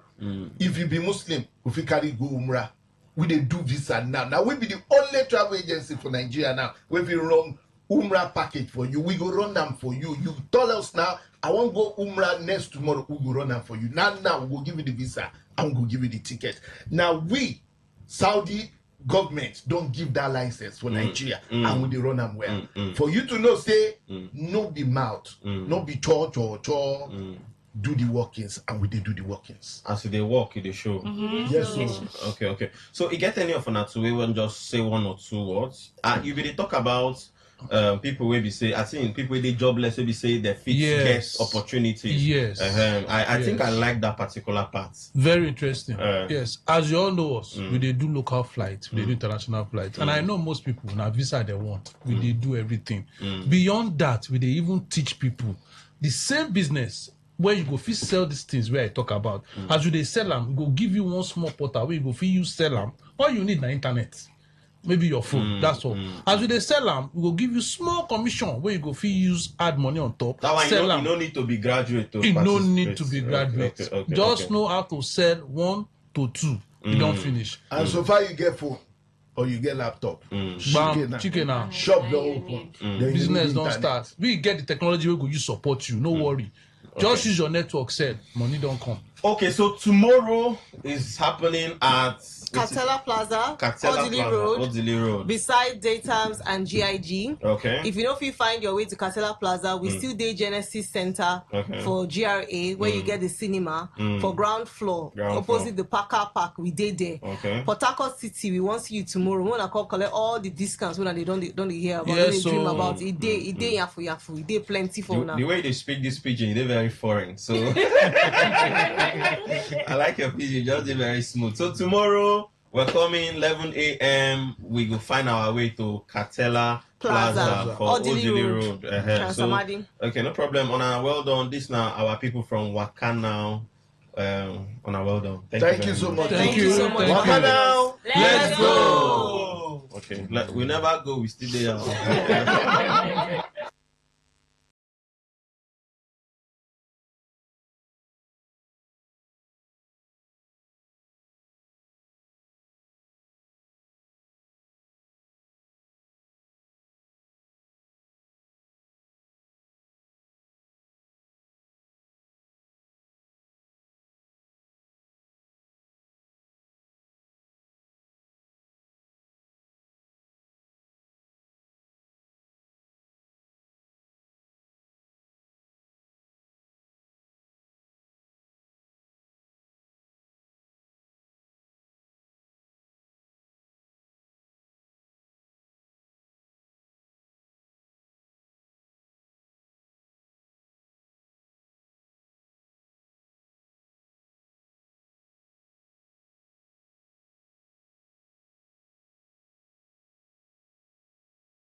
Okay.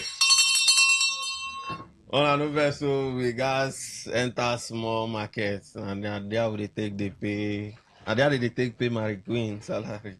So Then where they pay you from? So we guys pay. If we not pay Mary Queen, she no come work. You understand? So we have to do what we know how to do best. Mary Queen, how far you there now? I did like the leg you are. We don't get time. We go just enter the first story. Introduce yourself. You don't already call me Mary Queen now. What did they introduce again? You see, you're not confused. Mary Queen. Never add the other one. Mary Queen. Of the Most High. MQ for short. MQ. Oh yeah, you introduce yourself. And I'm Sikuro, King of Jollof Rice. We don't show. Natogori. Natogori me. Okay, now the first story will carry come here. ADC don't waka go Supreme Court.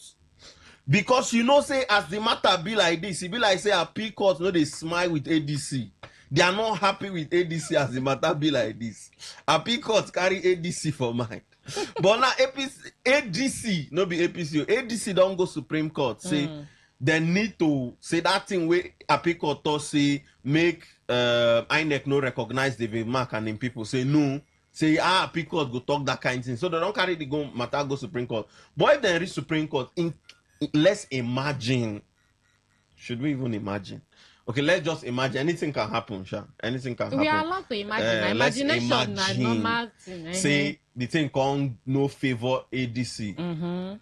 You think say ADC no go get candidates for the next election? If article undo. You go take them in good faith.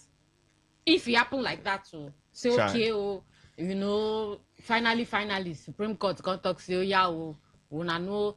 But me, I get problem. I think say they always talk say leave party issues for party people. So why it can't be say junior court go talk the senior one? Why they not can't they leave party people to handle their party matter?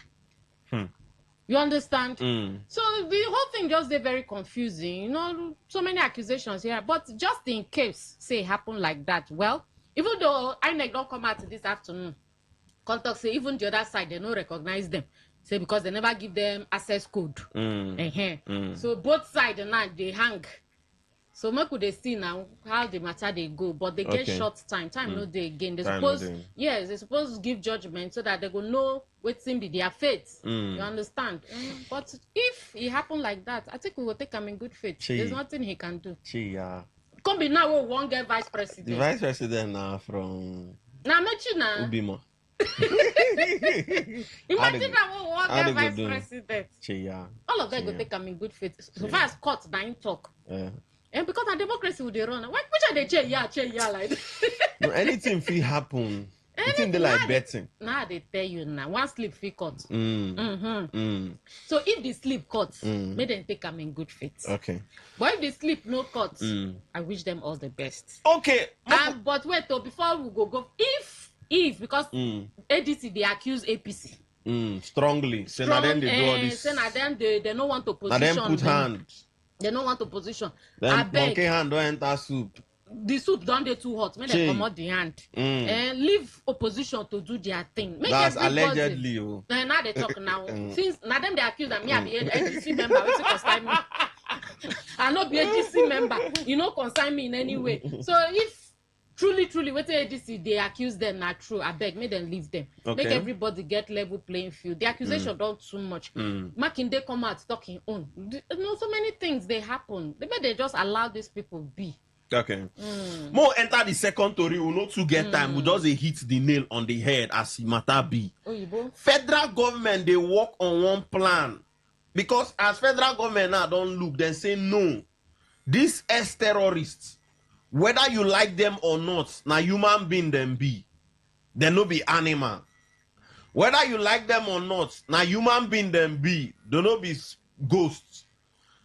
And federal government can say, okay, no, let's go back to the drawing board and see how we fit help these people.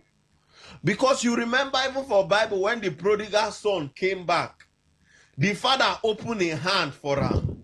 In fact, the father celebrated the prodigal son more than even the picking where they with her. He can't make the prodigal son they more responsible. He can't even shed tears say, "Che, I be don't do bad, but thank God, say my father don't forgive me." Now, so federal government now don't sit down now. They package say no. As a matter of like say this ex-terrorists. Some of them don't want bring out a particular templates where we say they feel use rearrange their life. Maybe the ones who don't they shoot gun, they go just sit down, carry them, go one particular place. They talk to them. So you see this shooting of gun. You don't have to be shooting. You don't have to be shooting gun again. You have to be responsible. Armed people, they say they are working on it. See, federal government they sleep again. Day and night, they are working on how to make these people better people. Mary Queen. The problem now, person where the terrorists don't kill in brother or sister, it's just saying go like this particular news. Me, where they never touch any member of my family, I don't like the news. What I go? We are pampering these people too much. Person we don't but they said that they bring another methodology. What is the difference between this one and the other one where they do before? What will be the difference? Because I go read the report. Now the same thing. They go reintegrate them. They go rehabilitate them. They go bring therapists to talk to them. They go do this one. They go, is it not the same thing with the one where they cry before? So all those things don't go work. Sekuro, let me warn you. Okay. No, they carry prodigal son. They compare with this one. No try them again.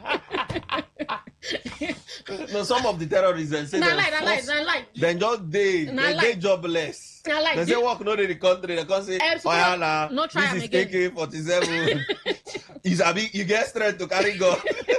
No, just work try no again. They say I do man is the devil's workshop. The story so, they like this. It just they back like so this. No way. The story no. They should. Prodigal son. They shouldn't be. So what you're saying? May they not forgive them. Why do you want to forgive them? The Esther may they not reintegrate them into this. The Bible says he so that kills by the sword dies by the sword. Where you want me to reintegrate them into? May they create their own village for them. If we must integrate them. Find one place, call them ex-terrorist plaza. No, ex-terrorist community. As as you call them ex-terrorist community. Now segregation, they don't do no be segregation. When they did they sure say they don't repent. Repentant ex-terrorist community. Fence amo. And make sure say the fence they like Babylon fence. May they very high. May they just did within themselves. May they did there among themselves.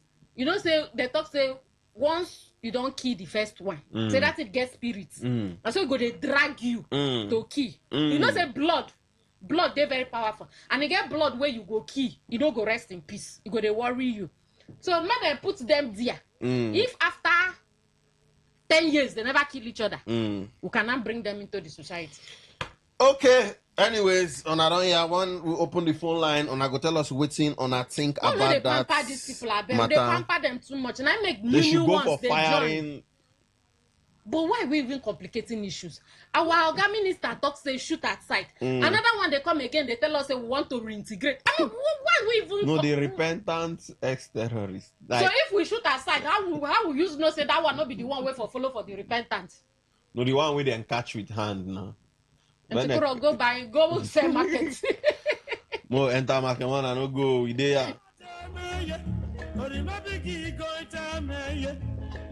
Bet Niger, we are the home of World Cup 2026. And it's not just because of one-up, bet boom, and bet freeze. Build your betting streak and win big with our 50 million naira goal. Bet Niger, we are the home of World Cup 2026. Not for persons under the age of 18. Bet responsibly.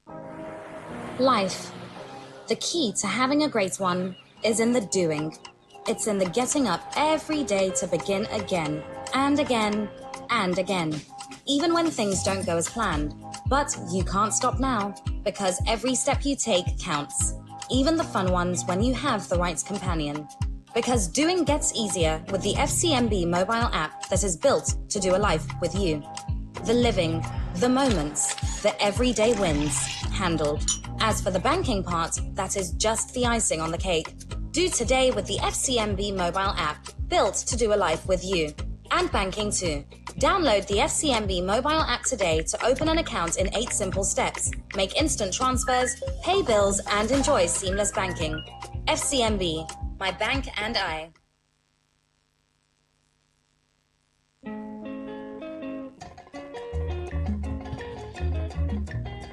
Okay, we don't show back. My name is Sekura. I there with. And my name is Mary Queen. Una thank you plenty say una still there. Okay, so if you listen to us, you go tell us what you think about that one. Moko enter the final. Sekura, them not the rehabilitate terrorists. Before person go reach level of terrorists. That's not be mind something. Is that like that's like the highest category? The highest be that in terms of criminality. They're not the rehabilitators. Once person don't knock hand for chest, they are the terrorists. Rehabilitation. Okay, where you want to start? If you rehabilitate petty thieves. All those ones where petty thieves them. Those ones now, if you know, okay, maybe na hunger cause. Bandits. Can you rehabilitate the bandits? They're there for the same category. Terrorists and bandits. All of them are the same category. What about armed robber? I'm Sekuro, leave me alone. No, let's know the people who feel don't touch plenty million naira. Yeah, you can't. You say you want rehabilitate that. Okay, you want to give them the million. And you know, say get some people will be saying it gets level where they don't reach for life. They know they won't come down again. Not be everybody they fear adjust. Now these guys don't touch money where they even show us for TikTok. Say see ransom money where they collect. Okay, if you rehabilitate that, you pay them salary. How much salary? They can never be contented. Not they waste our energy. If you listen to us, want to open the phone line, you go tell us how you see that particular matter. More enter the final story. This particular story no just make sense. As I read the story myself, I the verse I no go lie for you. So a particular man we name na Jedel Sylvester. The man they stay for Gaye local government area for Adamawa State. The man done dey like this. We don't know say him and his daughter they Lamushwang. Do you know the meaning of Lamushwang? I don't know. Explain. What is Lamushwang? The man they see the daughter. Rumokoro. Chai Rumokoro don't suffer for our hand. Rumokoro, God I beg. Oh. No wonder they say Rumokoro catching fire. The man look finish. He see women outside. See women for Taraba, Jalingo, see everywhere. Even the Adamawa way in this. Adamawa way in the women full Adamawa. Fine women. The man no grill. He say waiting like na in daughter. He say make him day home. Instead of him to day far away from home. Instead of him to play away. Instead of him to play away. He could come out day home with his daughter. Now see non day home with his daughter. Now so him can carry giving daughter belle. The daughter carry belle. As the daughter carry belle, now the daughter can they cry. The Congo check now she don't carry belle. The can they talk say, may she no tell anybody who say I ain't give her the belle. Oh, if not, he no care say she be in daughter. I ain't go change her for her. Oh, nothing no threaten this girl. He can even say me then go remove the belle. He can even tell the girls, oh yeah, no what you go do lie. Just use one man lie say, now this man give you belle. The daughter no agree. The daughter say, hey, daddy, now you give me the belle, oh, now you give me the belle, oh. No leave be the man where they touch me, oh. No leave be the man where they touch me, oh. Now so, it's a matter come build. And come find out say, even the girl said, on the 3 months pregnant. The belle don't reach 3 months, unfortunately. Mary Queen, this is not a nice one. We dey talk about terrorists, we dey talk about bandits, they talk about Nigerian problem. We no say this man leave Nigerian problem. Say a problem na in daughter when give belle. This now because of say the thing can't enter media. If to say no enter media, now so we go just dey see and say you go to see the daughter, you go to see the pikin. This one pikin look like your papa. This one pikin look like your papa. This on a family DNA strong. It's strong, our blood strong. Mary Queen, how can we stop this particular thing from happening?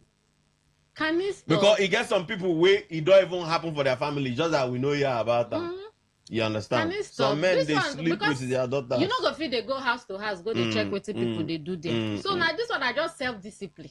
This one no follow for papa. Because when they ask him for court, say waiting make of everybody now your daughter is to sleep. He say now he was lost. L-U-S-T, say now lost. That's how you go just see your daughter they lost for your own daughter. No, they need to. Now, this kind of people need rehabilitation. Okay, then they need. They need to go check. People like brain. this man don't really need the prison. He's supposed just there for a rehabilitation inside the prison, center. they go they carry them from there. They go rehab. Maybe they check in go there inside prison. Yes, for one corner of the prison. Not before where armed robbers they. Not for where terrorists. No, be that. In level no reach like that. Never reach like that. It's just a common. It's just a common. A common man that his third leg is confusing his brain. It's just a man that is lost. A man that the man that allow his third leg to make him lost. So they're supposed to just keep him for the upside of the prison. Just from there they go they rehabilitate because the man inside cause something is wrong with him. Because not be once, not be twice, not be 3 times. According to the girl said severally. You understand? Saying they come. So sometimes they even force himself on her. You know all those kind. Imagine the trauma self with the pikin too they go through. If not be her uncle, that's her mother, brother. Now come out say, I don't this kind of thing go they happen. Where carry the man go court? We for never hear about them. And then you never tell the picky man lie, accuse another man. So you know what they do, they bad. If not be say the girl talks say no other man don't touch me before. I don't feel like for person head. Now you. So what are we saying? So this man is not a father.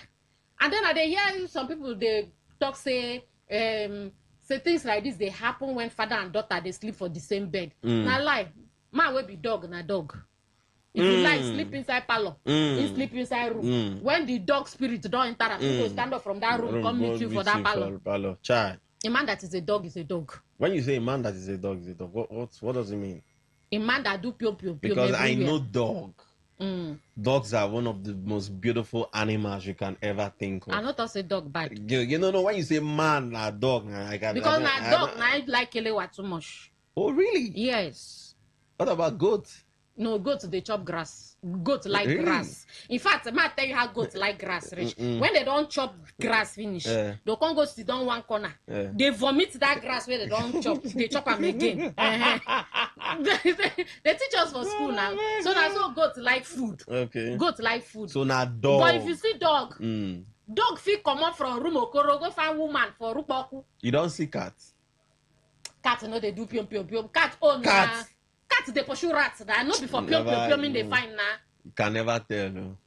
Okay, na true. I don't remember. Cat, you can never tell. No, I agree with you.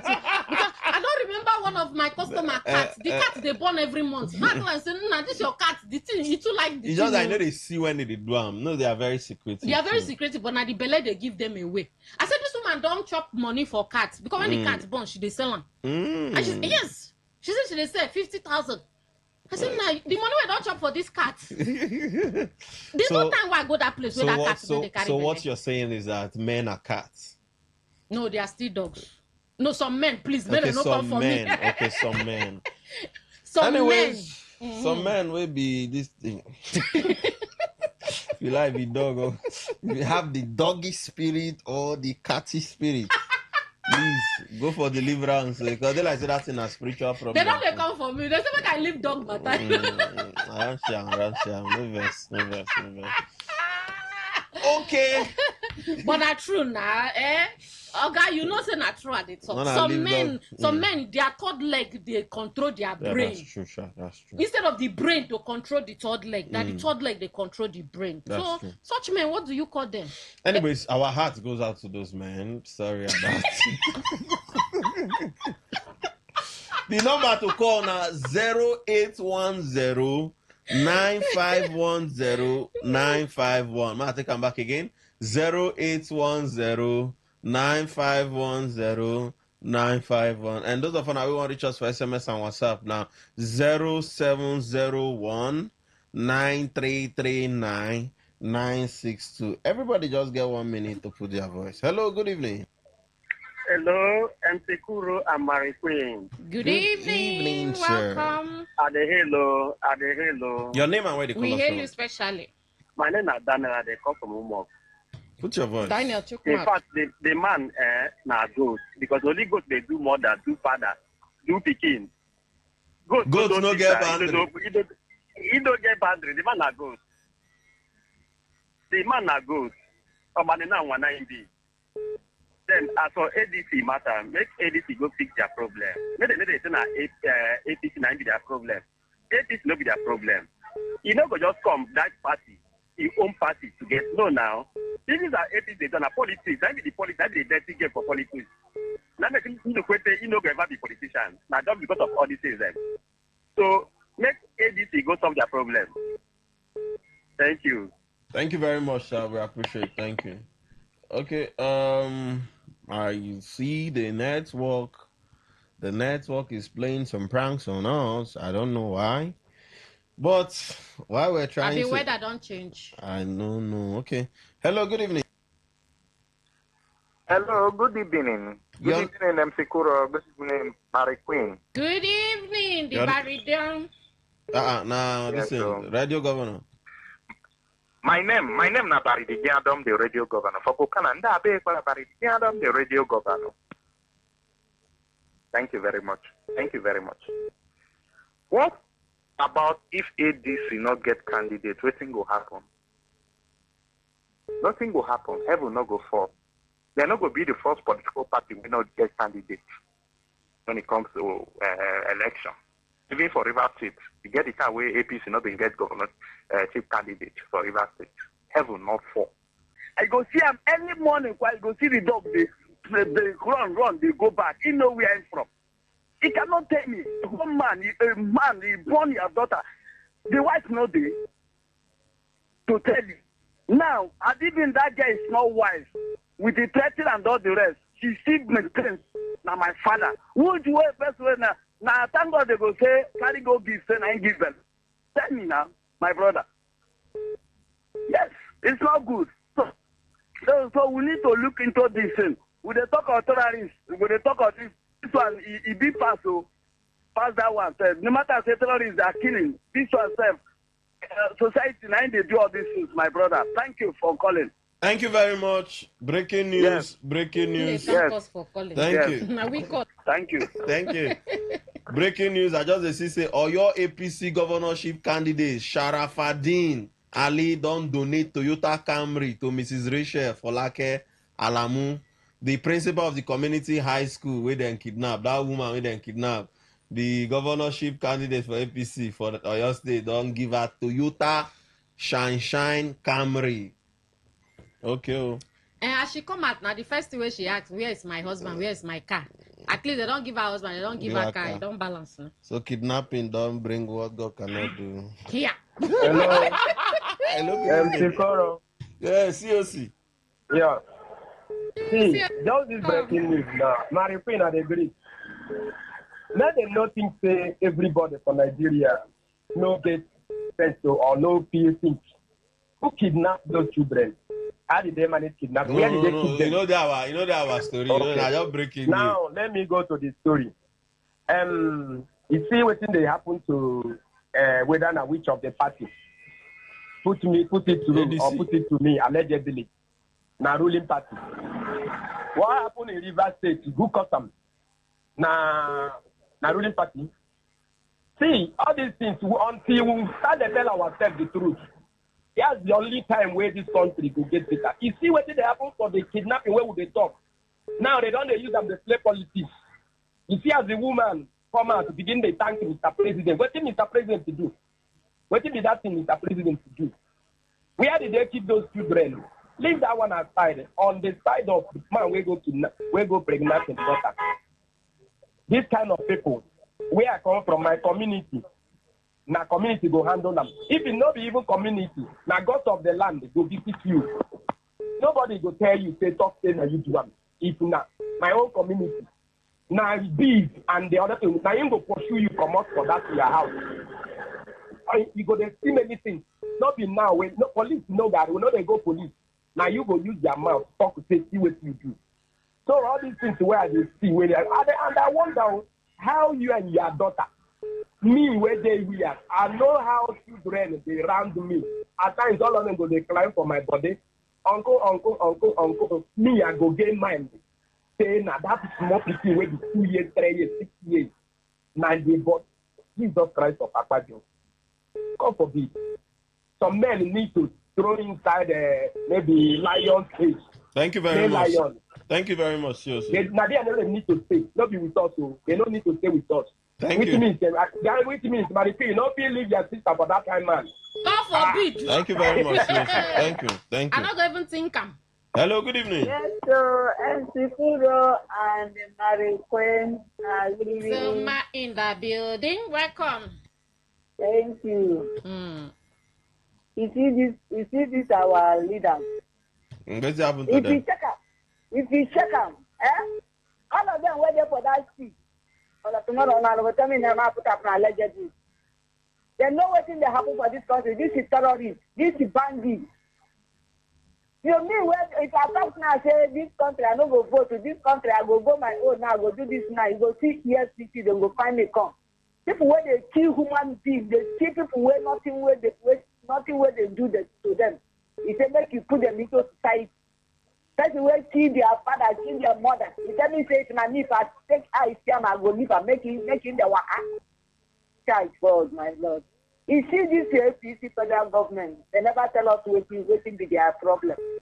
And anywhere where we meet they will just keep silent with them. They just they do anyhow where they do.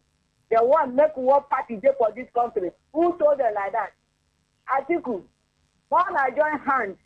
Let's just say when I join together. You see this APC federal, you see this APC with others who they do this. They don't go smell that people. They don't come out here because they create terrorists.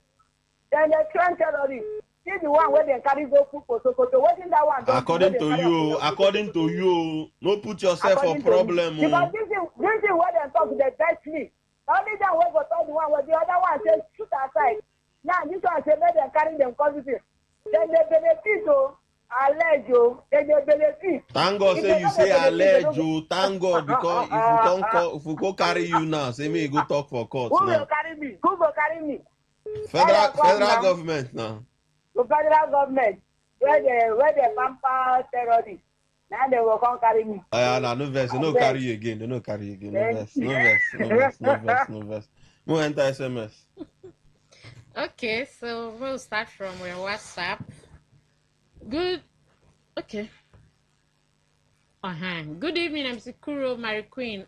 I'm Gift Joseph. ADC running to appear.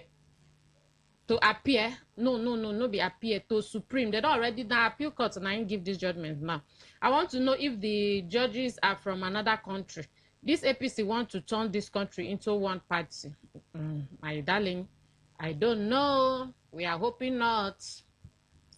Good evening, I'm Sikuru and Mary Queen. My name is Ben Felix from Apple Road, Rukboko. I totally agree with what Mary Queen said about the so-called repentant terrorists. It's uncalled for. I am seriously suspecting that Nigerian government is part of these people. There should be a high level of investigation on that to unravel this claim. Please, government, they hear you. They will unravel it. MC Kuro and Mary Queen, good evening. My people in the studio. I'm writing from Asari Toru local government in Buguma City. Engineer Emeka by name. I'm reacting over federal government saying that bandits should be rehabilitated and accepted as repentant bandits. I'm telling you categorically that there's absolutely nothing we'll do for them that will enter their eye, because once a killer is always a killer. So government should remove their mind from being accepting them as God's own children. They are prodigal sons. Or maybe if you want to say they are not prodigal sons. Engineer Maker, thank you so much. We appreciate that your message. Okay, more enter SMS.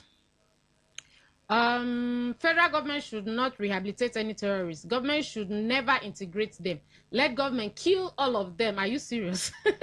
Bomb them with Israeli and American bombs before they die. Give them kuli kuli to chop. Big King from Port Harcourt. Okay, go first give them kuli kuli before. Kai, my listeners, thank you plenty. Now they make us laugh. No wahala, we appreciate him. Good evening, Share I talk am. They don't tell us say them catch 8 terrorists for your kidnap. Today, they want still go empower them again for job well done. But when Makinde said it's politically motivated, them say nah. Today they want to appreciate them in disguise. We know, Bright Austrago. Bright, the last part of your message not so clear, but thank you. Kura and Queen, I greet you guys. You see what we are saying? These bandits and terrorists once initiated in Nigeria by late Buhari. Are you serious? I don't know. You are just telling us so. To disrupt Jonathan, and now they are using these terrorists as their working tools. Allegedly. Thank you, plenty. I like this allegedly where you put for the end. Very important. Do you know that those security men that were sent to Oyo State to rescue those students and the teacher in Oyo Saga deprived the Oyo State security men to assist them? Are you serious? Were you there? They just went and brought them out. Really? And the army man they said was killed on the process died 2 months ago on May 2026. Mr. Newton, you are highly informative. Thank you. Good evening to you all. I'm a bearer of Jesus from Port Harcourt. Let the truth be told. The best way to handle the issue, terrorists and bandits, is by using Russia president method. It will stop sharp. God help us all. Okay. Is this message for us? Okay. Tinubu should be more worried if they manipulate the courts to deny ADC a presidential candidate, because ADC will give NDC its protest support. And that will be more dangerous for APC and Tinubu. If Supreme Court supports appeal court, Atiku and ADC will support Obi and NDC. They want to rehabilitate terrorists for the 2027 elections. Are you serious? Satan will reward them. Mr. Law, wonderful. The prodigal son in the Bible, how many people did he kill? Oh, I wonder. Thompson, thank you for that question. Okay, someone enter Facebook so that we'll carry everybody along. Orolobo Bile. Orolobo. Oh, sorry. Orolobo Bile. But when they answer Bile, Bile no be name of community. Might be the community now. You don't need to go to the community. He's bringing the community to you. To my Facebook. It's all right. So he said gender no be man. Now one of those alphabet for the LGBTQ. Nonsense according to you. All right. Olatubosun Akimpelu Wahid. You talk say, what do you expect from grown-up daughter? Hello. My match break first. What do you expect from grown-up daughter sleeps on the same bed with her father? Father and daughter relationship should be defined. Daughter can't and shouldn't try to take the position of her father's wife. Abana Wahid. If you become a father tomorrow, your daughter sleep for the same bed with you. So you mean say because your daughter lie down with you for bed, you go see Rumokoro. Me too. It also a good evening. My advice to federal government: make them allow opposition party to stay strong. APC already get 32 governors. No, I think it's 31. They don't get 32. It's 31. What is the problem again? I rest my case. Okay, I help you rest the case very well. I'm going to see what if you take one last call now. If the call go come, we don't go round. Okay, we'll be the last person to talk. That's 30 seconds. Now the person said go get. Nobody say the person get plenty time. And not really even get the time to talk with us. But okay, so my see, we've been there live for Facebook. So I got that live. Okay, but later I just want to talk. Be say I beg, we could try to control ourselves. So.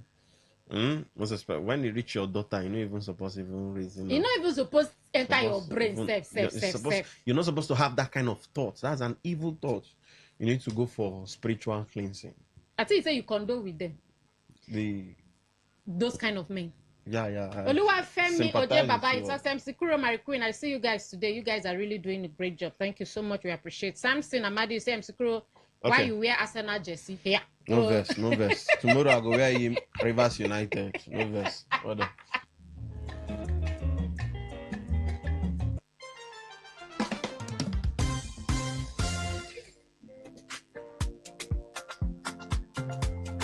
In real estate, it's not just about buying land or houses. It's about buying rights. At Odibola Properties Limited, we don't just sell land or houses. We deliver verified properties with the right roots of title. Because the strength of every property is the root of title, not noise, not unverified claims. Built on integrity, backed by proven track record. Odibola Properties, your investment is safe with us. Visit us today at Nyawale Inserim Layout, Tombia Extension, GRA Phase 2 Port Harcourt, or visit our website www.odibolaproperties.com or call 081-551-67904 or 070-655-69887. Odibola Properties. Our word is our bond.